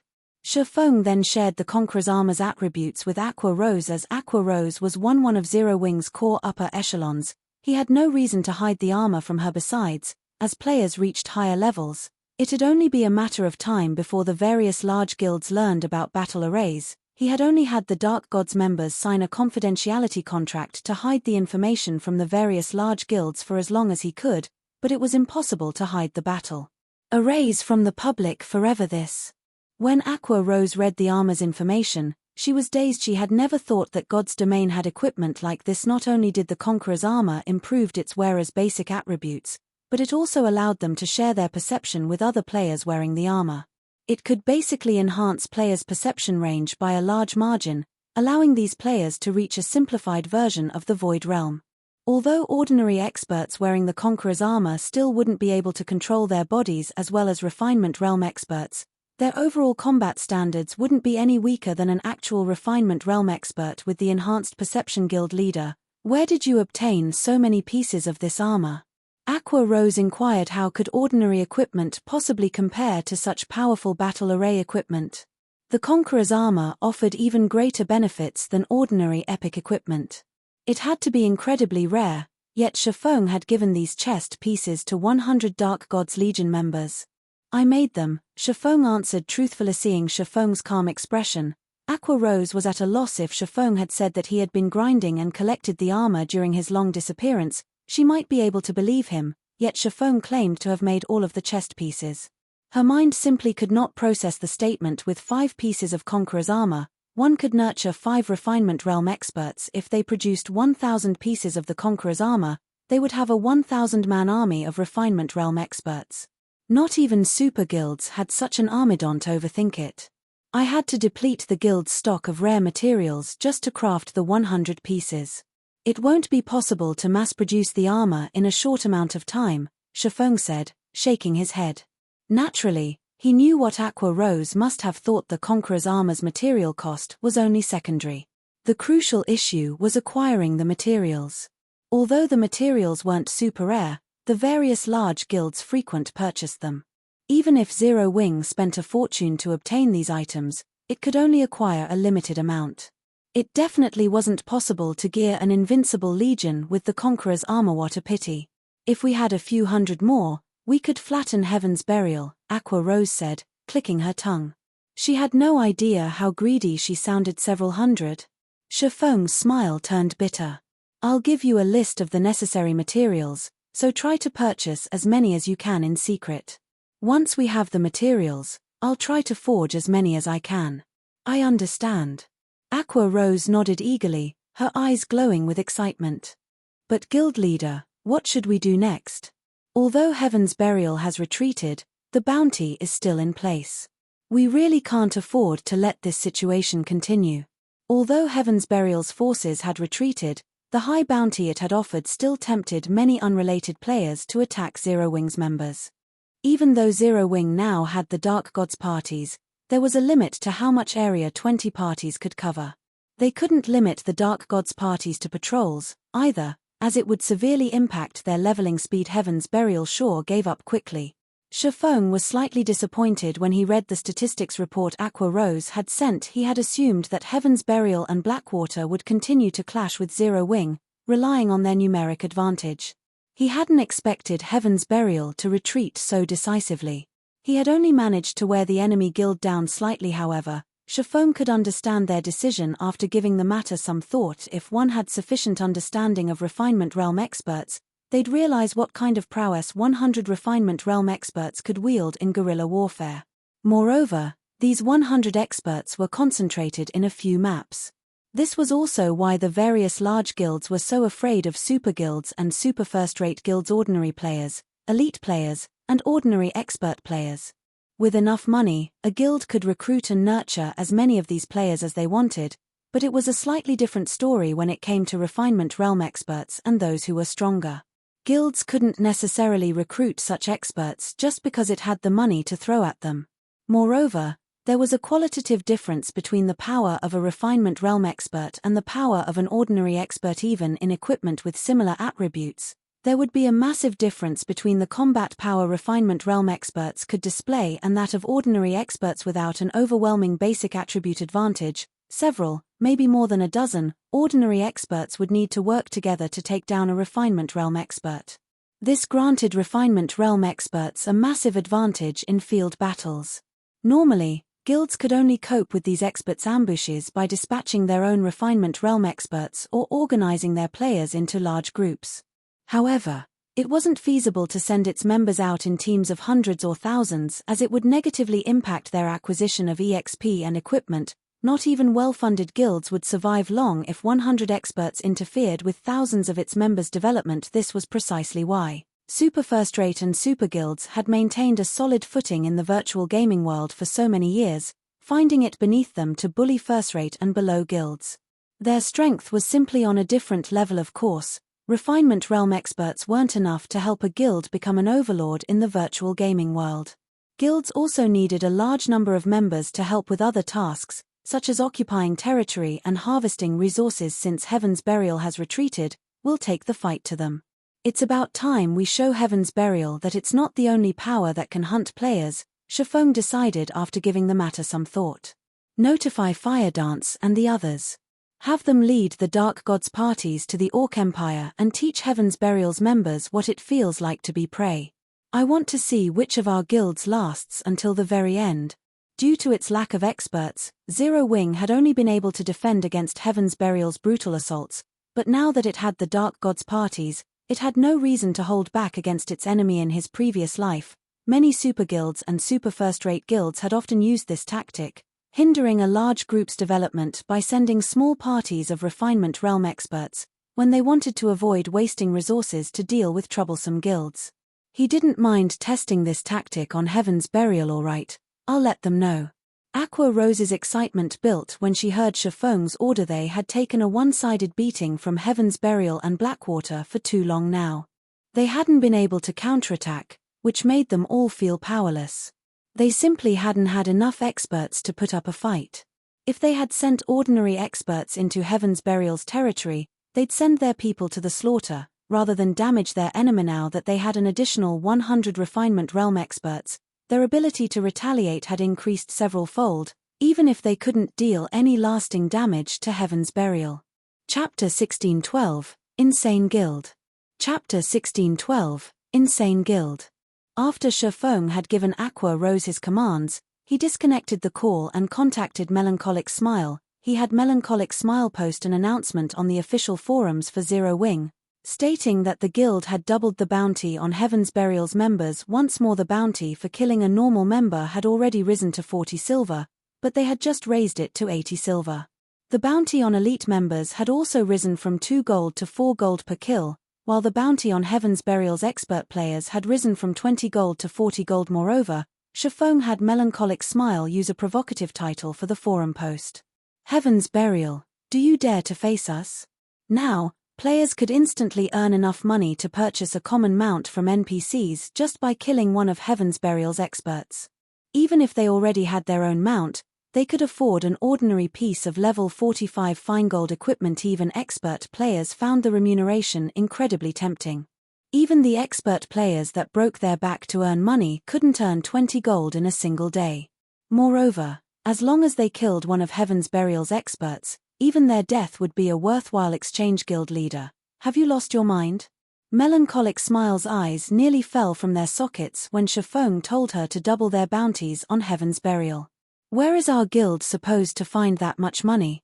If they posted this new bounty, it would definitely inspire a lot of expert players to kill Heaven's Burial's members, and the number of bounties Zero Wing would have to pay out would be no laughing matter. With Zero Wing's current income, it simply couldn't support such a high bounty.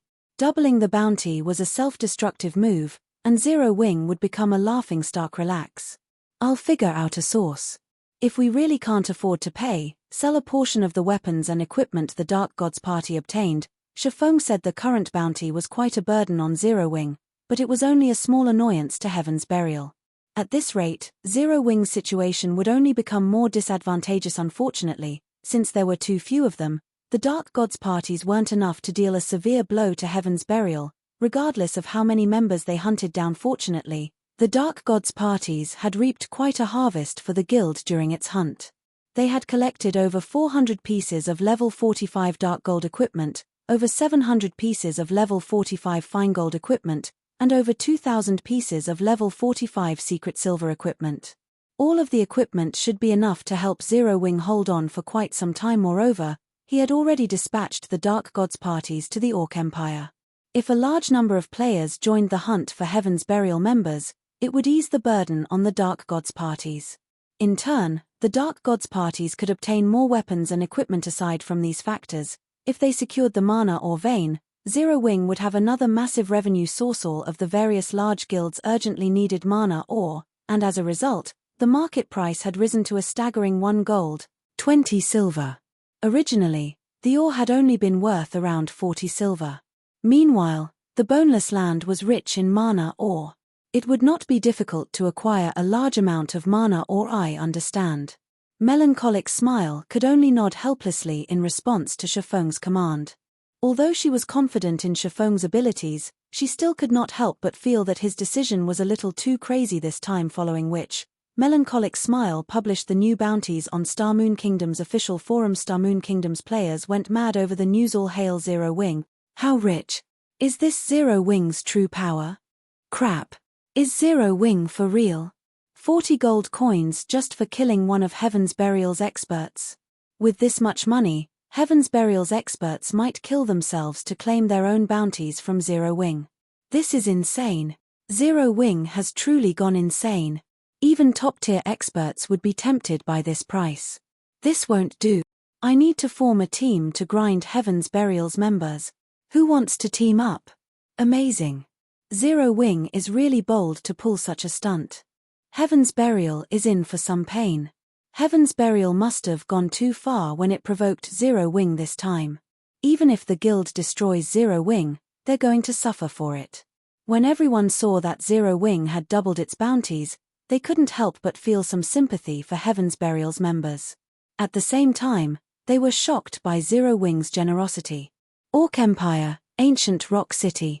As the only guild city in the Orc Empire's inner region, a constant stream of players visited the city each day.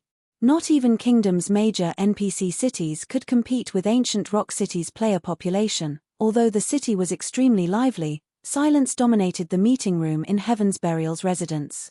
Despite the guild's upper echelons filling the room, no one made a sound as they stared at Singular Burial with somber expressions. Due to the previous hunting war, Heaven's Burial had lost a significant amount of equipment, and a large number of their experts had been killed. However, that wasn't enough to warrant a meeting of this scale. They had gathered in this meeting room due to Zero Wing's latest announcement. Because of that announcement, Heaven's Burial had suffered more casualties than ever before. Lunatics. Everyone from Zero Wing is a lunatic. Singular Burial's brows twitched uncontrollably when he read Heaven's Burial's latest casualty report. Less than half an hour since Zero Wing had doubled its bounties, Heaven's Burial had suffered over 4,000 casualties, far more than it had during the Hunting War. Thus far, the guild's loss was already worth roughly 8,000 gold.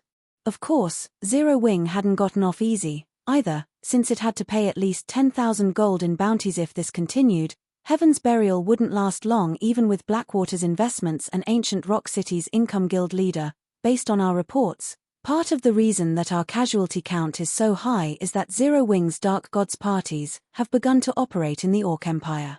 Although we've sent our forces to hunt them down, they are moving too quickly. We haven't been able to catch them.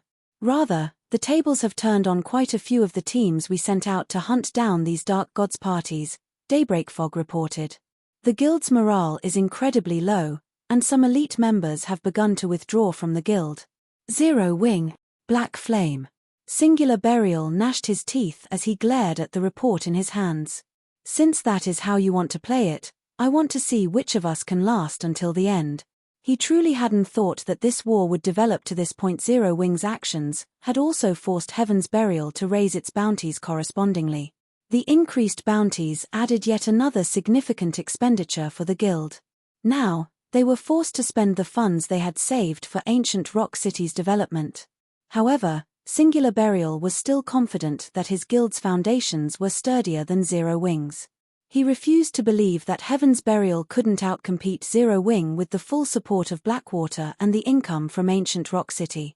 Elsewhere, Feng had finally reached the Boneless land with Zero Wing's internal members and White Tiger Dojo's disciples. As the group arrived, they found themselves in a dusky, foggy area. They also felt an oppressive weight bear down on them, making their thoughts sluggish. Moreover, they felt an indescribably dangerous feeling from their surroundings, as if they'd die if they took a wrong step. Hidden among the fog, these players faintly saw the towering walls of a town some distance away. What's going on? Why is there a town here? Feng was confused when he noticed the distant town. He was very familiar with the Boneless land, clearly remembering that it was home to demonic creatures. No NPC town should be able to survive here. The map should be a barren wasteland. Other creatures shouldn't be able to survive in the Boneless land, not to mention human buildings. Chapter 1613, Mystery of the Boneless Land. Chapter 1613, Mystery of the Boneless Land. Naturally, Feng was curious about the mysterious town, and he immediately led his team towards it. This NPC town hadn't existed during his previous life. In fact, he had never even heard of an NPC town in the Boneless land. The various guilds would never have spent so much effort to construct guild towns here in the past, had this map had an NPC town. After all, the Boneless land was not a high-resource map. Its only benefit was its high drop rate of mana. Ore God's domain had quite a few high-resource maps that spawned large quantities of mana ore. The Boneless land wasn't unique in this aspect. Furthermore, due to the Boneless land's special environment, very few players had been willing to come here. Among the guilds that had set their sights on the Boneless land, none had been a superpower. The strongest guild had only been a first-rate guild. These guilds had only bothered to build a guild town to ensure that their members had somewhere to rest and recover their spent stamina and concentration. A mysterious fog shrouded the Boneless land all year round, and any player that entered the map would have to endure several times the normal stamina and concentration consumption rates. The consumption rates were so high that players' stamina and concentration would decrease even if they stood there and did nothing. Players simply couldn't survive in the Boneless land for long periods, and players could only recover their stamina and concentration by resting in a hotel or guild hall. Moreover, unlike in other locations where players would be immobilized if they ran out of stamina or concentration, players would die if they ran out in the Boneless land. Because of this, Feng had only intended to visit the Boneless land after he acquired the Guild Magic Car. The Guild Magic Car was like a mobile hotel. With it, players could stay and mine mana ore in the Boneless land as long as they needed to. If not for Zero Wing's urgent need for mana ore and its increasing prices, Feng wouldn't have bothered to visit this area. As Feng's group inched closer to the fog-shrouded town, the pressure they felt increased. Their movements became stiff and sluggish, and they could feel a horrific power radiating from the town, their instincts screaming at them to avoid it. What an amazing town! Feng was astonished when he finally got a clear view of the town. He was a level 63, Tier 2 player, and very few things in the Boneless land could threaten his life. The Boneless land was, after all, a level 60 to level 80 map. It might be a dangerous map for other players at this stage of the game, but its difficulty was perfect for him. Moreover, the Boneless land was a barren wasteland, without forests or canyons. Despite the dense fog, visibility in the map was considerably good. One could easily spot roaming monsters from a long distance away. Guild leader, there are a lot of monsters moving outside the town ahead. It looks like there are several thousands of them. A level 32 ranger, who used eagle eyes to scout the town's surroundings, reported that other team members couldn't help but tense when they heard the ranger. Although they had the combat standards of an expert, they were all still below level 40, yet the monsters here were all level 60 and above. With such a huge level difference, a handful of monsters would be more than enough to annihilate their team of several hundred. If not for Feng's presence, they would have likely turned tail and run by now. Why wouldn't they be worried after learning that thousands of level 60+ monsters awaited them ahead? Although their levels were low, they'd still need a considerable amount of time to recover the lost EXP if they died. Several thousand monsters? Feng was slightly surprised. Why are there so many? Monsters in the Boneless land generally moved in groups of dozens. Very rarely would more than 100 gather in a single location. Meanwhile, any group of over 100 demonic creatures would certainly be led by a great lord. Even Tier 2 expert players would try to avoid such a high-ranked monster as a demonic creature dwelling. All sorts of demonic creatures lived in the Boneless land. Unlike ordinary field monsters, demonic creatures had much higher combat standards. Even the weakest among them would be able to reach the late stage of the Trial Tower's second floor. Ordinary players could only reach the Trial Tower's second and third floor with their combat standards. Meanwhile, demonic creatures also had much higher basic attributes than players of the same level. In other words, a Tier 2 ordinary player would be no match for a Tier 2 Lord-ranked demonic creature of the same level. Only Tier 2 expert players had any hope. Yet even these experts would flee from a Tier 3 Great Lord-ranked demonic creature. Tier 2 experts would have to form a party to take one down, and now, thousands of demonic creatures had gathered around the town ahead of them. Guild leader, are we still going to the town? Zipping, who had already reached level 37, asked worriedly when Zipping saw the screenshot the ranger had shared, littered with HP bars. Even he, who had reached the Trial Tower's 6th floor, could not help but break out in a cold sweat. He couldn't fathom why Feng had brought them here. If these demonic creatures accidentally discovered them, Feng might be able to get away, but the rest of them would be slaughtered. Let's head over and take a look, Feng said after giving the matter some more thought. He had found an NPC town he had never heard of in the Boneless land. It'd be a waste not to investigate. If they could use the town as a resting point, it would save him a lot of trouble, following which, Feng's team members had no choice but to grit their teeth as they followed him to the town. When the team reached a small slope not far from the town and caught sight of the large number of demonic creatures around it, they were dumbfounded. Although they had experienced their fair share of life-or-death battles, their hearts began to pound with fear when they saw the demonic creatures ahead of them. This was especially true when they saw the gigantic, demonic snake, which was over 1,000 meters long, guarding the town's main entrance. The snake's head alone was the size of a 5-story tall building. With a single breath, this serpent could create a powerful hurricane. Even from so far away, these players could feel the snake's breath push their skin. How does God's domain have such a creature? Is that really a monster? As these players stared at the massive snake, fear and despair welled within them. They felt powerless, paralyzed by their fear as they watched the demonic snake. They felt how insignificant humans truly were. For the first time in their lives, even running from the demonic snake would require a certain amount of courage, much less fighting it. Two-headed bird monster, demonic creature, chieftain. Level 62. HP 7000007000000. Demonic flamehound, demonic creature, lord. Level 64. HP 15 500 00015 500 000. Three-headed hellhound, demonic creature, great lord. Level 65. HP 34 0000034 0000000. Purgatory serpent, archaic species, demonic creature, grand lord. Level 70. HP 160 000000160 0000000. However, Unlike his teammates, who were shocked by the Purgatory Serpent and its demonic creature companions, Feng was surprised by the town beyond the Grand Lord. The town wasn't an NPC town at all, it was mining site, operated by demons. A large number of demons patrolled the town's walls, and inside the town, even more demon kin descended into and emerged from a massive hole in the town's center. This massive hole seemed like a bottomless abyss, and Feng could feel a heart-wrenching aura radiating from it. Meanwhile, among the various ores the demon kin lifted out of the hole, Feng spotted the precious mana ore. Chapter 1614, Leveling Holy Land. Chapter 1614, Leveling Holy Land. A demon-operated mineral field? Feng was flabbergasted as he stared at the massive hole in the center of the town. He had never realized that the Boneless land had a mineral field, and such a large one at that. Based on the size of the mineral field, Feng estimated that it was a medium mineral field. He had never heard of anything like this in the past.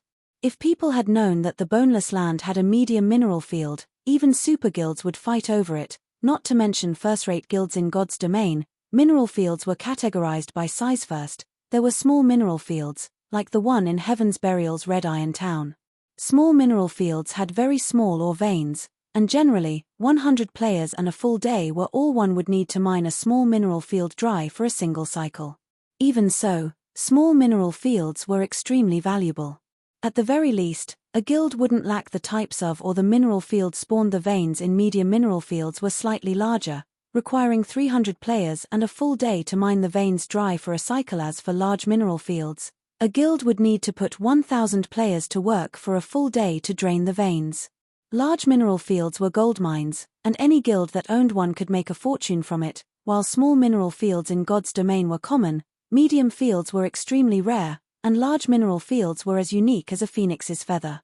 In the past, the various superpowers had fought over every medium and large mineral field they had found, even those that spawned common ores, such as iron ore. Meanwhile, the mineral field Feng stared at now clearly had more than low-end ore veins based on the ores the demunkins carted out. Feng knew that the mineral field housed an ancient bronze vein. Ancient bronze ore was not common in God's domain. However, demand for ancient bronze ore wasn't particularly high among players. This was because there weren't nearly enough ways to use ancient bronze ore. Despite its rarity, it wasn't worth much. However, Eternium ore, a byproduct of mining ancient bronze ore, was highly sought after by forging players. Magisteel ingots, produced with Eternium ore, were extremely useful when forging. Not only could the ingots improving one's forging success rate, but they could also slightly enhance the crafted weapons and equipment's attributes. Of course, Magisteel ingots could only boost an item's rank to a maximum of fine gold rank. Even so, countless forgers sought the tool. Level 50 plus fine gold equipment was still incredibly difficult to obtain, and after level 50, most elite players could only equip secret silver equipment and below. Past level 50, elite players would normally be equipped in secret silver equipment and below only. Hence, Magisteel ingots had a considerable market in the past. Magisteel ingot had sold for 2 gold per piece, yet plenty of players still fought over it. If one could lay claim to this medium mineral field, they could make a fortune with the mined Eternium ore. Considering the situation, Feng couldn't help but harbor thoughts of capturing this mineral field. Although he didn't know why a mineral field had suddenly spawned in the Boneless land, he was sure that this was a golden opportunity. Setting the Eternium ore aside, he could earn a fortune with the steady supply of mana ore this mineral field could provide. The only problem now was how to go about capturing the mineral field. There were easily several thousand monsters stationed around the town's main entrance, and even more in the town's surroundings. In addition, the monsters inside the town were even more powerful. The town's demon supervisors were all great lords, and these were only the monsters on the surface. The town's true guardians were likely far stronger. Guild leader, a monster patrol is moving our way. We need to hurry and leave this place, the scouting ranger reported nervously as he watched the red dots on the system map. The rest of the team nodded in agreement. The monster patrols were a secondary issue. The main problem was the Purgatory Serpent sleeping by the town's main entrance. This was the first time any of them had seen such a large monster since joining God's domain. Its aura was so strong that they even struggled to breathe. The consequences would be unimaginable if they fought the monster patrols and accidentally attracted the Purgatory Serpent's attention. None of them wanted to stay here for a moment longer. A patrol squad When Feng saw the red dots on his system map, he suddenly smiled and said, "This is a good thing. For now, we'll level up here." Level up here? Everyone turned towards their guild leader in confusion. Trying to grind and level up in such a place was suicidal. However, none of them realized that Feng's true goal was the demon's mineral field.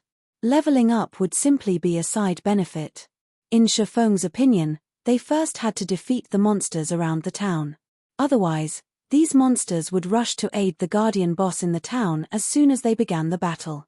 If that happened, they would definitely team wipe. Feng had been pondering a way to lure the surrounding monsters in small numbers, but it seemed that the monsters had solved that problem for him. The approaching patrol squad had less than 100 monsters, led by a hill-sized, Great Lord ranked three-headed hellhound. Immediately, Feng retrieved the Bible of Darkness and used demon summoning. Naturally, he had a reason for daring to lead a bunch of low-level players to the Boneless land.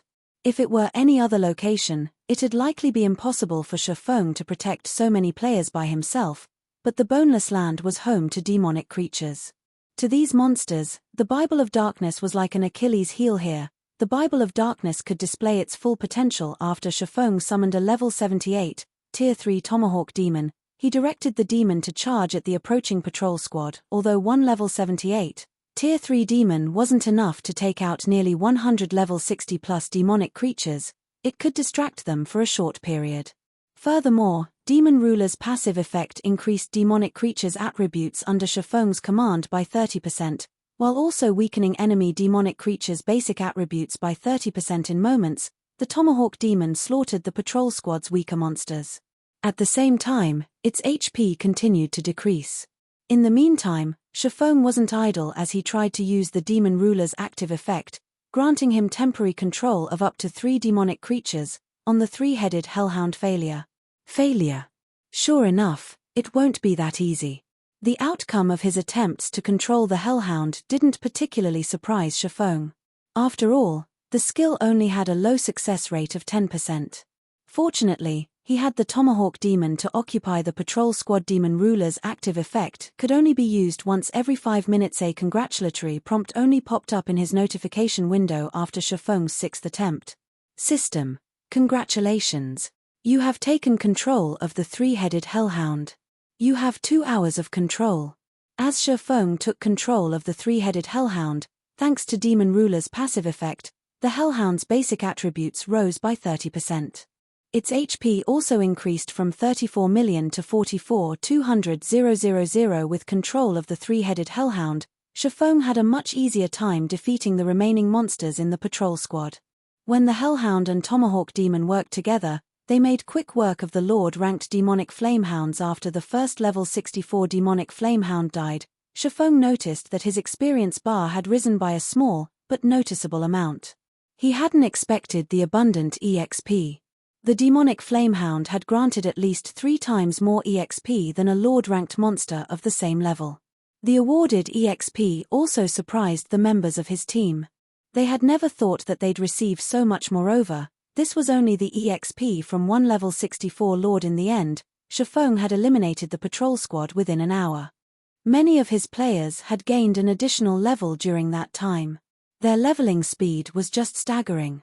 Chapter 1615, Primordial Divine Ruin. Chapter 1615, Primordial Divine Ruin. Our guild leader is so awesome. The players from Zero Wing gazed at the monster corpses before them and the abundant EXP they had received with glowing, excited eyes. At this point, they had completely forgotten about their prior fear and worry. When they had first noticed the approaching patrol squad, they had thought that they were dead for sure. Not only were the squad's demonic creatures above level 60, but the weakest among them was a chieftain. However, as they watched Feng summon a level 73, Tier 3 Tomahawk demon and take control of the level 65 Great Lord ranked three-headed hellhound, they were dumbfounded. They had never heard of any player being capable of such a feat. Great Lord ranked monsters generally served as final bosses in team dungeons.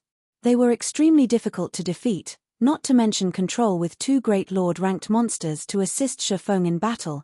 Eliminating all of the level 60+ chieftains and lords became child's play. Furthermore, any of the demonic creatures that came close to Feng suffered a decrease to their basic attributes. From time to time, Feng had even used powerful AoEs to assist the two great lords. Feng likely wiped this patrol squad out faster than the guild's main force could. However, their leveling speed was even more astonishing. They had never dreamed that it was possible to level up so quickly. They had leveled fast enough when the guild's main force had taken them out to power level, but compared to traveling with Feng, the difference was like heaven and earth. In a single hour, they had gained a full level. If other players heard about this, they'd laugh it off as a joke, as expected of the Bible of Darkness. It really is amazing against demonic creatures.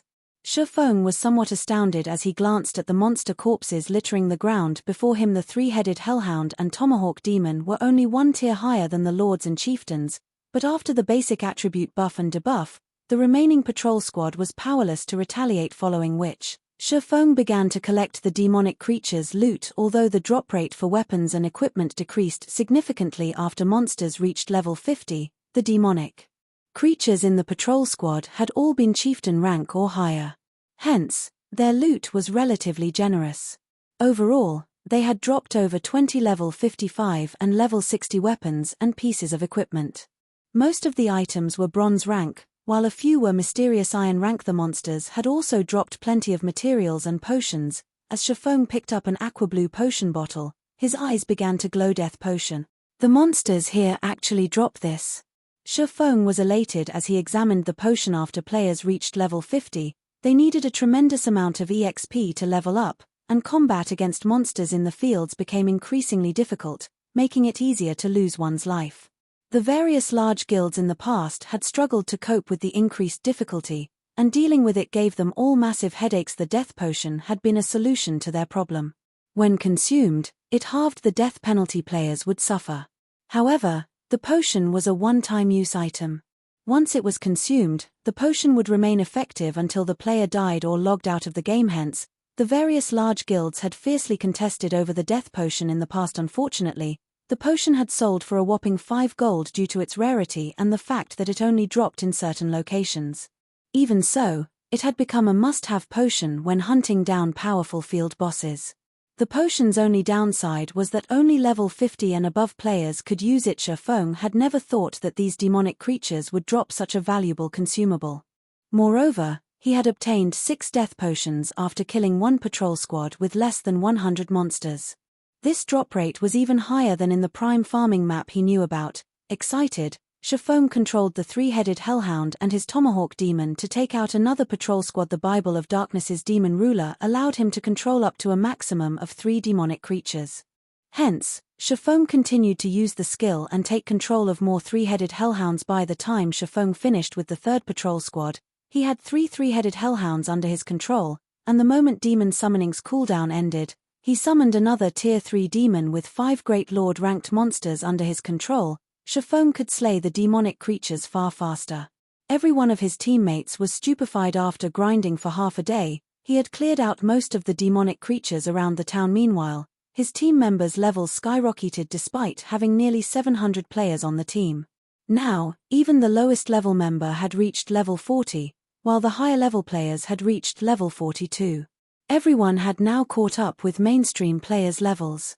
They only lacked weapons and equipment. Since Feng was the main DPS and his companions' levels were much lower, he received the majority of the EXP from the monsters he had killed. However, Feng did not rush to level up. Instead, he used the EXP to upgrade the 7 Luminaries Rings auras. Ever since evolving the 7 Luminaries Ring to Fragmented Legendary rank, the upgrading each aura required an astonishing amount of EXP. Even he didn't dare to upgrade the carelessly. However, now that his level had exceeded frontline players by a large margin, he wouldn't fall behind if he spent some of his EXP to upgrade the 7 Luminaries Ring without hesitation. Feng upgraded the auras of fire, time, and space by 1 level now. Instead of dealing 1500% flame damage in a 60-yard radius, the aura of fire's flame domain inflicted 1800% damage in a 70-yard radius. The skill's cooldown hadn't changed, remaining at 5 minutes. As for the aura of time's forbidden domain, its AoE had increased from a 500-yard radius to a 600-yard radius. Its duration was still 30 seconds. The aura of time's space movement had increased from a teleportation distance of 600,000 yards to 700,000 yards, and Spatial Gate's teleportation distance had increased from 300,000 yards to 350,000 yards.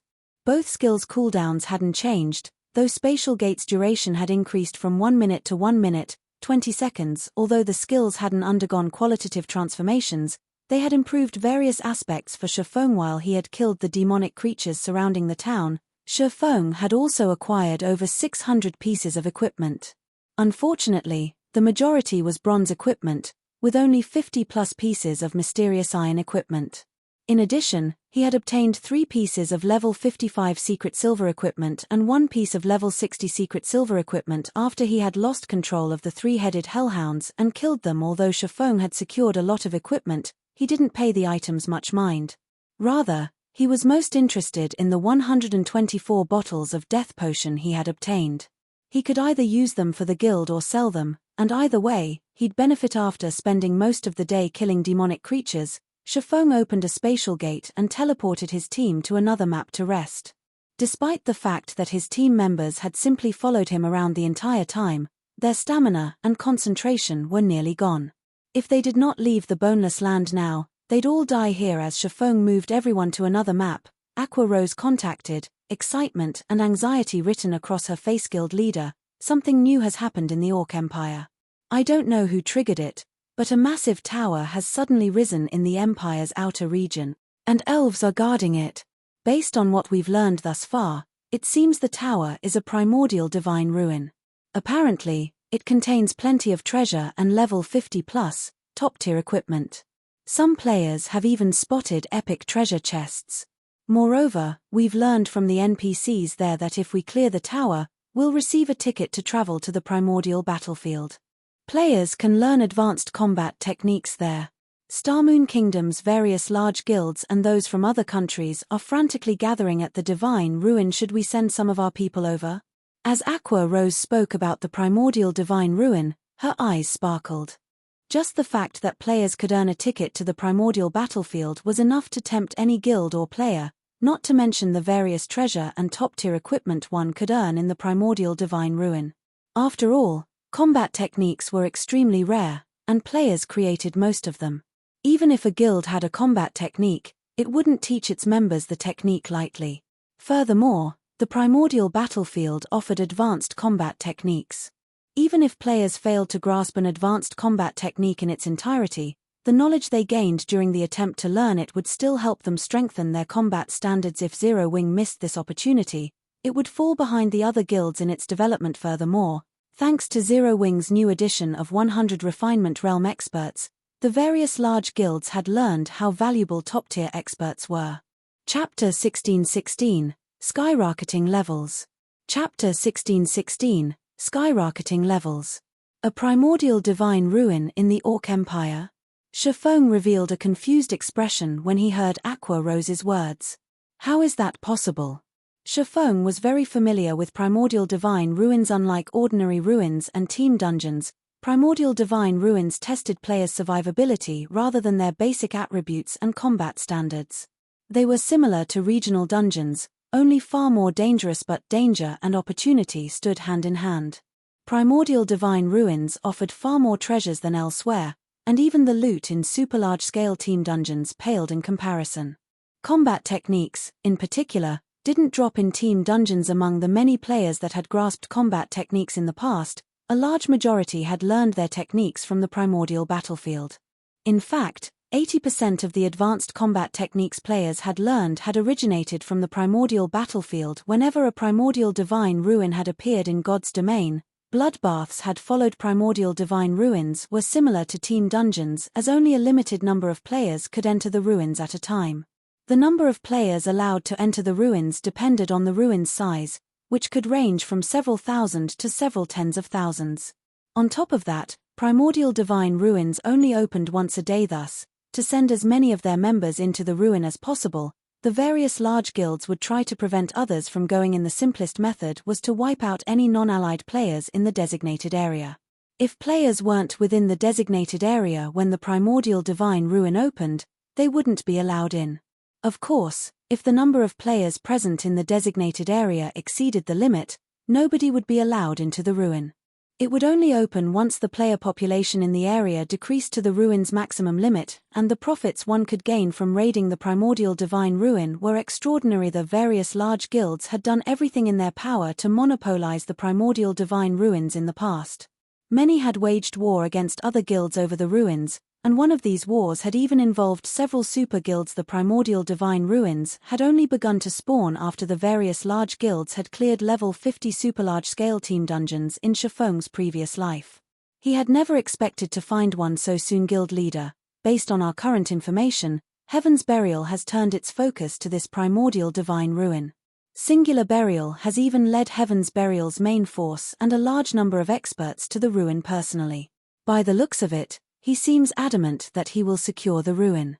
If we let Heaven's Burials take advantage of this opportunity to learn combat techniques, they'll become a much larger problem for us, Aqua Rose said worriedly. Currently, Zero Wing had an advantage over Heaven's Burial in field combat due to the Conqueror's armor.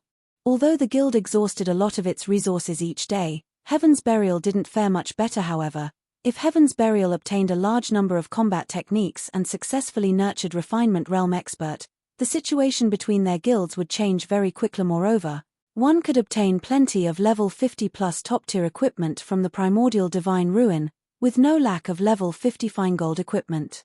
Usually, these items only dropped in 100-man Hell Mode team dungeons, yet they were common in the Primordial Divine Ruins. In fact, the ruin would even drop level 50 dark gold equipment. Although many Superpowers members had already reached level 50, most of them wore a combination of level 45 and level 50 equipment. Zero Wing was no exception. If a guild could gear its level 50 members in sets of level 50 top-tier equipment, it could increase its overall combat strength. No. Ignore the Primordial Divine Ruin for now. Instead, start raiding level 50, 100-man team dungeons and improve everyone's equipment. Also, have our members challenge their Tier 2 promotion quests if they can, Feng said, shaking his head and rejecting Aqua Rose's suggestion. We're not going to take part in the competition. Aqua Rose frowned, confused about Feng's decision. The Primordial Divine Ruin was a shortcut that allowed players to obtain level 50 top-tier equipment quickly, yet Feng had decided to forego this opportunity, focusing on raiding level 50, 100-man team dungeons for the equipment instead. If they did this, Heaven's Burial's members would definitely have better equipment than theirs. Relax, we're talking about a Primordial Divine Ruin. How could it possibly be that easy to raid? Even if we get inside, we'll have to fight off the other guilds. It's more practical to grind for weapons and equipment in team dungeons. Moreover, securing level 50 equipment is our priority right now. Without proper weapons and equipment, Zipping and the others will be useless to the guild even after they reach level 50, Feng explained, chuckling. Raiding a Primordial Divine Ruin was no less difficult than raiding a super large-scale team dungeon of the same level. These sites focused on adventures for Tier 2 players specifically, and right now, the various large guilds only had a small number of level 50 players. Trying to raid a Primordial Divine Ruin with that level of power was a joke when they reach level 50. Aqua Rose was somewhat astonished. But they're only a little over level 30 right now. Isn't it too early to prepare for this? As far as she knew, Zipping and Zero Wing's other internal members had yet to reach level 40. They'd still need a considerable amount of time before they reached level 50. Meanwhile, even if Heaven's Burial failed to clear the Primordial Divine Ruin, it would still reap an impressive harvest. No. Although they can't compare to our elite members yet, they're all past level 40 now. By the time you finish preparing the necessary level 50 equipment, their levels should be high enough, Feng said. He then sent Aqua Rose the latest information on Zipping and the other trainees level 40. No, this is. They've reached level 42? Aqua Rose's jaw dropped when she saw the latest statistics on Zero Wing's internal members and the White Tiger Dojo's disciples. She simply could not believe it. Guild leader, what did you feed them? How have their levels increased so quickly? She was very aware of Feng's capabilities. No other guild member could compare to his leveling speed. Even so, it'd be an impressive feat if Feng could help Zipping and his companions gain 2 levels in a day, yet, now. She remembered that these players had been far from level 40 the last time she had seen them. In fact, The lowest level players among them had only been level 31 and 32, yet every one of these 600+ players had reached level 40 and beyond after following Feng. It's nothing. I just found a good grinding spot. I doubt that it'll be long before they're level 50. At that time, I'll leave the equipment issue to you, Feng said, smiling. All right, leave it to me. I'll make sure that they all have proper sets of level 50 equipment as soon as they're the right level. Aqua Rose said, nodding enthusiastically after recovering from her stupor. Zipping and the others were bona fide experts. A few of them were even a step away from the refinement realm. They only lacked levels and equipment. Once those issues were dealt with, they'd definitely elevate Zero Wing's strength to a whole new level. Aqua Rose was excited just thinking about it. She immediately disconnected the call and contacted the guild's main force members, having them redirect their focus to raiding level 50 team dungeons. A sense of urgency squirmed within Feng as well due to the Primordial Divine Ruins appearance. After resting for a while longer, he activated Spatial Gate and teleported everyone back to their previous position outside of the demon mineral field. After resting in tents for several hours, everyone's stamina and concentration had mostly recovered. Feng then summoned a Tier 3 demon and began to eliminate the demonic creatures around the town once again. Naturally, as everyone's levels continued to increase, their leveling speed slowed. Including the occasional breaks, the team had only cleared out the demonic creatures around the town after more than a day of fighting. Now, only the Purgatory Serpent remained, still guarding the town's main entrance. As for the team, the lowest level among them was now level 43, while many had reached level 45. Although Feng was not satisfied with the result, the rest of the team was ecstatic. They had finally caught up with the guild's elite members. Now, they could participate in the guild's large-scale operations. However, before they could celebrate, the Purgatory Serpent, which had entrenched itself in front of the town's entrance, opened its eyes. A resplendent glow radiated from its eyes, and mesmerizing divine ruins and curses began to cover the serpent's long body. A moment later, the Purgatory Serpent released a furious roar, and the players suddenly felt suffocated. How can this monster be so powerful? Guild leader, is that monster? As they watched the changes overcome the Purgatory Serpent, they thought of a possibility evolution. Chapter 1617, Initial Display of Might. Chapter 1617, Initial Display of Might.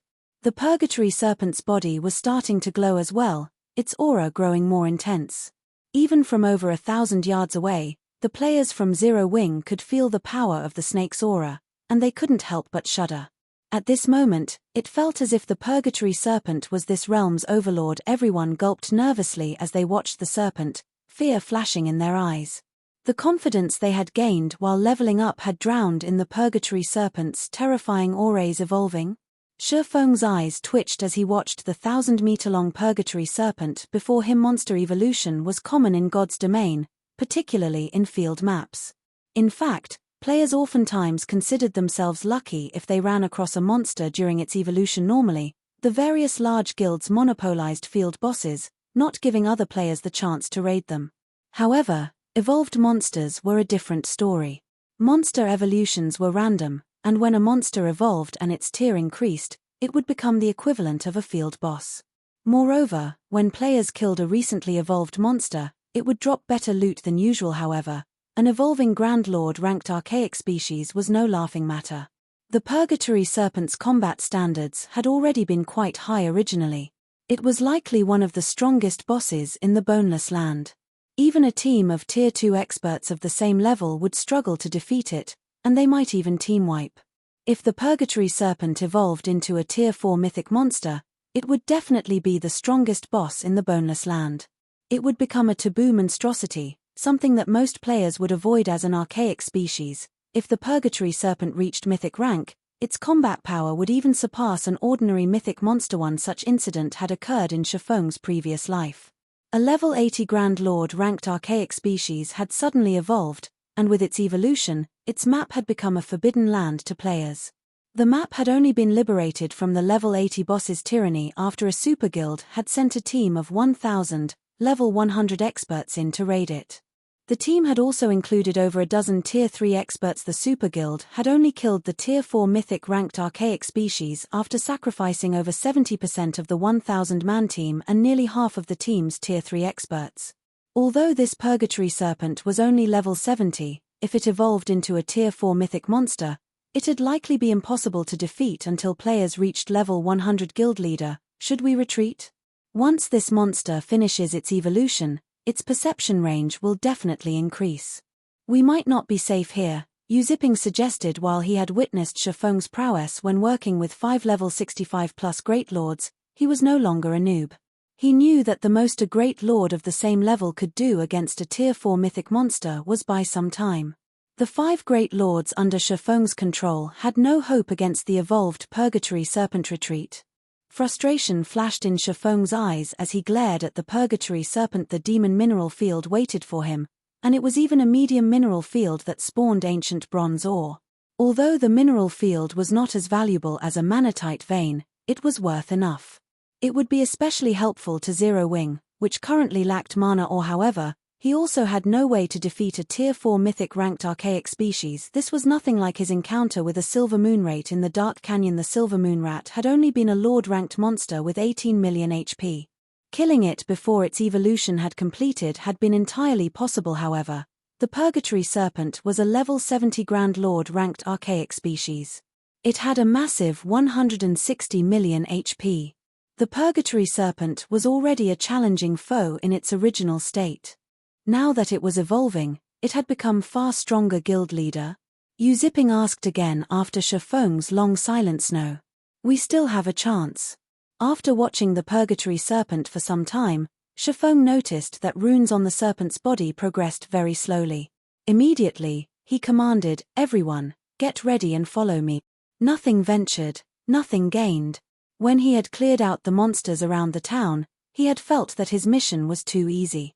The monsters hadn't been nearly as difficult as he had expected. However, now that he thought about it, the Purgatory Serpent's evolution might not involve luck at all. Rather, it may have been organized by the system. This was an opportunity the system presented for the players. How else could he explain why the Purgatory Serpent had suddenly begun to evolve as soon as he cleared out the nearby demonic creatures? The only explanation was that the system wanted players to defeat the Purgatory Serpent while it evolved. If players failed to defeat the Purgatory Serpent and allowed its evolution, players would have no hope of acquiring the demon mineral field until after they reached level 100. What? The Guild Leader wants us to fight the Purgatory Serpent. As everyone watched Feng dash towards the Purgatory Serpent, they began to wonder if he was a little too mad. They were only level 40 plus players, still wearing level 35 equipment. Starting a fight with the Purgatory Serpent would be suicidal, but since their guild leader had issued the command, they had no choice but to grit their teeth as they approached the boss. In seconds, the team was within 1,000 yards from the evolving Grand Lord. The aura they felt radiating off of the Purgatory Serpent was much more intense as the players' movements became somewhat sluggish. Meanwhile, Feng retrieved one miniature ballista after another from his bag. In total, he took out 30 miniature ballistas. He had initially prepared these war weapons to help him take out troublesome, high-rank bosses in the Boneless field, but due to the Bible of Darkness' amazing benefits, he hadn't found an opportunity to use the massive siege weapon split into 5-man groups. 2 groups will take turns manning each of the miniature ballistas. Leave the rest to me. Healers, follow me, Feng instructed.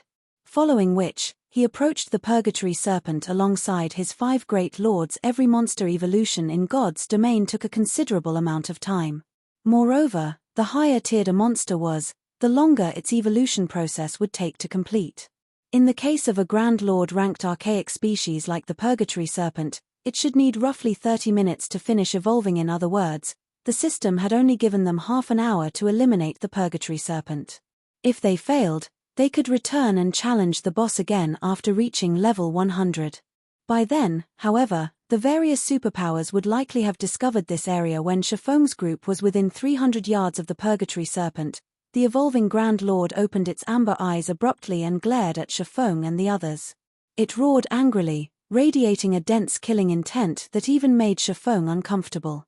However, despite its show of aggression, the serpent showed no intention of attacking. Instead, it diligently absorbed mana from its surroundings as it continued to evolve. It seems to be focusing on its evolution. Feng smiled, feeling that their chance of success had risen. Monsters could not move while they evolved. If they moved, Their evolution would require more time. The process might even fail. Meanwhile, between dealing with them and continuing with its evolution, the Purgatory Serpent had obviously chosen the latter option. This gave Feng enough time to prepare. In a moment, I want every healer to focus on healing the Tomahawk Demon and pay attention to your positioning, Feng commanded. Following which, he and his 5 great lords charged at the Purgatory Serpent. As the rest of the team watched the swordsman charge towards the boss, they couldn't help but gape. They wouldn't have been overly surprised if Feng had used the great lords under his control as meat shields, but he had actually joined the assault. Moreover, he led the charge himself. He was simply insane. They were dealing with a level 70 Grand Lord ranked archaic species here. Even the strongest MT at this stage of the game would die after 2 or 3 hits. What they didn't know was that Demon Ruler's passive effect only had a 200-yard range. If Feng weren't within range of the Grand Lord, he wouldn't be able to weaken it. However, Feng didn't lead the charge due to Demon Ruler's range. Rather, he did so because he wanted to use Disintegration Field, which only had a pitiful range of 100 yards. The Disintegration Field was also why Feng thought that they had a chance of victory. He hadn't truly witnessed the Disintegration Field's power after recasting the Disintegration armor. He did not know how much the skill could suppress the Purgatory Serpent. Feng stood within 100 yards of his target in the blink of an eye. At the same time, the Purgatory Serpent opened its mouth, and mana began to gather within. It then fired a beam at Feng. It's time for you to show me your true power. Feng then took the Disintegration armor from his bag and activated Disintegration Field immediately. A dark grey energy rippled from the Disintegration armor, quickly reaching the Purgatory Serpent. Wherever the energy passed, space loosened, and mana vanished. The ground 100 yards around Feng even began to dry up and crack. Chapter 1618, Disintegration Armor's Power. Chapter 1618, Disintegration Armor's Power. As the Disintegration Field activated, the gathering mana in the Purgatory Serpent's mouth disintegrated. The serpent's basic attributes also began to decrease rapidly. So strong, Feng couldn't help his surprise as he watched the Disintegration Field form. The Demon Ruler's passive effect already weakened demonic creatures by 30%. Although Disintegration Field hadn't significantly weakened the Purgatory Serpent, it had further decreased the Grand Lord's basic attributes to 50% of their original values. As a result, the Purgatory Serpent's HP had fallen from 160 million to 80 million. The effects of Disintegration Field were even more powerful than World Projection, which cost 5,000 magic crystals to activate. However, the Disintegration Field's special effect was far more frightening than the basic attribute decrease. It was easy to silence someone in God's domain, but thinning the environmental mana was incredibly difficult. This was something the old Disintegration Field was not capable of doing. Silencing skills merely stopped a target's flow of mana. While silencing skills were useful against low-tiered players and monsters, most higher-tiered players and monsters could remove the debuff. Although these skills were godly during the game's early stages, they'd become increasingly less effective as one progressed through the game. Conversely, skills capable of decreasing mana density weren't much of an advantage. At most, these skills could weaken a target's skills or spells and their focus. However, such skills would play a larger role later in the game. Feng had even seen skills that could remove a target's mana entirely in the past. By doing so, not only could a player prevent their target from using skills or spells, but the skills would also dull a target's senses. Although the Disintegration Field wasn't powerful enough to remove all of the mana in range, only thinning it, it was still incredibly effective. At the very least, it was stronger than ordinary silencing skills against high-tiered monsters and players. What did the guild leader just do? How did the Purgatory Serpent's mana decrease so drastically? When they realized the Purgatory Serpent's aura and basic attributes had weakened, Feng's team members were shocked. They all knew that the stronger a monster was, the harder it would be to suppress its attributes. Even with an intermediate magic array, players would be fortunate to reduce a Grand Lord-ranked archaic species attributes by 20%, yet Feng had suppressed the Purgatory Serpent to 50% of its basic attributes. Moreover, none of them had seen Feng use any sort of magic array to suppress the boss. This was simply unheard of. Suddenly, the Purgatory Serpent spat massive, emerald fireballs at Feng, each the size of a small hill. They were incredibly fast, nearly impossible to dodge. Guild leader, The Zero-Wing players shouted as they watched the giant fireballs surround Feng. Although the Purgatory Serpent's attributes had been significantly reduced, it was still an archaic species. As weakened as it wasn't an enemy low-level players like them could hope to defeat so fast. When Feng saw the incoming fireballs, he instinctively activated Heavenly Dragon's power and Void Shield. He then brandished his swords to block the attacks. Boom. Boom. Boom. As the fireballs descended, they shook the ground, and scorching flames filled the area. The powerful impacts formed one crater after another around Feng. As the emerald flames scattered, the Purgatory Serpent revealed a human-like sneer. Zero-Wing's members paled at the sight. The power each fireball contained could rival a large-scale destruction spell. Meanwhile, Feng was only a swordsman, not an MT. He could never survive such a bombardment. As the team began to believe that Feng had died, one player pointed at the team status window and shouted, "Huh? Guys, look at the guild leader's HP bar in the team window." "What? The guild leader's HP bar is full. How is that possible?" Everyone soon noticed Feng's HP bar in the team status window. His HP hadn't fallen in the least. As the flames and smoke subsided, they revealed a white figure standing among the numerous craters. This figure was none other than Feng. Not even the barrier protecting him showed any signs of damage as expected of an archaic species. Despite the reduction to its basic attributes, it can still execute such a powerful spell. Feng sighed ruefully as he examined the void shield around him. Although it appeared unharmed, the attacks had claimed nearly a quarter of its HP. Heavenly Dragon's power increased his maximum HP by 500%, and Void Shield formed a protective barrier with 10 times his maximum HP. In other words, the Void Shield could absorb over -4 million damage, yet one of the Purgatory Serpent spells had devoured nearly a quarter of that. Had he not activated Void Shield in time, the attacks would have burned him to ash even with Heavenly Dragon's power active. While the Purgatory Serpent had attacked Feng, the Tomahawk Demon and the other Great Lords under Feng's control had surrounded the Grand Lord and moved outside of the Disintegration field's range without hesitation. All 5 Great Lords assaulted the Purgatory Serpent with one Tier 3 skill after another. The Purgatory Serpent cried out in agony as the powerful attacks found their mark, and damages of around -700,000 began to appear above the Grand Lord's head. In the blink of an eye, the Purgatory Serpent lost over 3 million HP. What a high defense. Feng frowned when he saw the damages. Normally, Great Lord's Tier 3 skills and spells should deal over 1 million damage to a Grand Lord of the same level, yet these attacks had only dealt around -700,000 damage.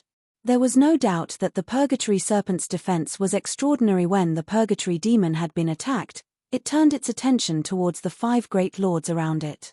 With a furious bellow, the serpent rammed its head into the Tomahawk Demon. Due to the Purgatory Serpent's massive size, the Tomahawk Demon didn't have any time to dodge. It had no choice but to defend itself with its battle axe, and upon collision, it was sent flying over several dozen yards away, losing over 300,000 HP in the process. The difference between the monster's strength was obvious at a glance. The Grand Lord's shifting body also struck the other Great Lords, though they didn't receive as much damage as the Tomahawk Demon. For a time, the Purgatory Serpent overwhelmed the 5 Great Lords, and they continuously lost HP. This snake's strength is really something. It can practically rival a mythic monster of the same level. The Purgatory Serpent's strength astonished Feng. Fortunately, not only had the Grand Lord's basic attributes decreased by 50%, but it was also stuck in its position. Otherwise, defeating the 5 Great Lords would be child's play with the Purgatory Serpent's combat power. Once his 5 Great Lords had secured the Purgatory Serpent's aggro, Feng gave the command to the distant Zero-Wing members to begin their attacks with the miniature ballistas immediately. The 30 miniature ballistas surrounded the Grand Lord and fired when the exploding arrows, which rivaled Tier 2 spells in power, struck the Purgatory Serpent. The Grand Lord's HP swiftly decreased. Each exploding arrow dealt between -50,000 to -60,000 damage. One volley dealt over -1,500,000 damage. Feng wasn't idle, either. After commanding the attack, he charged forward and assailed the Purgatory Serpent. Although he could not deal as much damage as the miniature ballistas, every hit he landed claimed over 10,000 of the Grand Lord's HP. He used every skill in his arsenal to devour as much of the Purgatory Serpent's HP as possible. If they could not defeat the Purgatory Serpent before its evolution completed, They'd likely die here. As time passed, the Purgatory Serpent's HP gradually decreased 90%, 80%, 70%. When the Purgatory Serpent's HP fell to 20%, it could no longer sit still.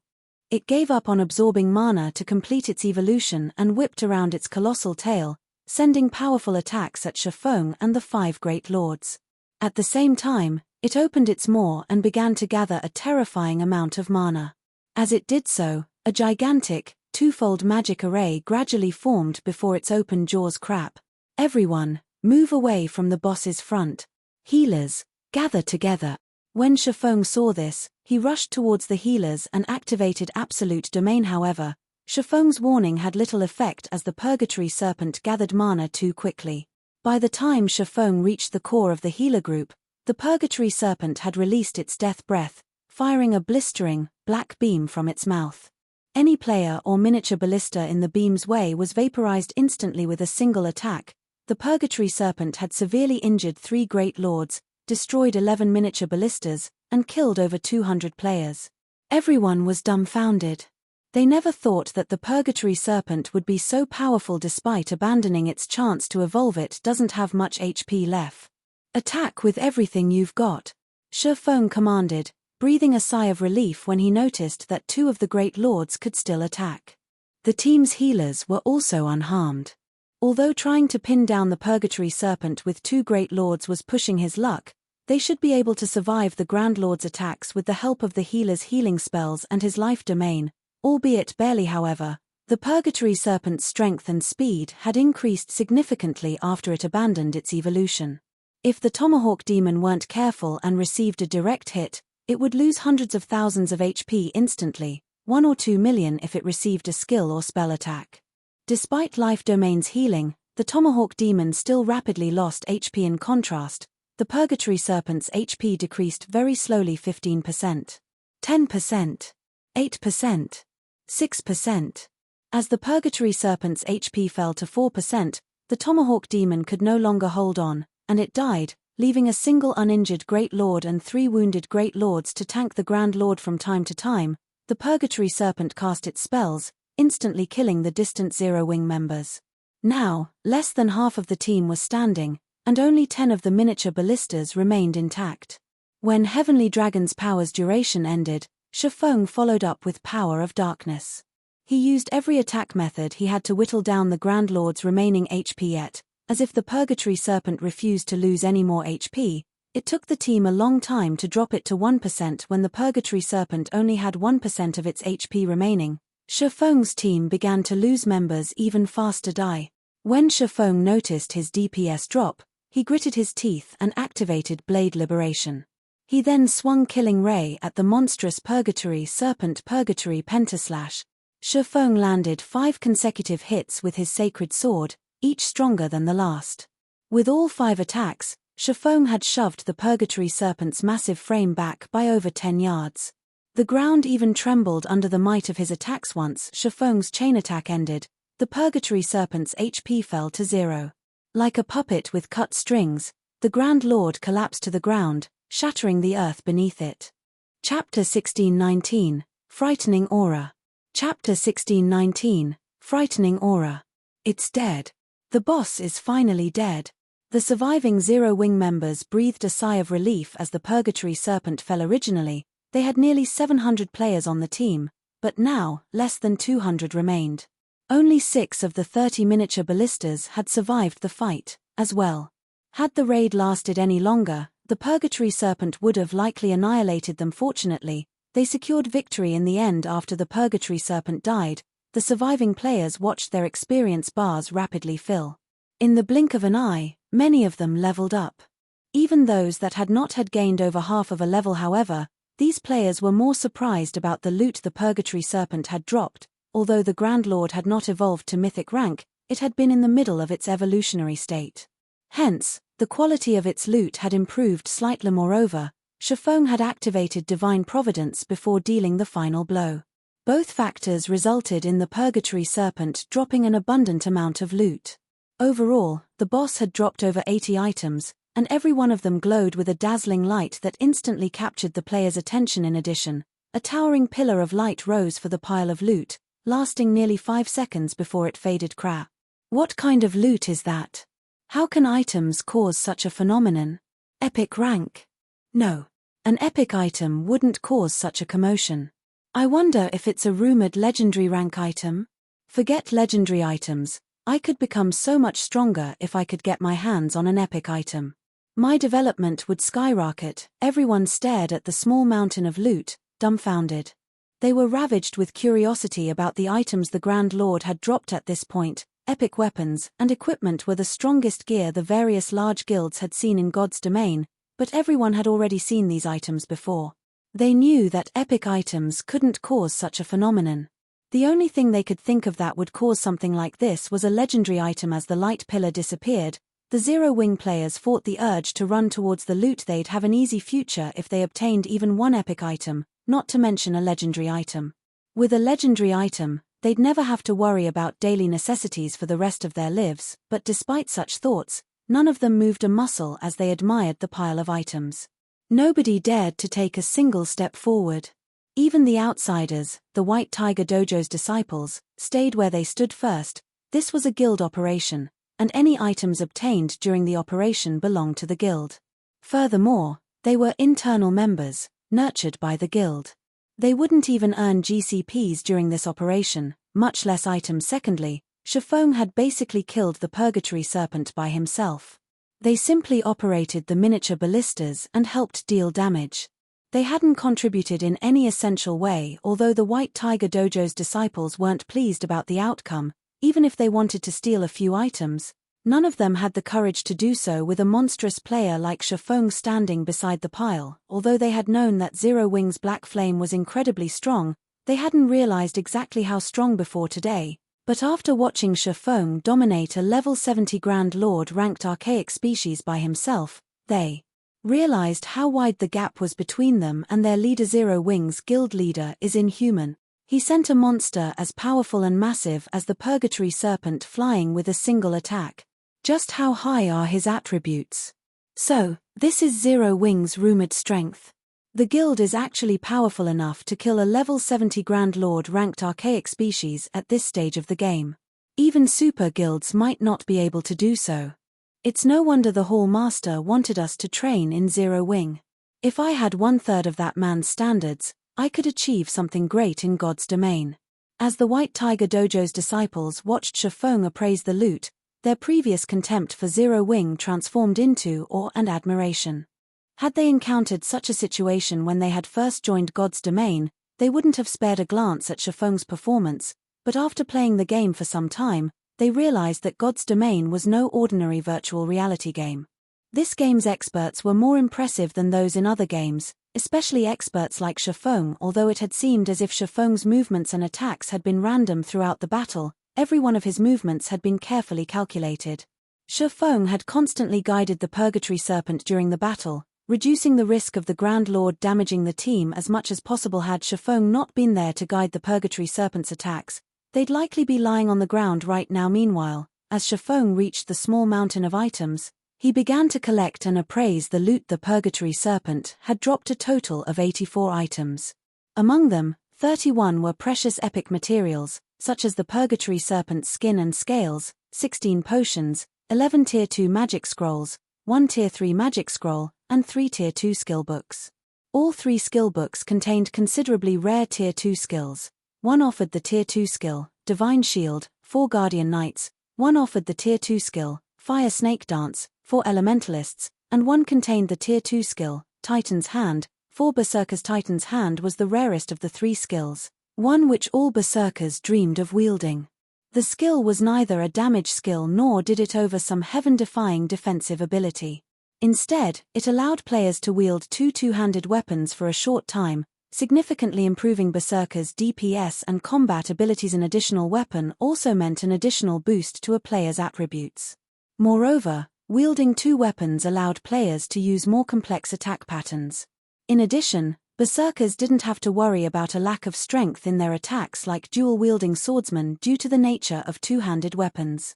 Hence, Titan's Hand was a highly sought-after skill for Berserkers. In fact, the skill's market value was on par with Tier 3 skills of the remaining loot, There were 9 pieces of level 60 secret silver equipment, 4 pieces of level 60 fine gold equipment, 2 pieces of level 60 dark gold equipment, 1 pair of epic ranked cloth shoes, 2 mana stones, 1 engineering design, 1 alchemy recipe, and 1 forging design. The last item, however, was a blood-red stone engraved with glowing, golden divine runes. Sure enough, the Demon Mineral Field's guardian boss was quite extraordinary. Feng was clearly ecstatic when he saw the blood-red stone. Even he had wondered what kind of item would cause such a phenomenon, releasing such a powerful aura, but even after appraising most of the loot, he hadn't found any particularly special items. The most powerful item was the epic ranked cloth shoes, but no epic item could cause such a dazzling event. Upon appraising the blood-red stone, however, Feng realized that this stone had been the cause of the commotion. The stone was none other than the bloodline every player in God's domain dreamed of obtaining. However, this bloodline wasn't like those he had obtained in the past. The dark iron bloodline he had obtained during his visit to the Divine Staircase had been personally crafted by a god, but the bloodline in his hand had formed naturally. Hence, it had taken the form of a stone rather than a gentle liquid. Chapter 1620, Natural Bloodline. Chapter 1620, Natural Bloodline. What's up with the guild leader? Why is he staring at that blood-red stone? Is there something special about it? What's so special about a stone? It's just raw material. I wonder what kind of equipment the Purgatory Serpent dropped. It'd be insane if it dropped a piece of legendary equipment. Don't be crazy. No matter how you look at it, a Grand Lord will never drop a legendary item. Though, it might have a high chance of dropping a fragmented legendary item. If our guild obtains a fragmented legendary item, the super guilds will go mad with jealousy. The players from Zero Wing launched into a discussion about the Purgatory Serpent's loot, growing particularly excited as they talked about the possibility of a fragmented legendary item dropping. Players in the various large guilds had begun to reach level 50, and some of the guilds had already obtained a few epic items. However, no one had heard of a guild obtaining a fragmented legendary item. If Zero Wing found a fragmented legendary item, it would become the guild's prized treasure, serving as a symbol of the guild's strength. Such an item would definitely elevate the guild's reputation, since it would be the first guild in God's domain to possess such an item. Almost everyone who played virtual reality games paid attention to weapons and equipment. Apex weapons and equipment, in particular, were highly sought after. If news spread of Zero Wing's procurement of a fragmented legendary item, even players in other kingdoms and empires would learn of their guild, much less Starmoon Kingdom's players. A flood of players would visit their guild residences to join Zero Wing, making it much easier for the guild to recruit experts and continue to increase its strength. A fragmented legendary item? Feng could not help but chuckle when he overheard the hushed conversation. Zero Wing had acquired fragmented legendary items long ago, and the guild actually had more than one. Although they were correct that a fragmented legendary item could improve Zero Wing's reputation, great wealth brought great misfortune. Although the guild's fame would skyrocket if the public knew that Zero Wing possessed fragmented legendary items, it would also earn the guild an endless number of enemies. Hence, he had forbidden the guild's upper echelons speaking about these items to the public. Moreover, the blood-red stone in his hand was far more valuable than a fragmented legendary item. Bloodlines were extremely rare in God's domain, even rarer than fragmented legendary items. When a bloodline was found, even super guilds would use every weapon in their arsenal to obtain it, and the resulting bloodbaths would be horrendous. Obtaining a bloodline increased a guild's chance of nurturing an apex expert. Moreover, as players reached higher levels, the bloodline's benefits would become more prominent. After a certain level, these benefits would even surpass those of a fragmented legendary item. Furthermore, the stone in his hand was a naturally occurring bloodline, not an artificial bloodline crafted by ancient gods. There were 2 types of bloodlines in God's domain. The first type included the ancient gods' creations, the main bloodline source in God's domain. The second type involved naturally occurring bloodlines. The first type formed by drawing on the ancient gods' power, and in terms of potential, these bloodlines were slightly weaker than their natural counterparts. Regardless, both types of bloodline had their own advantages. Those created by the ancient gods catered to specific aspects. For example, Feng's Dark Iron bloodline improved his compatibility with melee skills, helping him increase his skill compatibility rates. On the other hand, natural bloodlines weren't as specialized, but in return, they provided greater boons to basic attributes. Due to the nature of these bloodlines, players who used them were generally known as humanoid monsters. To players who wanted to push the limits of their basic attributes, natural bloodlines were invaluable. Feng couldn't believe he had actually obtained a natural bloodline from killing a level 70 Grand Lord. Even though it had been an archaic species, it shouldn't have had a chance of dropping one, yet it had. If the demon players in the World Summit found out about this, they'd die of envy. Despite the various demon players trying desperately to ascend the divine staircase, they struggled to earn enough shrine points to purchase a bloodline, yet Feng had obtained one after killing a single monster. Moreover, the raid had been relatively easy, with one boss and no mobs. Moreover, this stone was top tier among basic bloodlines. It was called the Shadow Bloodline. Shadow Bloodline weakens presence and aura significantly. Effects double when in darkness. Improvements focus on agility, followed by strength, endurance, intelligence, and vitality. Although the Shadow Bloodline's benefits to a player's combat power weren't as apparent as the ancient gods' bloodlines, it would undoubtedly increase an assassin or ranger's survivability. Decreasing one's presence and aura wasn't just effective against other players, but monsters would also struggle to notice the player. Rangers and assassins with the Shadow Bloodline would be able to explore high-level maps with ease, and they could enter places that players normally avoided.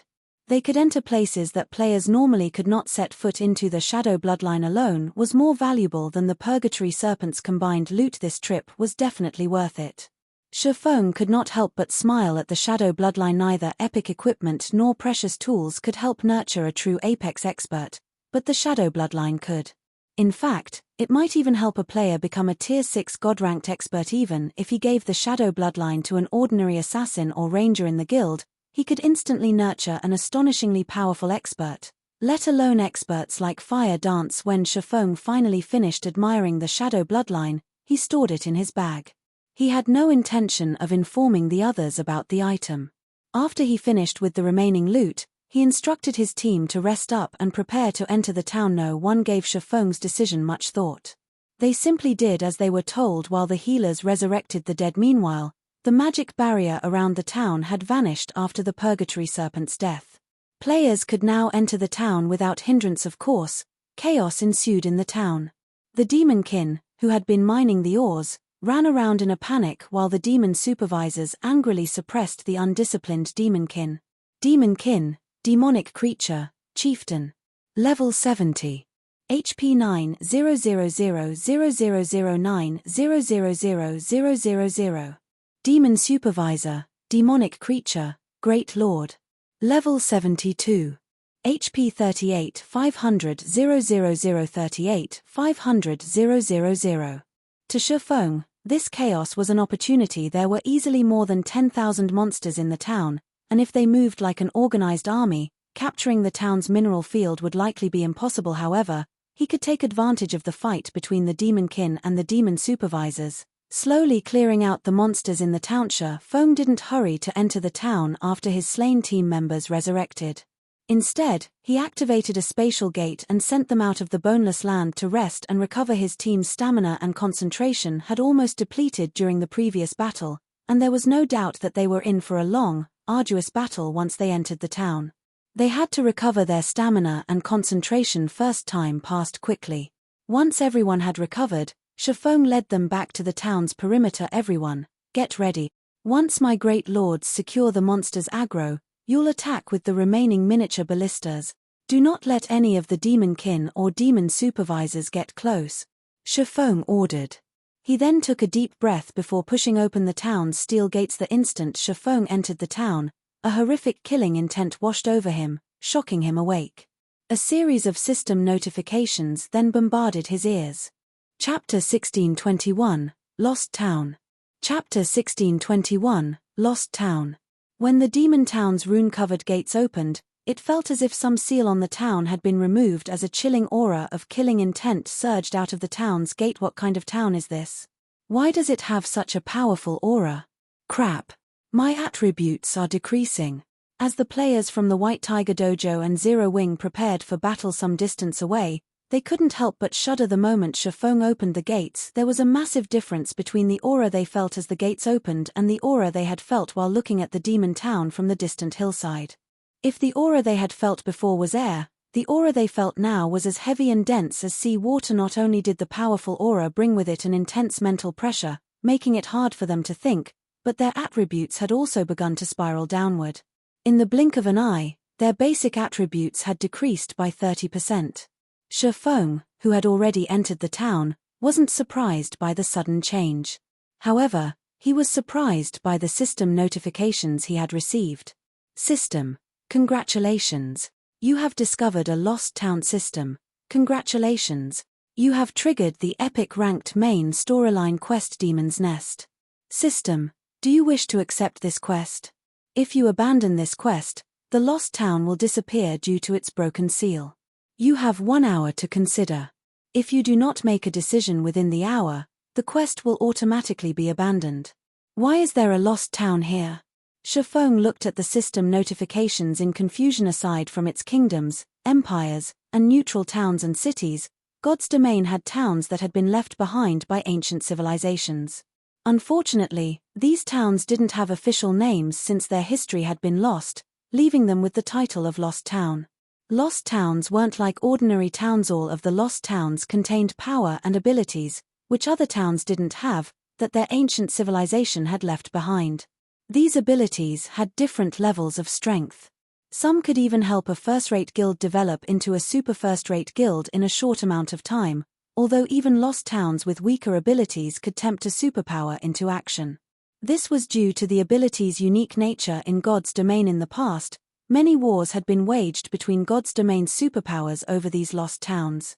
There had even been one instance involving over 10 superpowers. Feng had never expected to find a lost town in the Boneless land. The mineral field was nothing compared to the town itself. It's no wonder why I hadn't heard of a town in the Boneless land in the past. This restriction is likely the reason that no one ever found it. Feng could not help but smile bitterly at the system notification. Regardless of how powerful a lost town was, they were all incredibly difficult to claim. There was no turning back if one missed the opportunity. Once a lost town disappeared, it was gone forever. The players that had found the Boneless Land's lost town had likely failed the quest, causing its disappearance. If that were the case, it was only natural that no one had ever heard of it. Of course, Feng accepted the quest. Although he did not know what this lost town's function was, Zero Wing would miss out on a golden opportunity to grow stronger if he abandoned it. System: congratulations. You have accepted the epic ranked main storyline quest, Demon's Nest. Quest content: you are required to collect 100 darkness stones to reseal the anchor within 10 natural days. If you fail to do so, the Demon King of a specific planar world will hunt you endlessly. You will also permanently lose 100 points from all attributes and 10 levels. Quest reward unknown. Crap. Feng nearly spat blood when he read the quest content. He finally understood why the players who had discovered the Boneless Land's lost town had failed the quest to acquire it. This quest was beyond difficult. It was a joke. Darkness stones were like mana stones. They contained a frightening amount of power of darkness, which demon players could use to improve the power of darkness within. In the past, demon players had even spent up to 500 gold per darkness stone. Yet, this quest required him to gather 100 darkness stones within 10 natural days. This quest was asking for the impossible. Darkness stones were immensely rare, and normally, on mythic ranked dark creatures had a chance of dropping them. Even if he were extremely lucky, and every mythic dark creature he killed dropped one, he'd still have to kill 100 of them. With his current standards, killing one mythic dark creature would be impossible, let alone 100. Not even super guilds could accomplish such a feat. Mythic monsters weren't easy to find, and mythic ranked dark creatures were an even rarer sight. Hunting down 100 mythic ranked dark creatures in 10 days would be nearly impossible. When Feng saw the penalty for failing the quest, he was speechless. The penalty was extraordinarily ruthless. While he could accept losing 10 levels and 100 points in every attribute, dealing with a Tier 5 Demon King's tenacious hunt was no laughing matter. Meanwhile, he wasn't nearly powerful enough to kill a Demon King. Every Demon King had the power to engulf a kingdom in flames. Even Tier 4 players would be little more than ants before a Tier 5 Demon King, much less a Tier 2 player like Feng. Guild leader, has something happened? Zero Wing's members asked curiously when they realized that Feng hadn't moved for some time. Forget it. Let's just secure the town and get the mana ore. Feng shook his head to clear his mind. There was no point in pondering the quest since he didn't have a solution for obtaining the 100 darkness stones. Following which, he commanded, everyone, prepare for battle. As Feng gave the command, the team members began to push the miniature ballistas forward, following after their leader. At the same time, Feng controlled his 4 remaining Great Lords to lure some of the battling demonkin and demon supervisors. Unlike the players, whose basic attributes had been suppressed when the town's gates had opened, the demonic creatures within were unaffected. Fortunately, Feng had the Bible of Darkness, and with the demon ruler's suppression, dealing with the chieftain-ranked demon king and Great Lord-ranked demon supervisors became easy. After Feng's Great Lords gathered some demonic creatures, Feng activated Flame Domain while Zero Wings members attacked with the remaining siege weapons. After around 20 minutes, the team had cleared out a wave of demonkin and demon supervisors. When the monsters died, the players' experience bars rose by a sizable chunk. However, these monsters granted considerably less EXP than the demonic creatures they had killed outside of the town. In fact, they had awarded even less EXP than ordinary monsters of the same rank and level. Even so, these players' leveling speed was multiple times faster than peak experts. As for the demonkin and demon supervisors' loot, it simply couldn't compare to the loot the demonic creatures had dropped.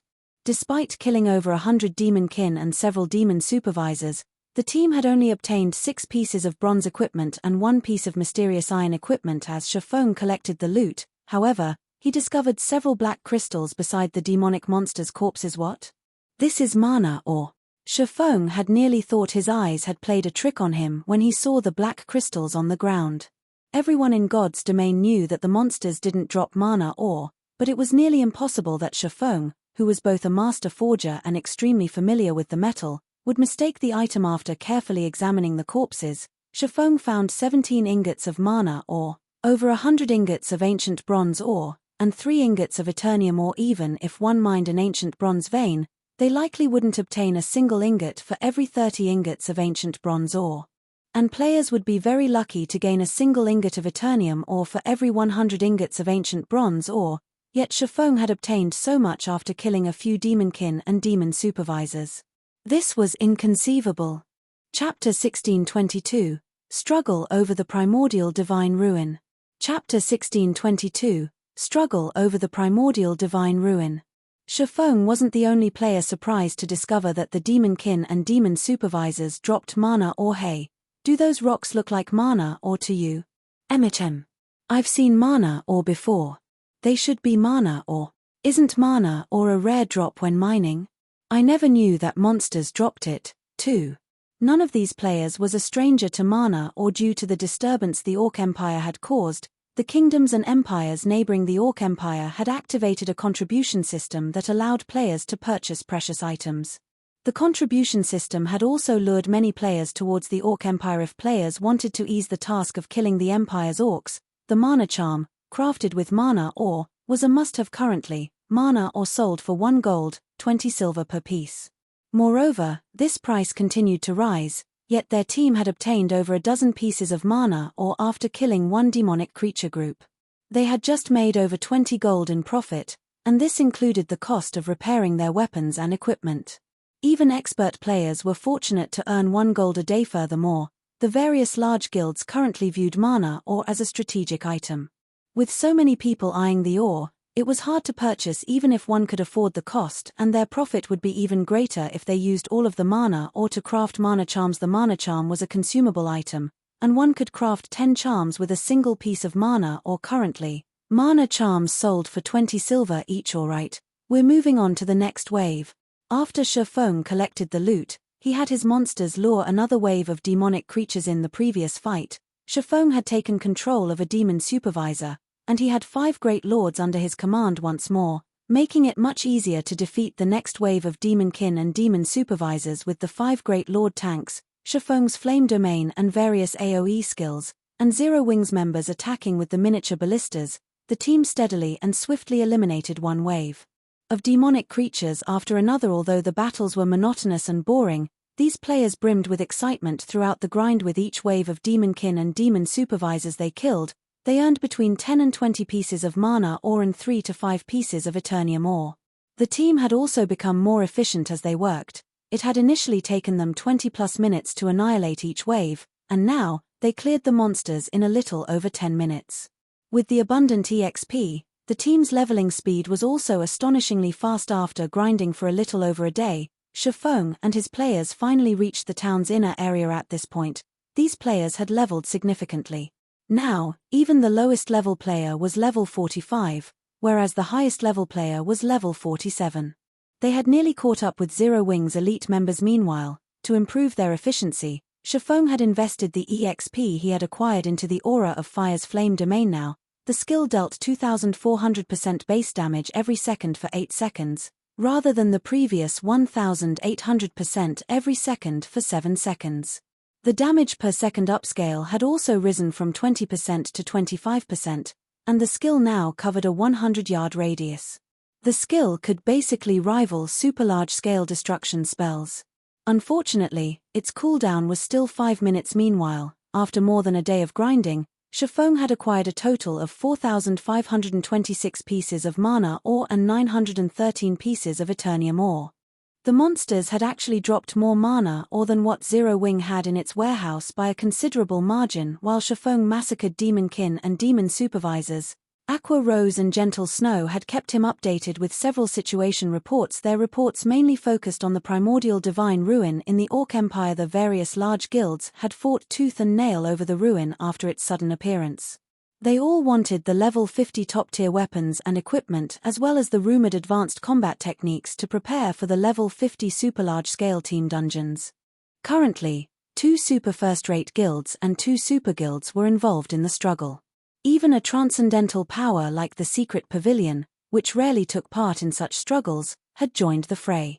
Naturally, plenty of first-rate guilds joined the fight, as well. The situation at the ruin was utter chaos. Meanwhile, only 10,000 players were allowed into the Primordial Divine Ruin each day, but over 1 million players had gathered in the area, with the weakest on par with the guild elite members. The war over the Primordial Divine Ruin was the most intense in God's domain thus far.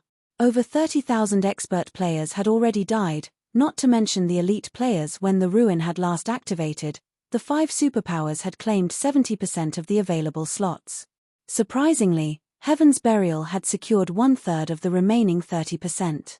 The various first-rate guilds had shared the remaining 20%, and none of the second- and third-rate guilds had claimed a single slot.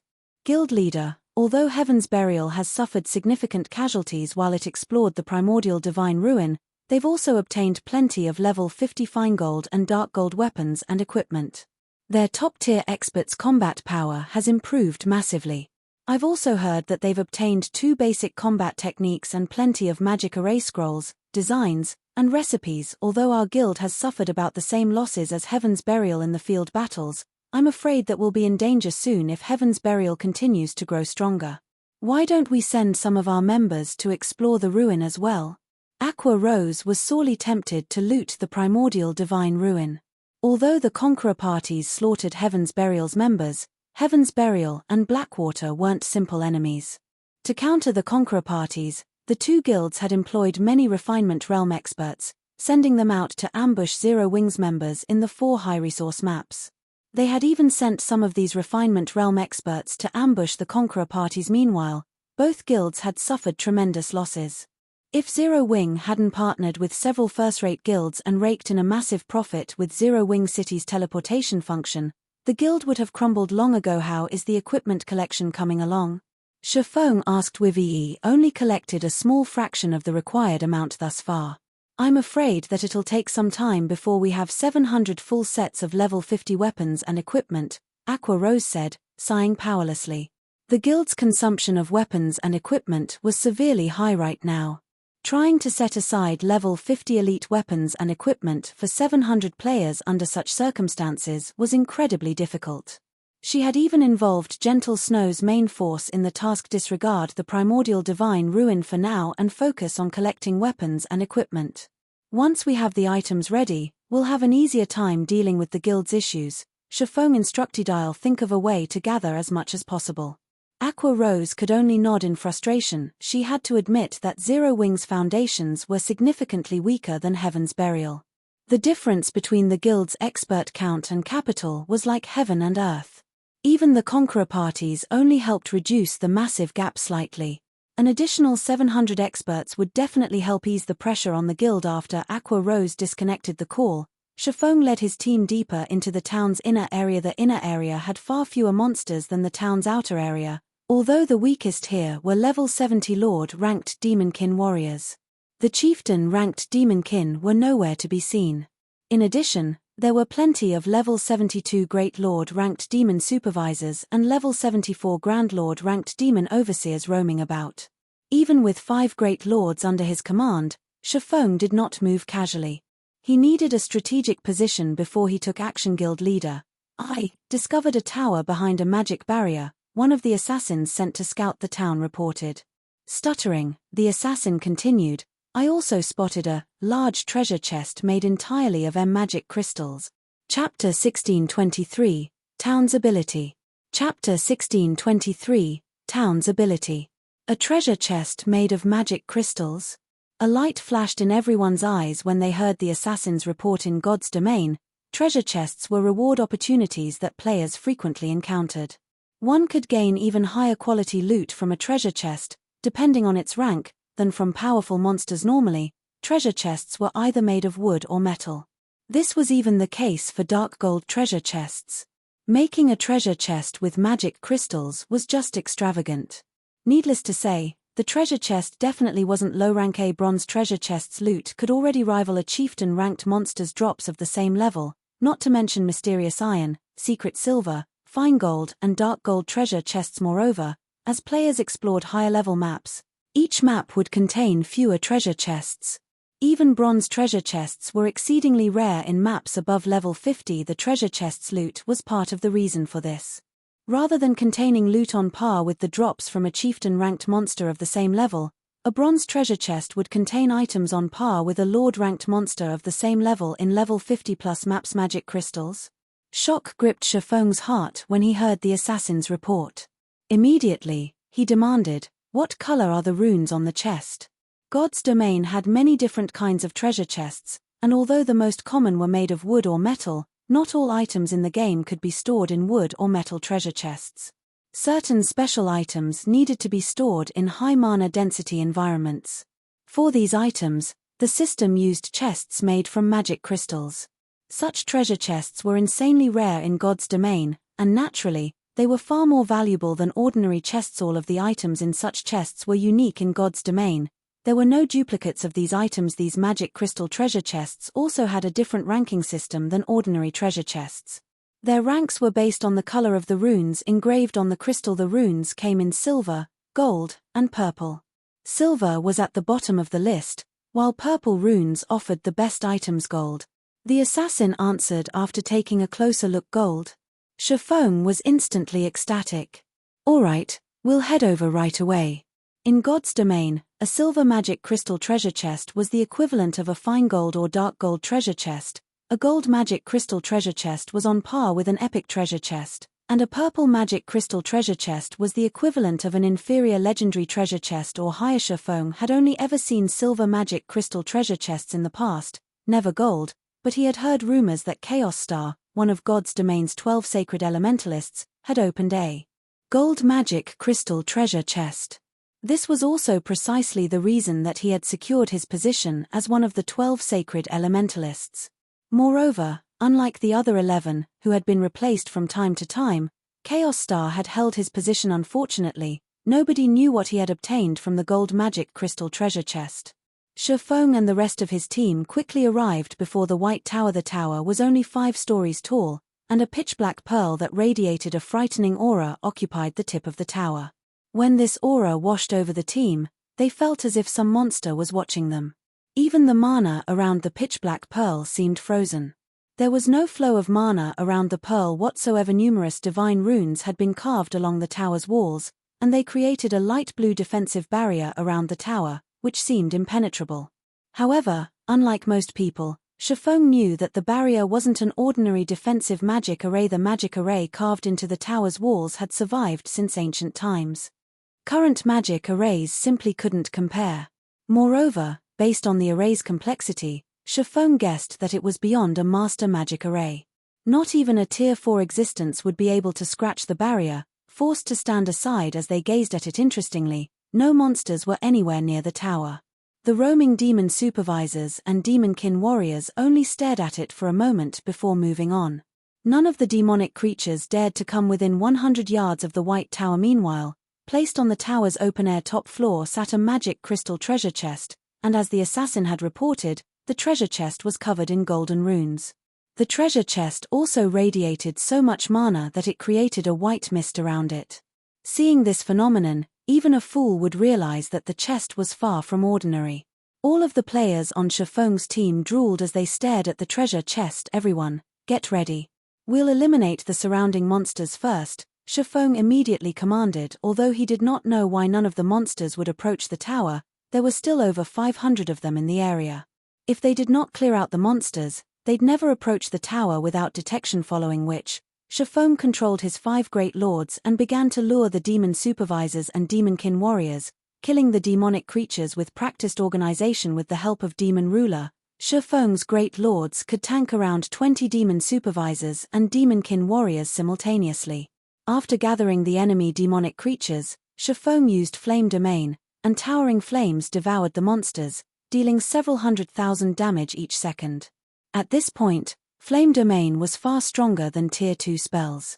In fact, it almost surpassed Tier 3 large-scale destruction spells. By the time Flame Domain ended, the demon supervisors and demonkin warriors had lost nearly 4 million HP each.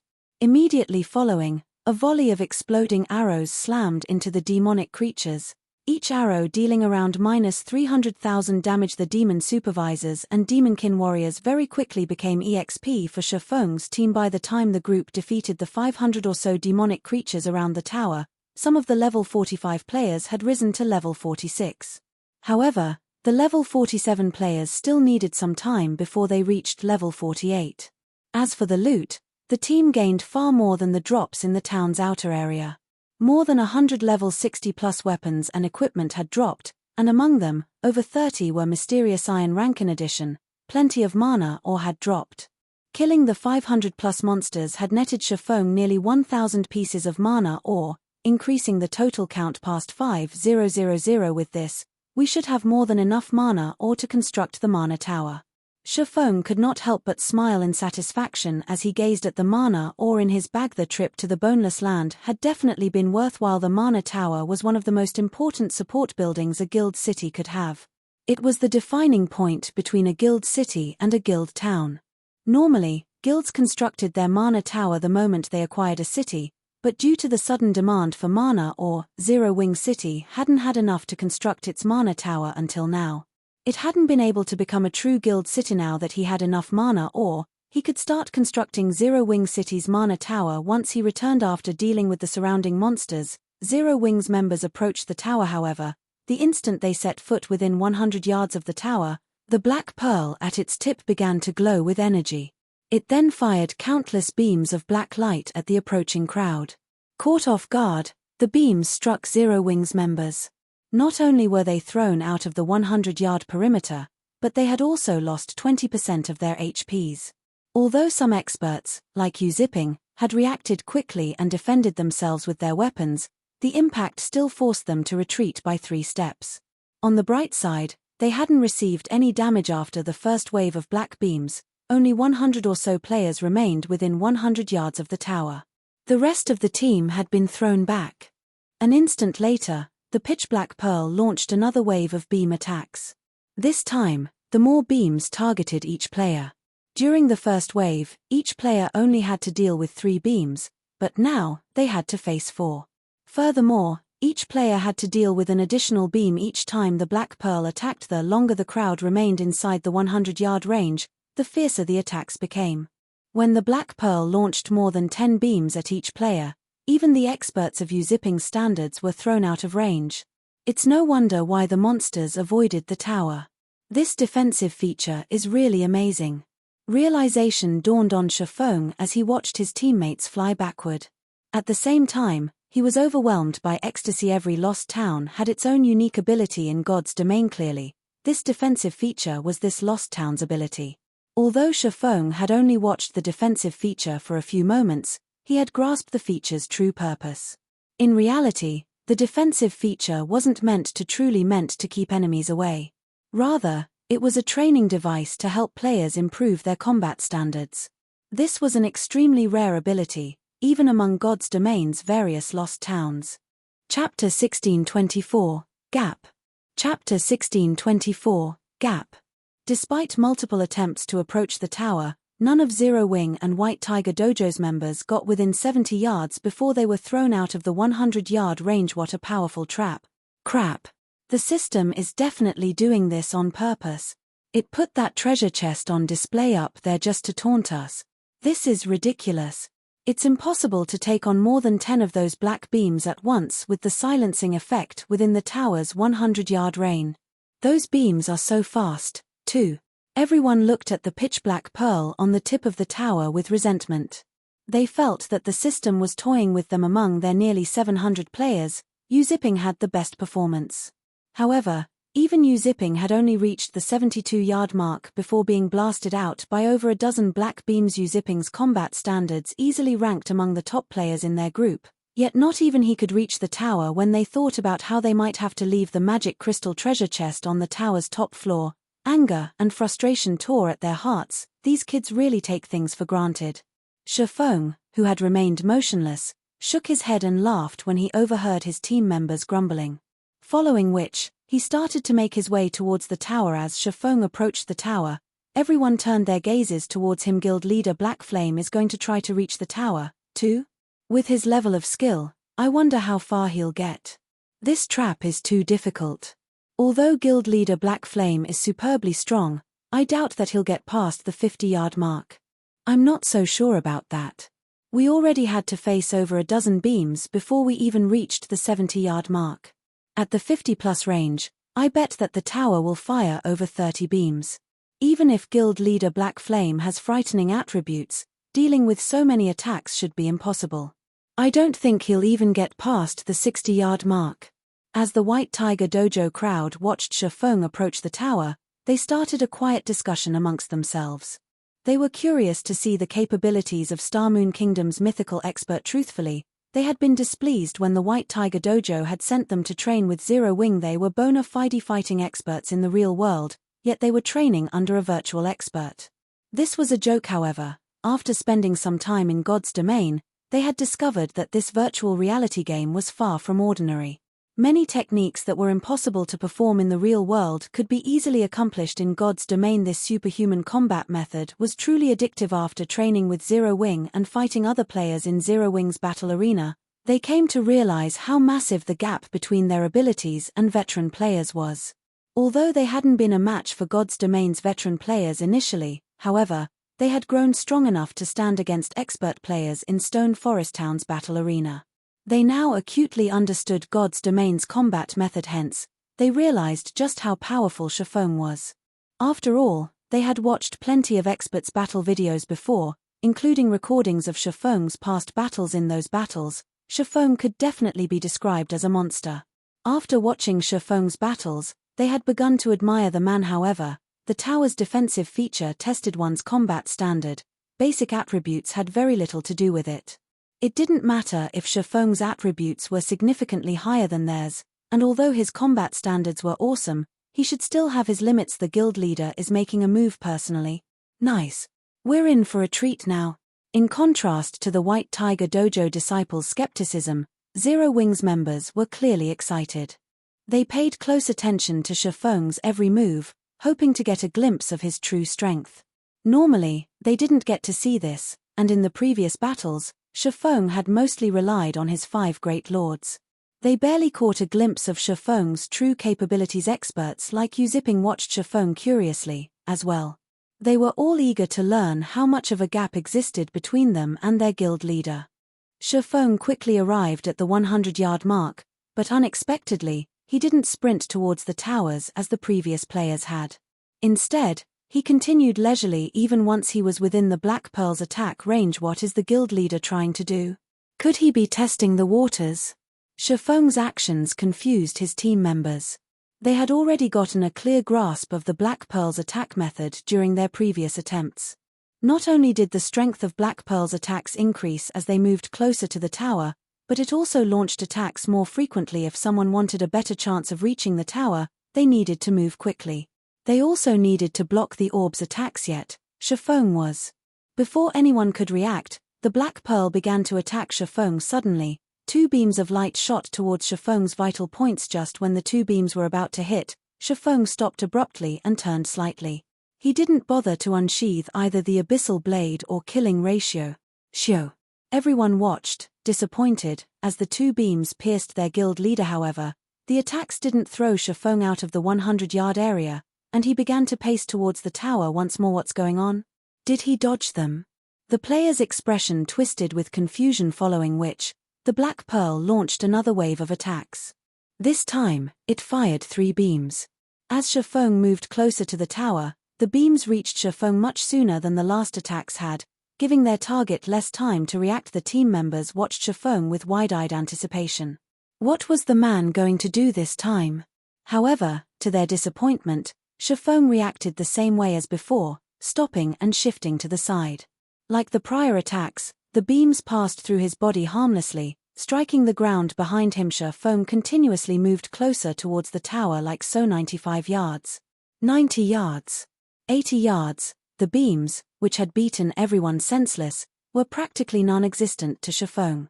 They pierced through him harmlessly, again and again, blasting small craters into the ground behind him. Feng quickly reached the 72-yard mark, Zipping's record distance. However, he hadn't even used his weapons to defend himself once since he began his approach. In fact, he hadn't even touched his weapons. Is the Black Pearl broken? Has the system made some mistake? The White Tiger Dojo disciples gaped in shock as they watched Feng steadily move closer towards the tower as if he were strolling across his backyard. In their opinion, Feng hadn't done anything whatsoever all this time. The only explanation they could think of was that the system had made an error. They had never thought that Feng would be so lucky. Seeing this, some curious White Tiger Dojo disciples decided to attempt the test again. However, when they allowed the black beams to strike, they were instantly thrown backward. Impossible. How is the guild leader doing it? Why aren't the Black Pearl's attacks hitting him? The White Tiger Dojo spectators' eyes fall from their sockets as they watched as their companions were blasted past the 100-yard mark. So, this is the difference between the guild leader and me? Zipping revealed a bitter smile as he watched Feng move past the 50-yard mark. Although he had been aware of the huge gap between him and Zero Wing's peak experts, he hadn't realized that the gap between them was so vast, let alone the difference between his abilities and that of Zero Wing's mythical expert. In less than a minute, Feng had reached the base of the tower, at which point the tower's defensive magic array deactivated. Chapter 1625, Jackpot. Chapter 1625, Jackpot. As the White Tower's defensive magic array transformed into particles of light and vanished, time seemed to have frozen around the tower. Both Zero Wing's members and the White Tiger Dojo's disciples stared with blank faces. He passed it. Am I dreaming? He didn't even use his weapons. Yes. That must be it. We must be dreaming. How could such a thing even be possible? No player could dodge that many attacks. Could guild leader Black Flame actually be an NPC in disguise? For a time, the players shared their guesses about Feng. They simply couldn't wrap their minds around what had just happened. They hadn't even made it to the 70-yard mark before they had been sent flying back to the starting point, yet Feng had walked through the area as if strolling through his backyard. Even when he had neared the 50-yard mark and faced over 30 beams, he slowly and steadily continued forward. Regardless of how fast the Pitch Black Pearl's attack rate had become, Feng's speed was unaffected. When Feng crossed the 50-yard mark, the beams had changed their attack trajectories in the middle of the attacks. After reaching the 30-yard mark, they had even begun to curve to attack Feng from the sides and rear. Zero Wing and White Tiger Dojo's members had watched the attacks in anguish. Not only did players have to worry about the Black Pearl changing its attack trajectories, but they also had to worry about attacks from their sides and behind them. Moreover, every attack struck simultaneously. Blocking the attacks from a single direction was already impossible, not to mention dodging or blocking every one of them. The creepier thing was that the Pitch Black Pearl seemed to fear Feng. While Feng had made his way towards the tower, Every one of the Pearl's beam attacks had avoided him. This was already far beyond everything they knew of God's domain. When the White Tiger Dojo disciples watched Feng, a chill crawled down their spines. Aside from their reverence, they were afraid and excited to learn more about a realm they had never discovered before. Although not everyone was willing to acknowledge that Feng had cleared the test, there was no doubt that the White Tower's defensive magic array had disappeared. There was also no doubt that what has just occurred wasn't a dream, but reality. Zero Wing's guild leader is actually so powerful. Is he even human? All of the White Tiger Dojo disciples were fighting experts, and although they hadn't seen exactly what Feng had done, they knew that the vast difference between them wasn't as simple as basic attributes. Feng was leaps and bounds ahead of them in combat standards, as well. When they thought about Feng's power, they envied Zero Wing's internal members. Unlike Zero Wing's members, they were only here because the White Tiger Dojo had commissioned Zero Wing to train them. Once they were powerful enough, Zero Wing would stop their training.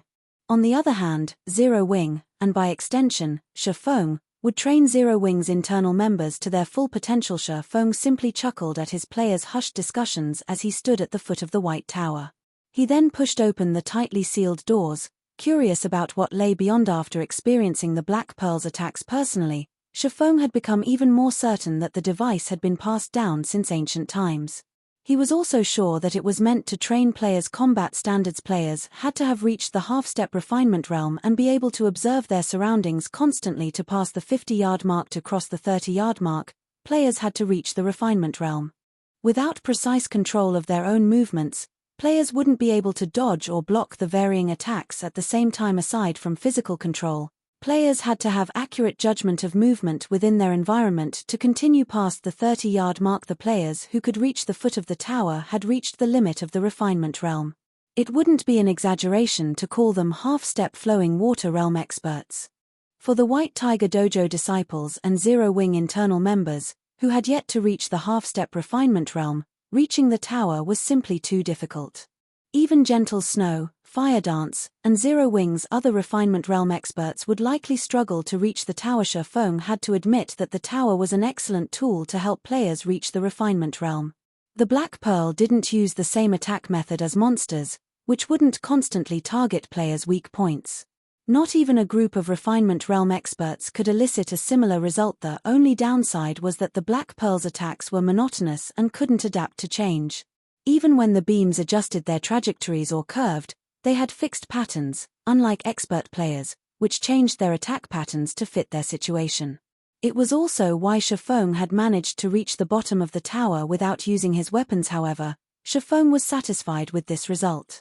After all, he had never heard of such a training device in God's domain before. If he could use this device, nurturing a batch of experts would be easy. Although, whether or not these experts reached the refinement realm would depend on their individual talent.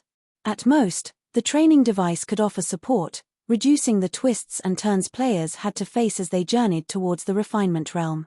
It didn't guarantee that players would reach a certain standard. Of course, if the various superpowers learned of this training device, Feng didn't doubt that they would do everything they could to acquire this lost town. Although the various super first-rate guilds and super guilds had their own training systems and devices, with most having higher quality methods than the White Tower, those systems and devices cost massive amounts of resources to maintain. They could also only nurture a small number of players at once. In contrast, the White Tower could bombard nearly 700 players simultaneously, and without strain this alone would be more than enough to tempt the various superpowers into action. Feng didn't bother to explain how he had reached the tower. It was still too soon for Zero Wing current internal members and White Tiger Dojo disciples to take on this training device. They still hadn't grasped many of the basics. Trying to take on so many clever attacks simultaneously was impossible for them. The system would simply beat them, not train them. Meanwhile, as Feng entered the tower, a spacious, ancient hall appeared before him from outside. The White Tower didn't look particularly large. However, its interior resembled that of a stadium that could accommodate over 10,000 people. Various ancient weapons had been put on display in the hall, and it resembled an armory. Feng was in awe as he gazed at the weapons around him. Every single weapon in this hall radiated a dense amount of mana. At a glance, it was obvious that these weapons were far superior to the ordinary weapons most players used at this stage of the game. This is an armory? Feng was confused as he gazed at the weapons on display. He then approached one of the weapon racks, picking up a spear to inspect. When he read the spear's attribute panel, Feng was instantly ecstatic. He was so excited that goosebumps began to cover his skin. Mana weapons. Is every weapon here a mana weapon? Feng surveyed his surroundings in shock. There were easily over 10,000 weapons in the hall. God's domain had many different kinds of weapons and equipment, most of which fell into three main categories. The first was the common type. It referred to the weapons and equipment most players currently used. Players of the same class could trade and use weapons and equipment of this type. In battle, their durability would decrease, but they could be repaired out of combat. The second type was the unique type. Specific players could use these weapons and equipment. Even if another player picked one up, the item would be useless to them. Similar to the common type, these weapons and pieces of equipment would lose durability in combat but could be repaired and used indefinitely. The third type was the expendable type. Like the common type, those of the same class could trade and use expendable type weapons. While they wouldn't lose durability in battle, they couldn't be repaired. Once their durability was exhausted, they would be useless. The majority of God's Domain's players and NPCs used common type weapons and equipment. Most expendable type weapons and pieces of equipment had been lost in the passing of time. This was due to the uncertainties these items created in battle. However, expendable type weapons and equipment had one massive benefit: absolute power.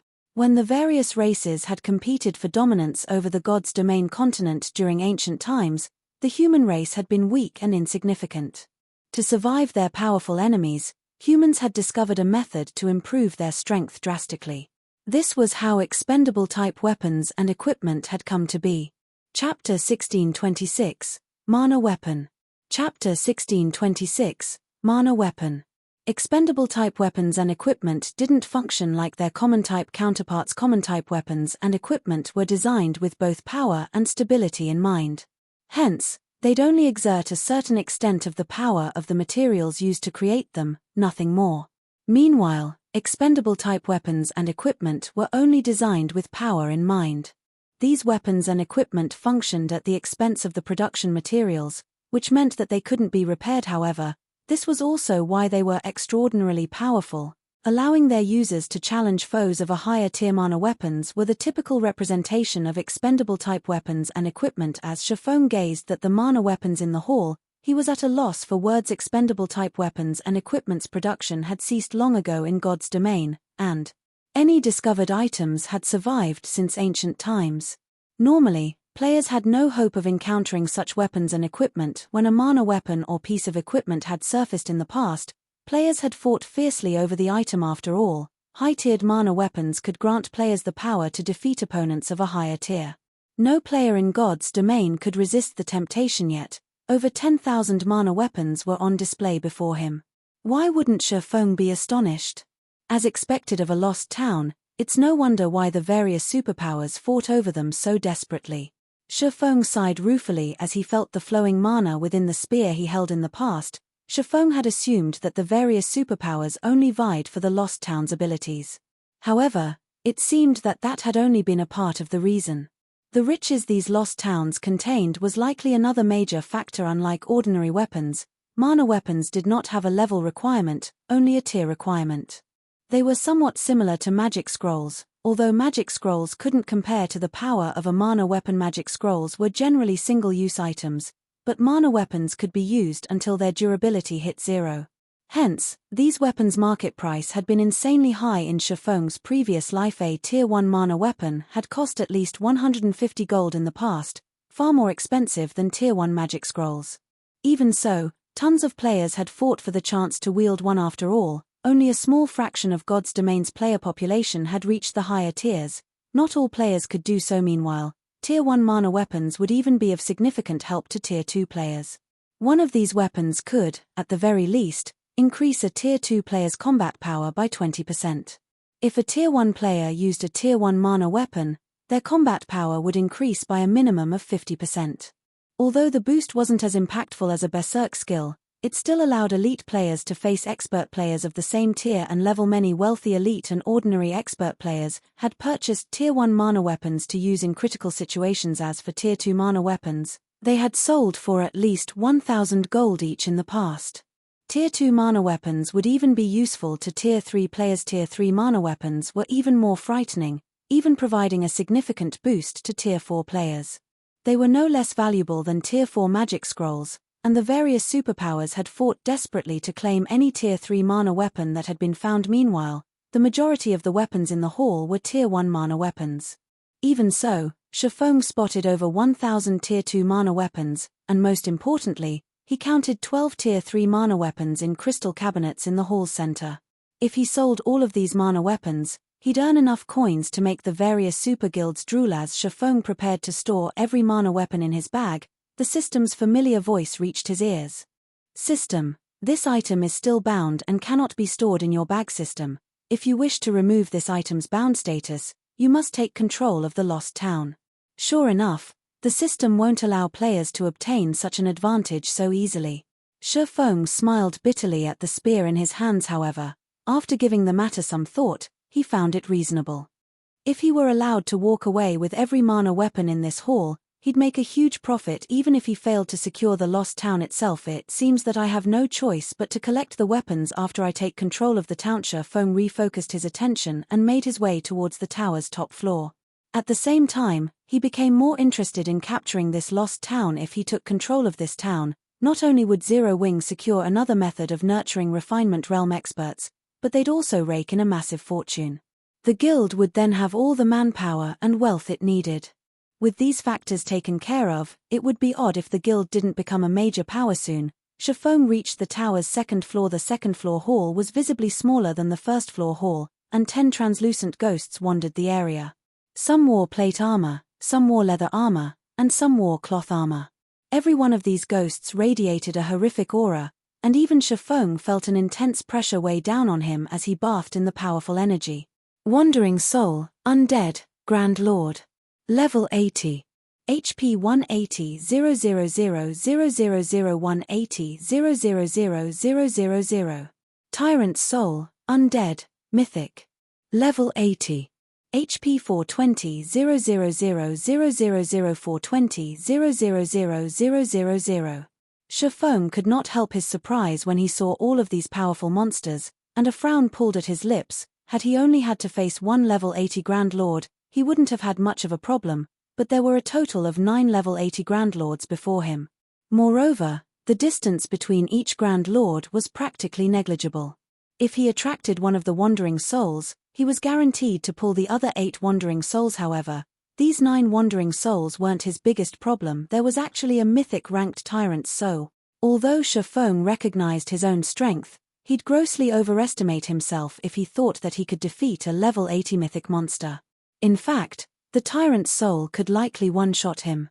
I guess the system doesn't intend to allow anyone on the 3rd floor. Feng felt his head ache as he looked at the Tyrant Soul, who remained motionless in the center of the hall. The spiral staircase that led to the 3rd floor lay directly behind the Tyrant's Soul. Feng had assumed that he would be able to walk up to the tower's top floor effortlessly, but it seemed that obtaining the magic crystal treasure chest would be more difficult than he had thought. If he had faced such a situation outside of the tower, he could likely rely on Zero Wing and the White Tiger Dojo's members to sneak past the Tyrant's Soul and Wandering Souls. However, they were still stuck outside of the tower, as were the 5 Great Lords under his control. Without his Great Lords and the other players, dodging the Wandering Souls' attacks would be extremely difficult. If the Tyrant's Soul joined the fray, he'd likely die in an instant. Although he had an invulnerability skill, Absolute Domain had a short duration of 10 seconds. Dashing from the edge of the 2nd floor hall to the staircase and ascending to the 3rd floor to open the magic crystal treasure chest in 10 seconds was impossible. Once Absolute Domain's duration ended, the Tyrant's Soul would slap him down. Yet, if he gave up, he'd never retrieve the magic crystal treasure chest. It was even a gold magic crystal treasure chest. He had only heard rumors of such a thing during his previous life. Feng then calmed himself and moved around the hall while observing the Tyrant's Soul and Wandering Souls, hoping to find some angle he could take advantage of. But after watching the monsters for over 10 minutes, he failed to find any opportunities. While he had been watching, The Tyrant's soul had stood deathly still in front of the spiral staircase. If he attempted to approach the staircase, the mythic ranked boss would likely discover him with no external factors to take advantage of. Feng was forced to flip through his bag, hoping that he'd find something useful. As Feng began to consider giving up, he noticed that he still had a Tier 3 defensive magic scroll. He had obtained the scroll from the Purgatory Serpent. As his gaze touched upon the scroll, Feng's hopes rekindled. A Tier 3 defensive magic scroll could even block a Tier 4 existence's attacks for a short time. With the scroll and his absolute domain, it wasn't entirely impossible to secure the magic crystal treasure chest. Now, the only problem was the Tyrant's soul's exact strength. If it were too powerful, it wouldn't need much time to break through the defensive magic scroll's barrier, and Feng's death would be certain. After considering his options for some time, Feng decided that it was worth a try. If he died, he'd lose 1 level at most. 1 level was a small price to pay for a gold magic crystal treasure chest, following which, Feng used Phantom Kill and had his doppelganger carefully cross to the opposite side of the hall.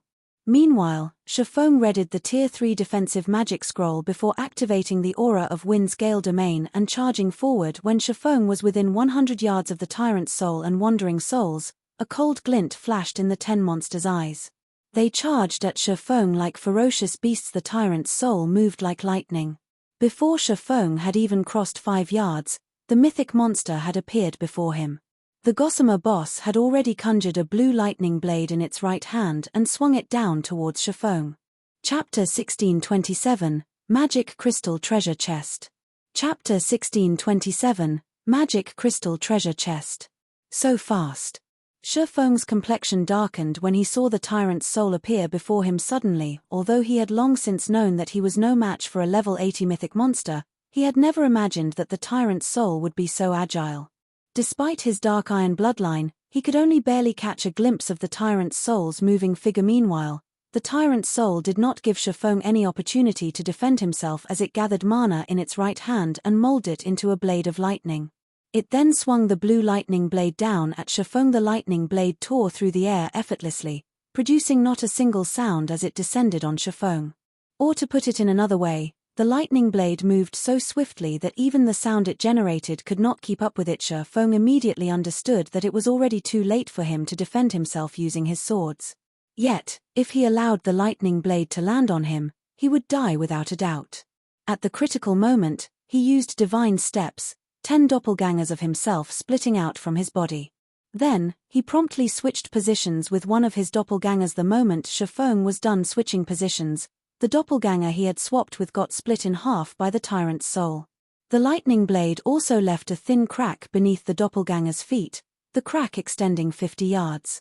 Only a brief moment later did the sound of air being torn apart enter his ears. For a moment, Feng was even under the illusion that the Tyrant's soul's attack had split the entire second floor in half. Right then, when Feng looked at the Tyrant's soul, which was clad in a set of dark gold-colored runic armor with a pitch-black crown on its head, he could not help but doubt it was actually a mythic monster. Mythic monsters were indeed powerful and possessed superb basic attributes. However, in terms of combat standards, most were on par with ordinary experts, who were only capable of reaching the trial tower's 5th floor. However, through that single attack, Feng could tell that the Tyrant's soul was already close to reaching the refinement realm standard. It had no excess actions in its movements. Including the absolute speed it possessed, the Tyrant's soul could slaughter even a party of Tier 3 experts of the same level. If not for divine steps, he would have no doubt been killed instantly just now. Not daring to waste any time, Feng immediately dashed towards the spiral staircase while having his 10 doppelgangers distract the Tyrant's soul. Although the doppelgangers summoned using divine steps were incapable of attacking, they were also invulnerable. No matter how the Tyrant's soul attacked them, they would remain unaffected. Hence, they definitely had a chance to delay the Tyrant's soul for a brief moment.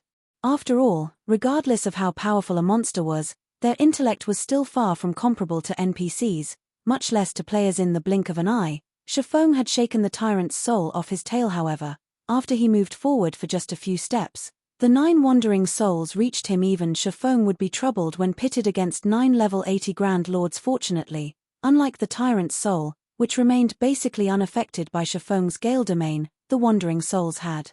Their movement speeds reduced considerably. In addition, Gale Domain boosted Shifeng's speed significantly. Purely in terms of movement speed, Shifeng was superior to the Wandering Souls. Hence, he could evade the attack trajectories of the Wandering Souls relatively easily. For safety's sake, though, he still activated Defensive Blade. Although the combat standards of the 9 Wandering Souls were far from comparable to the Tyrant Souls, these were still at the Trial Tower's 4th floor. Ordinary experts would still get killed instantly if they went up against the Grand Lords. Shifeng was only relying on his advantage in speed and his grasp of his surroundings to just barely dodge the attacks of the Wandering Souls. However, as the Wandering Souls outnumbered him greatly, even he could avoid only a portion of the attacks sent at him. He had to rely on Defensive Blade to block the rest. Following which, Defensive Blade's block count continuously decreased as Shifeng neared the spiral staircase 10 times. 8 times. 5 times. When Defensive Blade's block count was close to depleted, Shifeng was still over 20 yards away from the staircase. At this time, the 9 Wandering Souls gave up on trying to engage Shifeng in a melee and switched to spells to attack him suddenly. Dozens of Shadow Blades formed in midair. They even know Shadow Sanctions, the fastest Tier 3 spell available. Shifeng frowned. There were weak spells and strong spells. Likewise, there were slow spells and fast spells. Shadow Sanctions was the fastest Tier 3 spell available in the game. Although it packed a weak punch and barely dealt any damage against monsters and players of the same level and tier, when used against a player that was inferior in terms of both levels and tiers, it could easily become a lethal spell.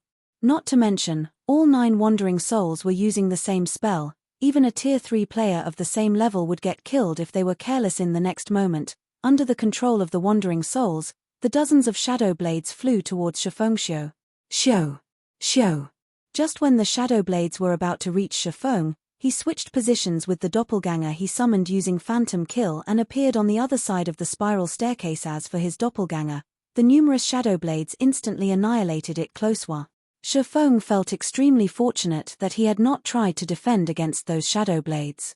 The only way he could have blocked all those attacks just now was with Absolute Domain.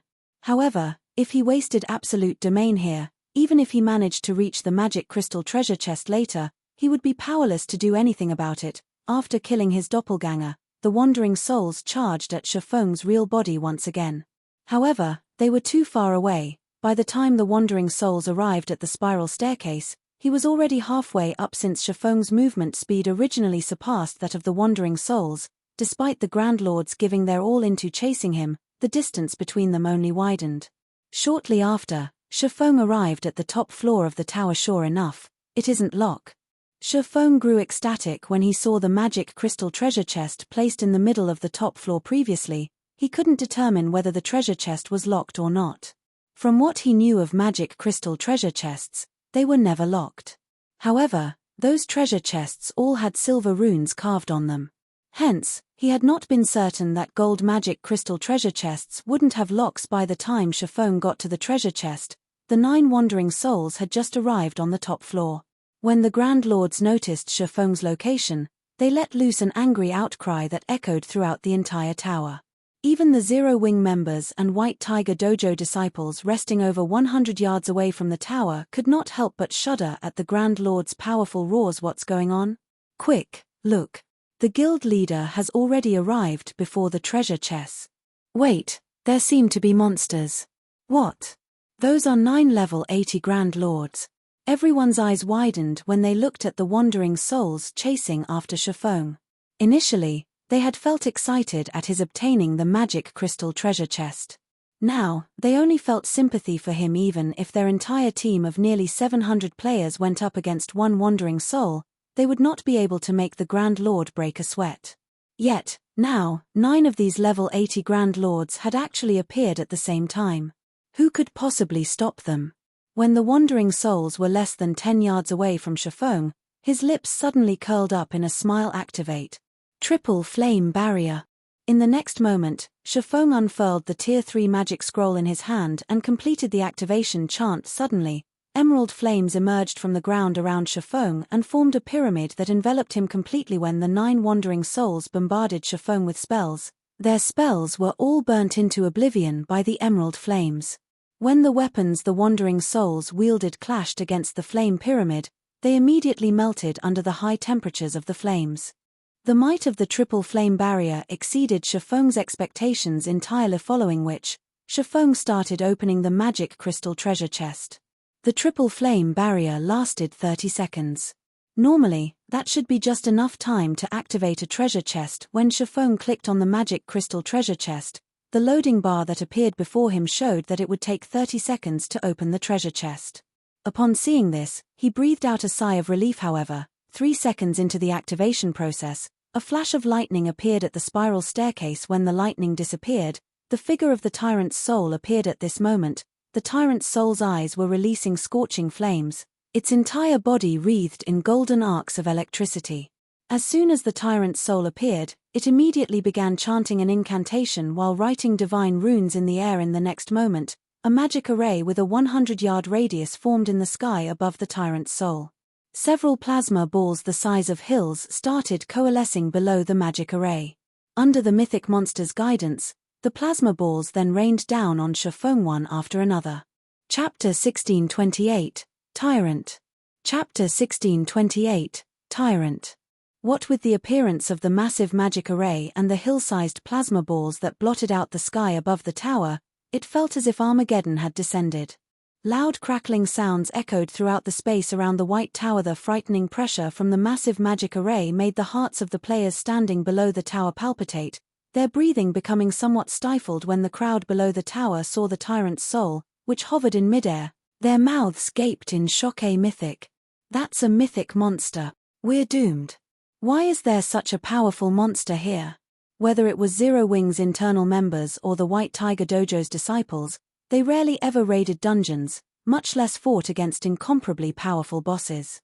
The strongest monster they'd fought against thus far was the Purgatory Serpent. Meanwhile, just the Purgatory Serpent alone had already made them despair.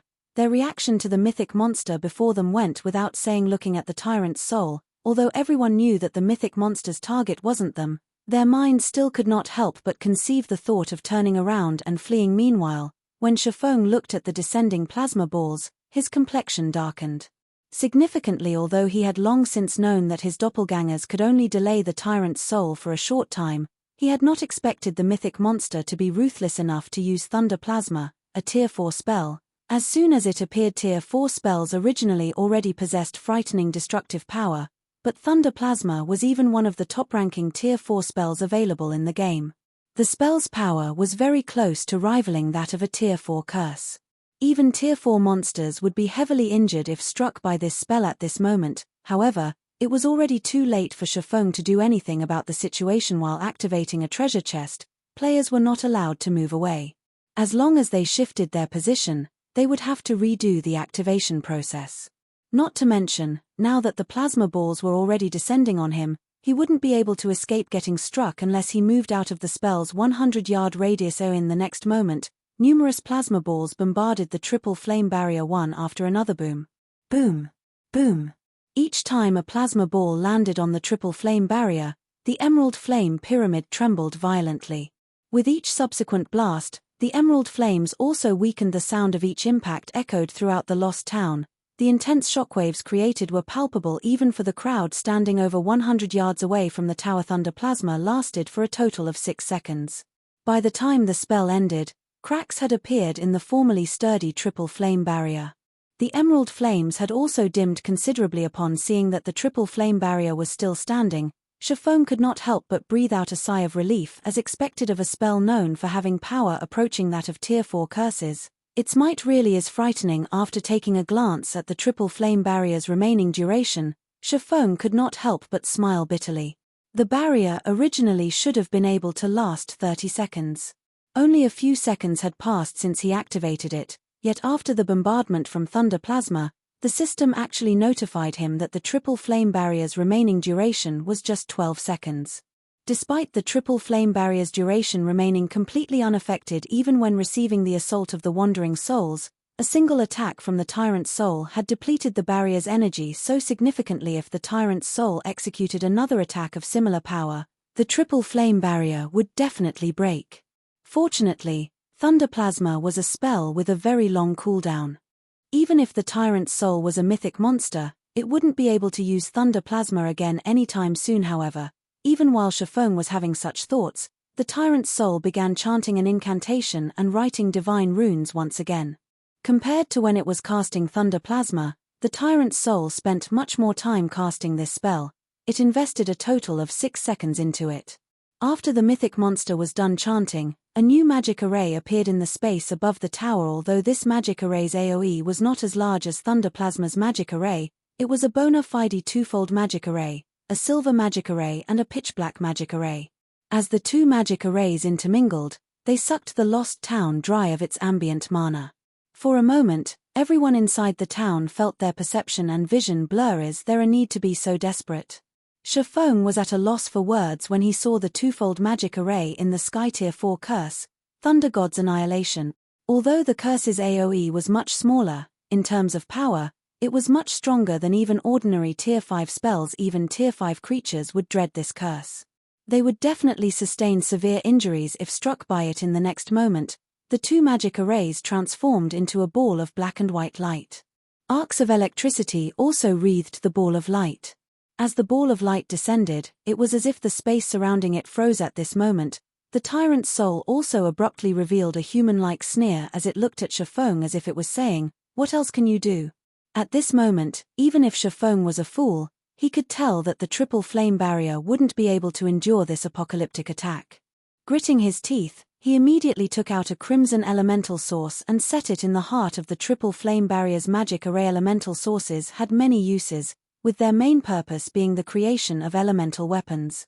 However, Shifeng could not care less right now. If he wanted to have any chance to acquire the magic crystal treasure chest, his only choice was to use the fire-type elemental source. If he failed today, obtaining the treasure chest would definitely become much harder in the future. In God's domain, monsters, particularly high-tiered monsters, all possessed a certain degree of intellect. If he failed to obtain the treasure chest today, the Tyrant's soul would definitely guard the treasure chest much more strictly on his next visit. After going through so many difficulties to get to this point, Shifeng had no intention of giving up just like that. As the refined energy of the elemental source flowed into the triple flame barrier, the previously dim, emerald flames flared up. Moreover, the color of the flames even transformed from emerald to white hot. Now, the flame pyramid looked more like a dazzling sun, brightly illuminating the entire lost town. When the ball of black and white light crashed into the triple flame barrier, the resulting impact shook the entire white tower. Even the players standing 100 yards away from the tower were sent flying over 10 yards, their bodies fell to the ground one after another. Shocked expressions filled everyone's faces as they stared at the clash of lightning and flames above the tower. The White Tiger Dojo disciples, in particular, suddenly felt as if they were living in an entirely different world from Shifeng. At the same time, they also came to have a new understanding of the battles in God's domain. Before, they thought that it was already plenty amazing that players could conduct superhuman battles in the game. However, the battle they were witnessing now could no longer be considered to be a player's battle. Instead, it was more like a battle between two apocalyptic beasts. A simple exchange between these beasts could easily deform the surrounding terrain. As the seconds passed by, the dazzling triple flame barrier began fading. The lost town returned to its dimly illuminated state. Fortunately, the ball of black and white light also started decreasing in size. After nearly 10 seconds had gone by, the ball of light disappeared.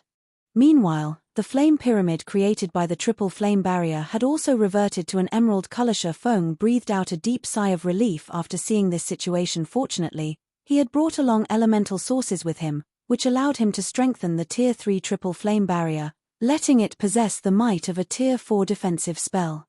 However, the Tyrant's soul's Thunder God's Annihilation had also depleted the elemental source's energy completely. Although the elemental source's power was exhausted, the triple flame barrier's duration had also recovered to its normal state. It would now last him until the activation process of the treasure chest was over. However, the Tyrant's soul did not stop attacking despite the failure of its second attack. It immediately started preparing another Tier 4 spell to bombard Shifeng with. The number of Tier 4 spells the mythic monster grasped astonished even Shifeng. The Tyrant's soul possessed not only an extremely high combat standard but also many Tier 4 spells. Against such a monster, even a 100-man team of Tier 3 experts of the same level would get routed. Fortunately, the triple flame barrier endured the Tyrant's soul's third attack without faltering. Eventually, when the emerald flame pyramid disappeared, the magic crystal treasure chest also opened. Seeing the treasure chest open infuriated the tyrant's soul. Its body started to release pitch-black fog. Then, the mythic monster charged at Feng with the speed of lightning. Feng activated Absolute Domain without hesitation. Without even looking, he frantically plucked items from inside the treasure chest and placed them in his bag. The tyrant's soul could not help but bellow in rage at this scene this time, though, the mythic monster did not gather mana and summon a lightning blade to its hand. Instead, it unsheathed a rusted longsword hung around its waist. Although this longsword looked very ordinary, space tore apart wherever the edge of this longsword crossed. The tyrant's soul swung the longsword down at Feng ruthlessly. Chapter 1629, Saint Weapon. Chapter 1629, Saint Weapon. Feng's complexion darkened at the sight of the rusted longsword descending towards him. Although Tier 4 existences were capable of tearing apart space with their attacks, this required a considerable amount of effort. Yet, the tyrant's soul's rusted longsword achieved this feat with seemingly no effort on the mythic monster's part. This meant that every one of the tyrant's soul's normal attacks would carry power equivalent to that of an ordinary mythic monster executing an all-out attack. As the rusted longsword descended, a black seam cut at the golden barrier that appeared around Fengbu. Along with a loud boom, a powerful gale surged into the tower's surroundings. The players standing outside the tower lost their footing once more. What kind of monster is this? Is a mythic monster really that powerful? Everyone could not help but gape in shock as they gazed up at the tyrant's soul. Just the shockwave from one of the tyrant's soul's attacks reduced them to such a miserable state. If they fought the mythic monster, the consequences would be unimaginable. As the dust above the tower settled, Feng, who had activated Absolute Domain, emerged, apparently intact. However, the impact resulting from the attack had driven him back several steps before he could stabilize himself. What is that sword? Feng wore a grim expression as he stared at the tyrant's soul's longsword. Although Absolute Domain was an invulnerability skill, there was no true invulnerability in God's domain. Even so, Absolute Domain should have no problem blocking Tier 4 attacks. Yet, against the tyrant's soul's longsword, Absolute Domain was no longer absolute. Absolute Domain created a protective barrier made up of divine runes around his body. Meanwhile, the moment the rusted longsword collided with the protective barrier, Feng had clearly seen the rusted longsword moving roughly an inch into the barrier, deforming it. The intense impact had even forced him to retreat by 4 steps. This was something Feng had never seen happen before. Not waiting for Feng to make a move, the tyrant's soul immediately brandished its rusted longsword again. Suddenly, several black seams extended towards him. Previously, one black seam had been enough to drive Feng back by several steps already. When multiple black seams descended on him simultaneously, he suddenly felt death looming over him. Without hesitation, he activated Disintegration field to suppress the tyrant's soul. Although the domain skill had little effect on mythic monsters, it could still reduce the tyrant's soul's basic attributes slightly, following which, Feng activated the Tier 2 Taboo skill Instant Strike, instantly disappearing from his original location, appearing slightly closer to the tyrant's soul, and narrowly avoiding the several spatial tier attacks. Although Instant Strike increased both his damage and attack speed drastically, Feng had no intention of clashing with the tyrant's soul. Instead, he turned around and continued looting the magic crystal treasure chest. The treasure chest held many items. However, since he did not know which one was the most valuable, he simply picked up as many as he could. In the blink of an eye, 2 more items entered his bag. Upon seeing this, the tyrant's soul became even more enraged and brandished its rusted sword again. The tyrant's soul's attack speed was extremely fast. Even Feng could not dodge the mythic monster's attacks in time. Knowing this, he decided not to dodge and allowed the tyrant's soul to attack him as it wished while he continued looting the treasure chest. Right now, every additional item he obtained counted. Boom. Boom. Boom. Beneath the bombardment, Feng got pushed aside time after time. As a result of receiving multiple powerful attacks in quick succession, the duration of the protective shield, which should have lasted 10 seconds, decreased significantly. Regardless, Feng persisted in looting the treasure chest. Despicable thief. You dare take my family's treasures? I will turn you into ashes, the tyrant's soul bellowed. In the next moment, The black fog its body emitted merged with the rusted longsword. Suddenly, silver divine runes started appearing along the rusted blade of the longsword. Although the blade looked very ordinary, the instant the runes on the silver blade lit up, Feng, who was heading towards the treasure chest once again after being blown away, abruptly halted in his tracks. He then instinctively retreated a step. Death. Feng saw his death when he looked at the silver longsword. Moreover, this wasn't any ordinary death. For a moment, he felt that, should he take another step forward, he would thoroughly disappear from God's domain. Meanwhile, when the tyrant's soul looked at Feng now, although its complexion had paled considerably and it appeared quite fatigued, absolute confidence filled its eyes. It was as if it knew that at this moment, nothing could stop its attack. Not good. Feng suddenly thought of a certain matter, his complexion turning ashen instantly. He hastily switched to the aura of space and activated space movement, opening a spatial tunnel before him.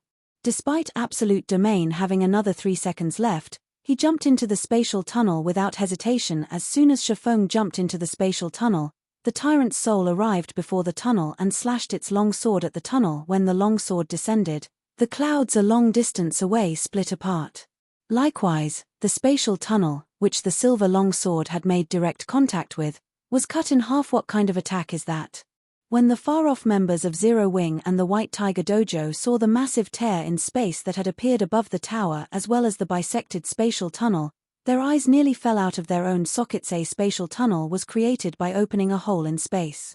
Yet, the tyrant's soul had actually managed to slice even the spatial tunnel in half. Meanwhile, after the spatial tunnel was cut in two, it instantly disappeared into nothingness. Despicable thief. I will never let you get away. The tyrant's soul bellowed in rage when it saw Feng escaping successfully, its voice echoing throughout the lost town. When the members of Zero Wing and White Tiger Dojo, who stood at a distance, felt the killing intent the tyrant's soul radiated, they felt as if their bodies had petrified. They did not dare to move even in the slightest. Meanwhile, beside a flowing stream located in a map neighboring the Boneless land, Feng suddenly appeared. The moment he exited the spatial tunnel, he collapsed to the ground, panting heavily. That was close. He had very nearly lost everything as expected of the guardian of a gold magic crystal treasure chest. It actually possesses even a saint weapon. When Feng recalled the tyrant's soul's final attack, he could not help but shudder in fear. Previously, he had failed to detect what made the tyrant's soul's longsword so special. He simply felt that it was a very powerful weapon. However, the moment he saw the divine runes on the silver longsword lighting up as well as sensed the monstrous amounts of mana the weapon exuded. Aside from a tier 5 mana weapon, he really could not figure out what other weapons could replicate such a feat. Mana weapons were originally meant to suck dry the potential of their raw materials and exhibit power beyond one's imagination. However, the higher tiered a mana weapon was, the more difficult it was to produce it. Among them, Tier 3 mana weapons were labeled as higher-order mana weapons, while Tier 5 mana weapons were labeled as saint weapons. Needless to say, saint weapons were exceedingly rare in God's domain, so much so that their rarity rivaled that of legendary weapons. In the past, he had seen the battle video of a Tier 5 expert wielding a saint weapon against a Tier 6 God-ranked expert. When the Tier 5 expert invested all his power into his saint weapon for an all-out attack, silver divine runes had appeared on the saint weapon. Back then, even the Tier 6 God-ranked expert had to go full bore to repulse the saint weapon's attack. One could just imagine how powerful saint weapons were. Had he been killed by the tyrant's soul's attack just now, he definitely wouldn't have lost only a single level. Most likely, even his immortal soul would have been annihilated. Fortunately, he had reacted quickly and left in time. Meanwhile, just as Feng was about to celebrate, the sound of a system notification entered his ears. System, you have angered the tyrant's soul. The tyrant's soul has used soul pursuit on you and will send a soul doppelganger after you once every day. Chapter 1630, Abundant Harvest. Chapter 1630, Abundant Harvest. Feng could not help but frown as he read the system notification. Soul pursuit was a type of curse. It was one of the most common in God's domain and very challenging to deal with. Regardless of where players were, the user's soul doppelganger would appear beside them. Feng was already familiar with the tyrant's soul's power. The fact that it wielded a saint weapon put its attack power on par with ordinary Tier 5 classes. If it really came down to a fight, Even a 100-man Tier 3 team of the same level would have to use special means to take the mythic monster down. Current players simply had no hope against the Tyrant's soul. Although Soul Doppelganger wasn't as powerful as the main body during the first few appearances, it would grow stronger with each attempt to slay the target until it eventually rivaled its user. There were two ways to resolve this type of curse. The first was to kill the main body, while the second was to kill the final Soul Doppelganger, which would be as strong as the main body. There were no other ways to stop Soul Pursuit clearly. The first method was impossible for Feng right now, and the second would require a long, arduous battle with the Tyrant's soul, would only complicate his future development. As Feng tried to think of a way to deal with the Tyrant's soul's persistent pursuit, his head began to ache. If the Soul Doppelganger only showed up once every 3 or 5 days, he could cope, but he hadn't expected the Tyrant's soul's curse to hound him once every day. In other words, he would have to defeat the Tyrant's soul's Soul Doppelganger once every day. Moreover, it would appear at random. Although he could hide in an NPC city and let the city's guards deal with the Tyrant's soul's doppelganger, he wouldn't accomplish anything if he did. Feng could only shake his head with a bitter smile about his situation. He had never thought that looting a magic crystal treasure chest would be so problematic. The most frustrating part was that he had only managed to grab 5 items from the magic crystal treasure chest. The chest contained at least another 5 or 6 items. Had he collected all of the items, he wouldn't have minded the Tyrant's soul's hunt, yet he had to avoid the Soul Doppelganger despite only claiming half of the treasure chest's items. But Feng didn't give the matter too much thought. Instead, he instructed Zero Wing's internal members and the White Tiger Dojo's disciples to leave the lost town and wait for his arrival. Meanwhile, he examined the items he had acquired from the treasure chest in his previous life. He had heard countless rumors about gold magic crystal treasure chests loot even surpassing the quality of items in epic treasure chests. However, since the 12 Sacred Elementalists' Chaos Star had been the only known player to obtain a gold magic crystal treasure chest and had never divulged any information about his bounty, these rumors had been nothing more than that, just rumors. After Feng inspected the contents of his bag space, an excited expression illuminated his features, quickly replaced by one of utter shock. So, this is a gold magic crystal treasure chest. Feng was elated as he gazed at the 5 new items in his bag. 3 of the 5 items were pieces of equipment. One was an epic plate armor helmet called the Trembling Crown, and another was an epic shield named Trembling Shield. Both pieces of epic equipment belonged to the Trembling set, a bona fide epic ranked set equipment. When a player equipped 2 pieces of this set, the user would receive a passive skill called Tough Body, which increased the player's endurance and physique by 10% while reducing incoming damage by 20%. An epic set equipment. Acquiring a single epic weapon or piece of equipment was already difficult for God's Domain's current superpowers, not to mention epic set equipment. Even 10 years after God's Domain's launch, epic set equipment had been considered the best available in the game. After all, fragmented legendary and legendary items were simply too rare. Even though Feng only had 2 pieces of the Trembling set, the effects these pieces provided would significantly improve a player's combat power. If one of the guild's MTS equipped these 2 pieces, their combat power would definitely undergo a qualitative transformation. Needless to say, the stronger the guild's MTS were, the more they'd benefit the guild's development. Every guild needed powerful MTS to tank dungeon and field bosses, and if the guild didn't have an MT that could handle the task, it would never complete the raid. However, of the 3 pieces of equipment Feng had looted, the third piece truly surprised him. The third piece of equipment was a Tier 3 mana weapon. Unfortunately, the Tier 3 mana weapon was a 2-handed sword, not a 1-handed sword. Edgeless blade, 2-handed sword, Tier 3 mana weapon. Equipment requirement, Tier 2. Attack power, 240% of strength. All attributes, increases according to user's level and tier. When equipped, user's body will transform into a mana body, gathering nearby mana to them and strengthening their perception. Improves physique by 15%. Increases strength by 40%, agility by 30%, endurance by 20%. Increases critical rate by 10%. Decreases stamina consumption by 15%. Increases the power of all skills by 20%. Ignore levels plus 15 durability to 2220. Additional passive skill dash. Mana strengthening. provides additional basic attributes to the user depending on the density of the ambient mana.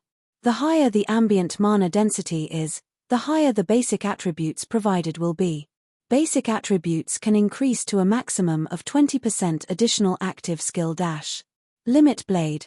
By absorbing the user's power and sacrificing a fraction of the weapon's durability, the Edgeless Blade will increase the user's strength attribute by 200% for one attack. Each attack costs 1 durability. As this sword is a mana weapon, it cannot be repaired. Weapon will automatically disappear when durability reaches 0. A Tier 3 mana weapon could even provide a tremendous boost to Tier 3 players, and although it was a consumable item, it was even more valuable than epic weapons. The weapon's sole active skill, Limit Blade, was particularly valuable. Although the 200% increase in strength didn't seem much compared to its significant cost, the weapon's attack power was based on the user's strength. Hence, the 200% increase to strength provided a formidable boost to the user's destructive power. If a Tier 3 player equipped this weapon, they could even stand against Tier 4 opponents of the same level. Epic weapons had no chance of achieving such a feat. However, the Edgeless Blade was only the third most valuable of the items Feng had obtained. The second most valuable item was a Tier 3 combination skill called Fiery Thunderstorm, which required 5 magical class players to perform.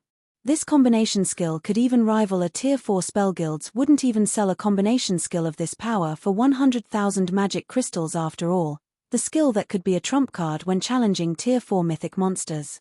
Tier 4 magic scrolls were extremely rare in God's domain, but combination skills could be used indefinitely, and such scrolls could never compare to the value of Fiery Thunderstorm.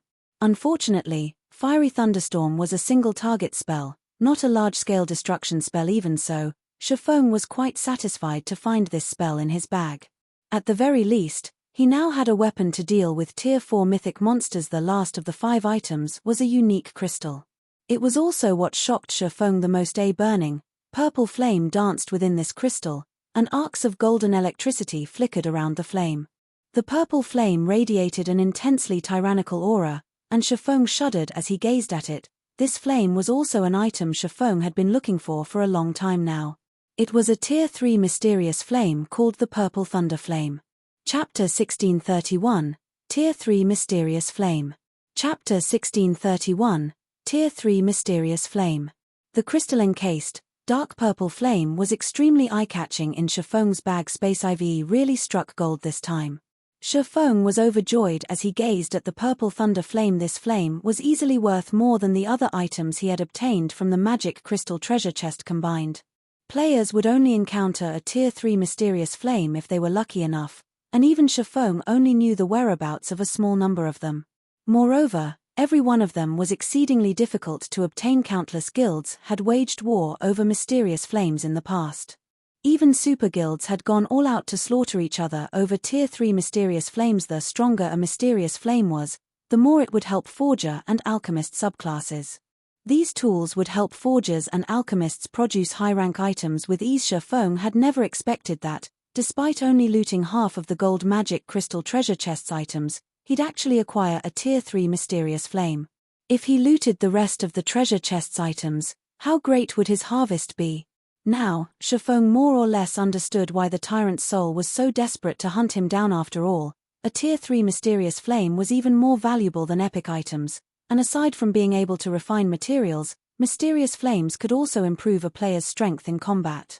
Why would the system let him get away with obtaining one so easily? To Feng, a Tier 3 mysterious flame was also a life-saving item. With this Tier 3 mysterious flame, I can buy myself some more time. Feng smiled at the Purple Thunder Flame. The curse the mysterious NPC had placed on him back in Blackwing City could only be suppressed with a mysterious flame. Unfortunately, the Tier 2 Ice Blue Devil Flame was too weak, only able to delay the curse's activation for a limited amount of time. Initially, Feng had planned to take the risk and obtain one of the Tier 2 or 3 mysterious flames he remembered from his past when he had time, but now, he didn't need to. As long as he absorbed the Tier 3 Purple Thunder Flame and merged it with the Soul Flame, he'd have better control over the Soul Flame. He would then have more time to locate the mysterious NPC and complete the quest Shilin had given him. Thinking up to this point, Feng tapped on the Purple Thunder Flame and chose to bind it to himself. The moment he did so, the crystal containing the Purple Thunder Flame shattered. The dark purple flame entered Shifeng's body, and purple fire devoured his entire body. Arcs of blue electricity flickered around him as a stinging pain assaulted every inch of his body. Shortly after, a loading bar appeared before Shifeng, displaying the fusion process 1%, 2%, 3%. The fusion was extremely slow. If an ordinary player attempted to merge with this mysterious flame, their mind might crumble under the intense pain after just a short moment. While players had the option of lowering or turning off their pain sensitivity in the game, doing so would sabotage the fusion process. Fortunately, after over 10 years in God's domain, Shifeng had acclimated to the pain. Even so, it was barely tolerable as the fusion process continued. As time passed, the pain's intensity increased, but something felt different about this fusion to Shifeng. Aside from the increased pain, it felt as if the flames refined his body as they continued to burn him. There was a pleasant feeling alongside the pain. As the pain grew worse, his perception sharpened. This surprised Shifeng. He had never heard of mysterious flames strengthening a player's perception and physique. Had the players in his previous life known that Tier 3 mysterious flames could do such a thing, every expert in the game would have gone mad to acquire one for themselves. Stronger perception would undoubtedly improve players' combat standards, and it would only become more beneficial as they reached for higher tiers. Otherwise, God's Domain's experts wouldn't have regarded bloodlines and fragmented legendary items so highly. After 20 minutes of the fusion process, Shifeng heard a series of system notifications. System: the purple thunder flame has bound to player Yi Feng. System: the purple thunder flame's fusion has completed. After undergoing the purple thunder flame's trial, player gains plus 60 to all basic attributes, physique improved by 5%, reaction speed increased by 10%, perception range increased by 10%, fire resistance plus 70, and lightning resistance plus 70. You have also gained 100% control over the purple thunder flame. Following which, Shifeng proceeded to inspect the purple thunder flame itself. When he saw its information, he couldn't help but gasp. Purple thunder flame, Tier 3 mysterious flame. When activated, increases movement speed and attack speed by 30%. Increases damage dealt by fire and lightning type attacks by 50%. Increases destructive effect of attacks by 100%. Increases production success rate for forging, alchemy, and cooking by 15%. Shifeng wasn't surprised by the increase to movement and attack speed, but he had never expected a 100% increase to destructive effects. Although it wouldn't improve players' strength or attack power, the increased destructive effects would be devastating against players and monsters' defense. A player might struggle against a Great Lord's defense normally, but if their attacks had double the destructive effect, they'd be able to break through the Great Lord's defenses and defeat it in far less time. Likewise, such a boost would be miraculous in PvP. It was common knowledge that players mainly relied on their weapons and equipment for strength. Without weapons and equipment, a player's attributes would decrease drastically. Meanwhile, players would be able to deplete the durability of their opponent's weapons and equipment more quickly with increased destructive effect. As for the 15% improvement to production success rate, it was 5% higher than the Tier 2 Ice Blue Devil Flame. Although it was only a difference of 5%, the Tier 3 Purple Thunder Flame's performance when refining high-rank materials would be leaps and bounds better than the weaker Mysterious Flame. If Shifeng used the Tier 3 Purple Thunder Flame when forging Conqueror's armor, his success rate would skyrocket. After fusing with the Purple Thunder Flame, Shifeng activated Spatial Gate and regrouped with the rest of his team outside of the Lost Town. Although the Tyrant's soul had used Soul Pursuit on him, Feng discovered that the Tyrant's soul itself couldn't leave the White Tower after a few experiments. This outcome allowed Shifeng to breathe a sigh of relief. At the very least, he wouldn't have to lead his team elsewhere to grind and level up. After regrouping with his team, he continued to kill the demonic creatures in the Lost Town's inner area, steadily raising everyone's levels while grinding for mana and Eternium ore. After grinding for another 2 days or so, Shifeng and the others finally cleared out every demonic creature in the Lost Town. The only place they had yet to check was the bottomless pit in the town's center. Meanwhile, after 2 days of grinding, everyone's levels had risen from nearly level 48 to almost level 50. As for Shifeng, he had invested all of the EXP into leveling Flame Burst and Lightning Edge. Despite being a Tier 2 player, he only had a small number of Tier 2 skills in his arsenal, and if he were forced to rely on Tier 1 skills, he'd never be able to exert the full advantages of a Tier 2 class. Hence, Feng leveled these two Tier 1 skills to Tier 2. By doing so, both skills had undergone a qualitative transformation in terms of raw power. Flame Burst. Tier 2, Level 3, requires 1,800,000,000 EXP to upgrade to Tier 2, Level 4 skill. Channeling time, 1 second. Gathers the power of flames to a single point and causes 1400% damage to the target attack count, 16 times. Cooldown, 3 minutes. Lightning Edge, Action Type. Tier 2, Level 2, requires 1,600,000,000 EXP to upgrade to Tier 2, Level 3. Channeling time, 0.5 seconds. Deals 1200% physical and 1200% lightning damage in a cone in front of user. Initial coverage range is 75 yards. Duration, 5 seconds. Cooldown, 10 minutes. Tier 2 skills weren't just capable of dealing more raw damage than their Tier 1 counterparts, they'd also be more effective against monsters and players of the same tier. Once these skills rose to Tier 2, they wouldn't be bound by tier suppression. It's about time to show everyone Zero Wing's strength. After taking a look at his team members' levels, Feng contacted Aqua Rose and asked, "Aqua, how's the equipment collection coming along?" Chapter 1632, Formation of an Expert Legion. Chapter 1632, Formation of an Expert Legion. Starmoon Kingdom, Zero Wing City, Zero Wing's residence. A depressing atmosphere filled the massive guild residence. Everyone's minds were overwhelmed by an oppressive feeling, causing them great distress. Big Sis Aqua, we just received news that the Blackwater Corporation has invested another 200,000 gold into Heaven's Burial. The guild has also hired more refinement realm experts to hunt us down. They're even beginning to overpower the Conqueror parties we've recalled to defend our leveling maps.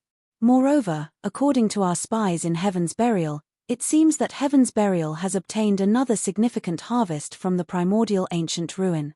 Apparently, the guild has collected 2 sets of top-tier intermediate magic array scrolls and plenty of top-tier level 50 weapons and equipment. At this point, they're already preparing to raid a level 50 super large-scale team dungeon. Yaya reported as she stood beside Aqua Rose with a somber expression. Zero Wing had grown stronger over the past few days as more players gathered in Zero Wing City. However, the number of players withdrawing from the guild also continued to increase. They had done so because Zero Wing's members were almost guaranteed to be ambushed whenever they went to the fields to grind. They could have endured if the situation had only lasted 2 or 3 days, but this had continued for over a week already. Everyone in the guild had long since grown tired of it. Their leveling speed and equipment acquisition rate had suffered severely, as well.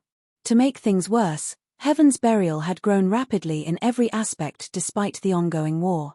Many Zero Wing members' wills began to falter.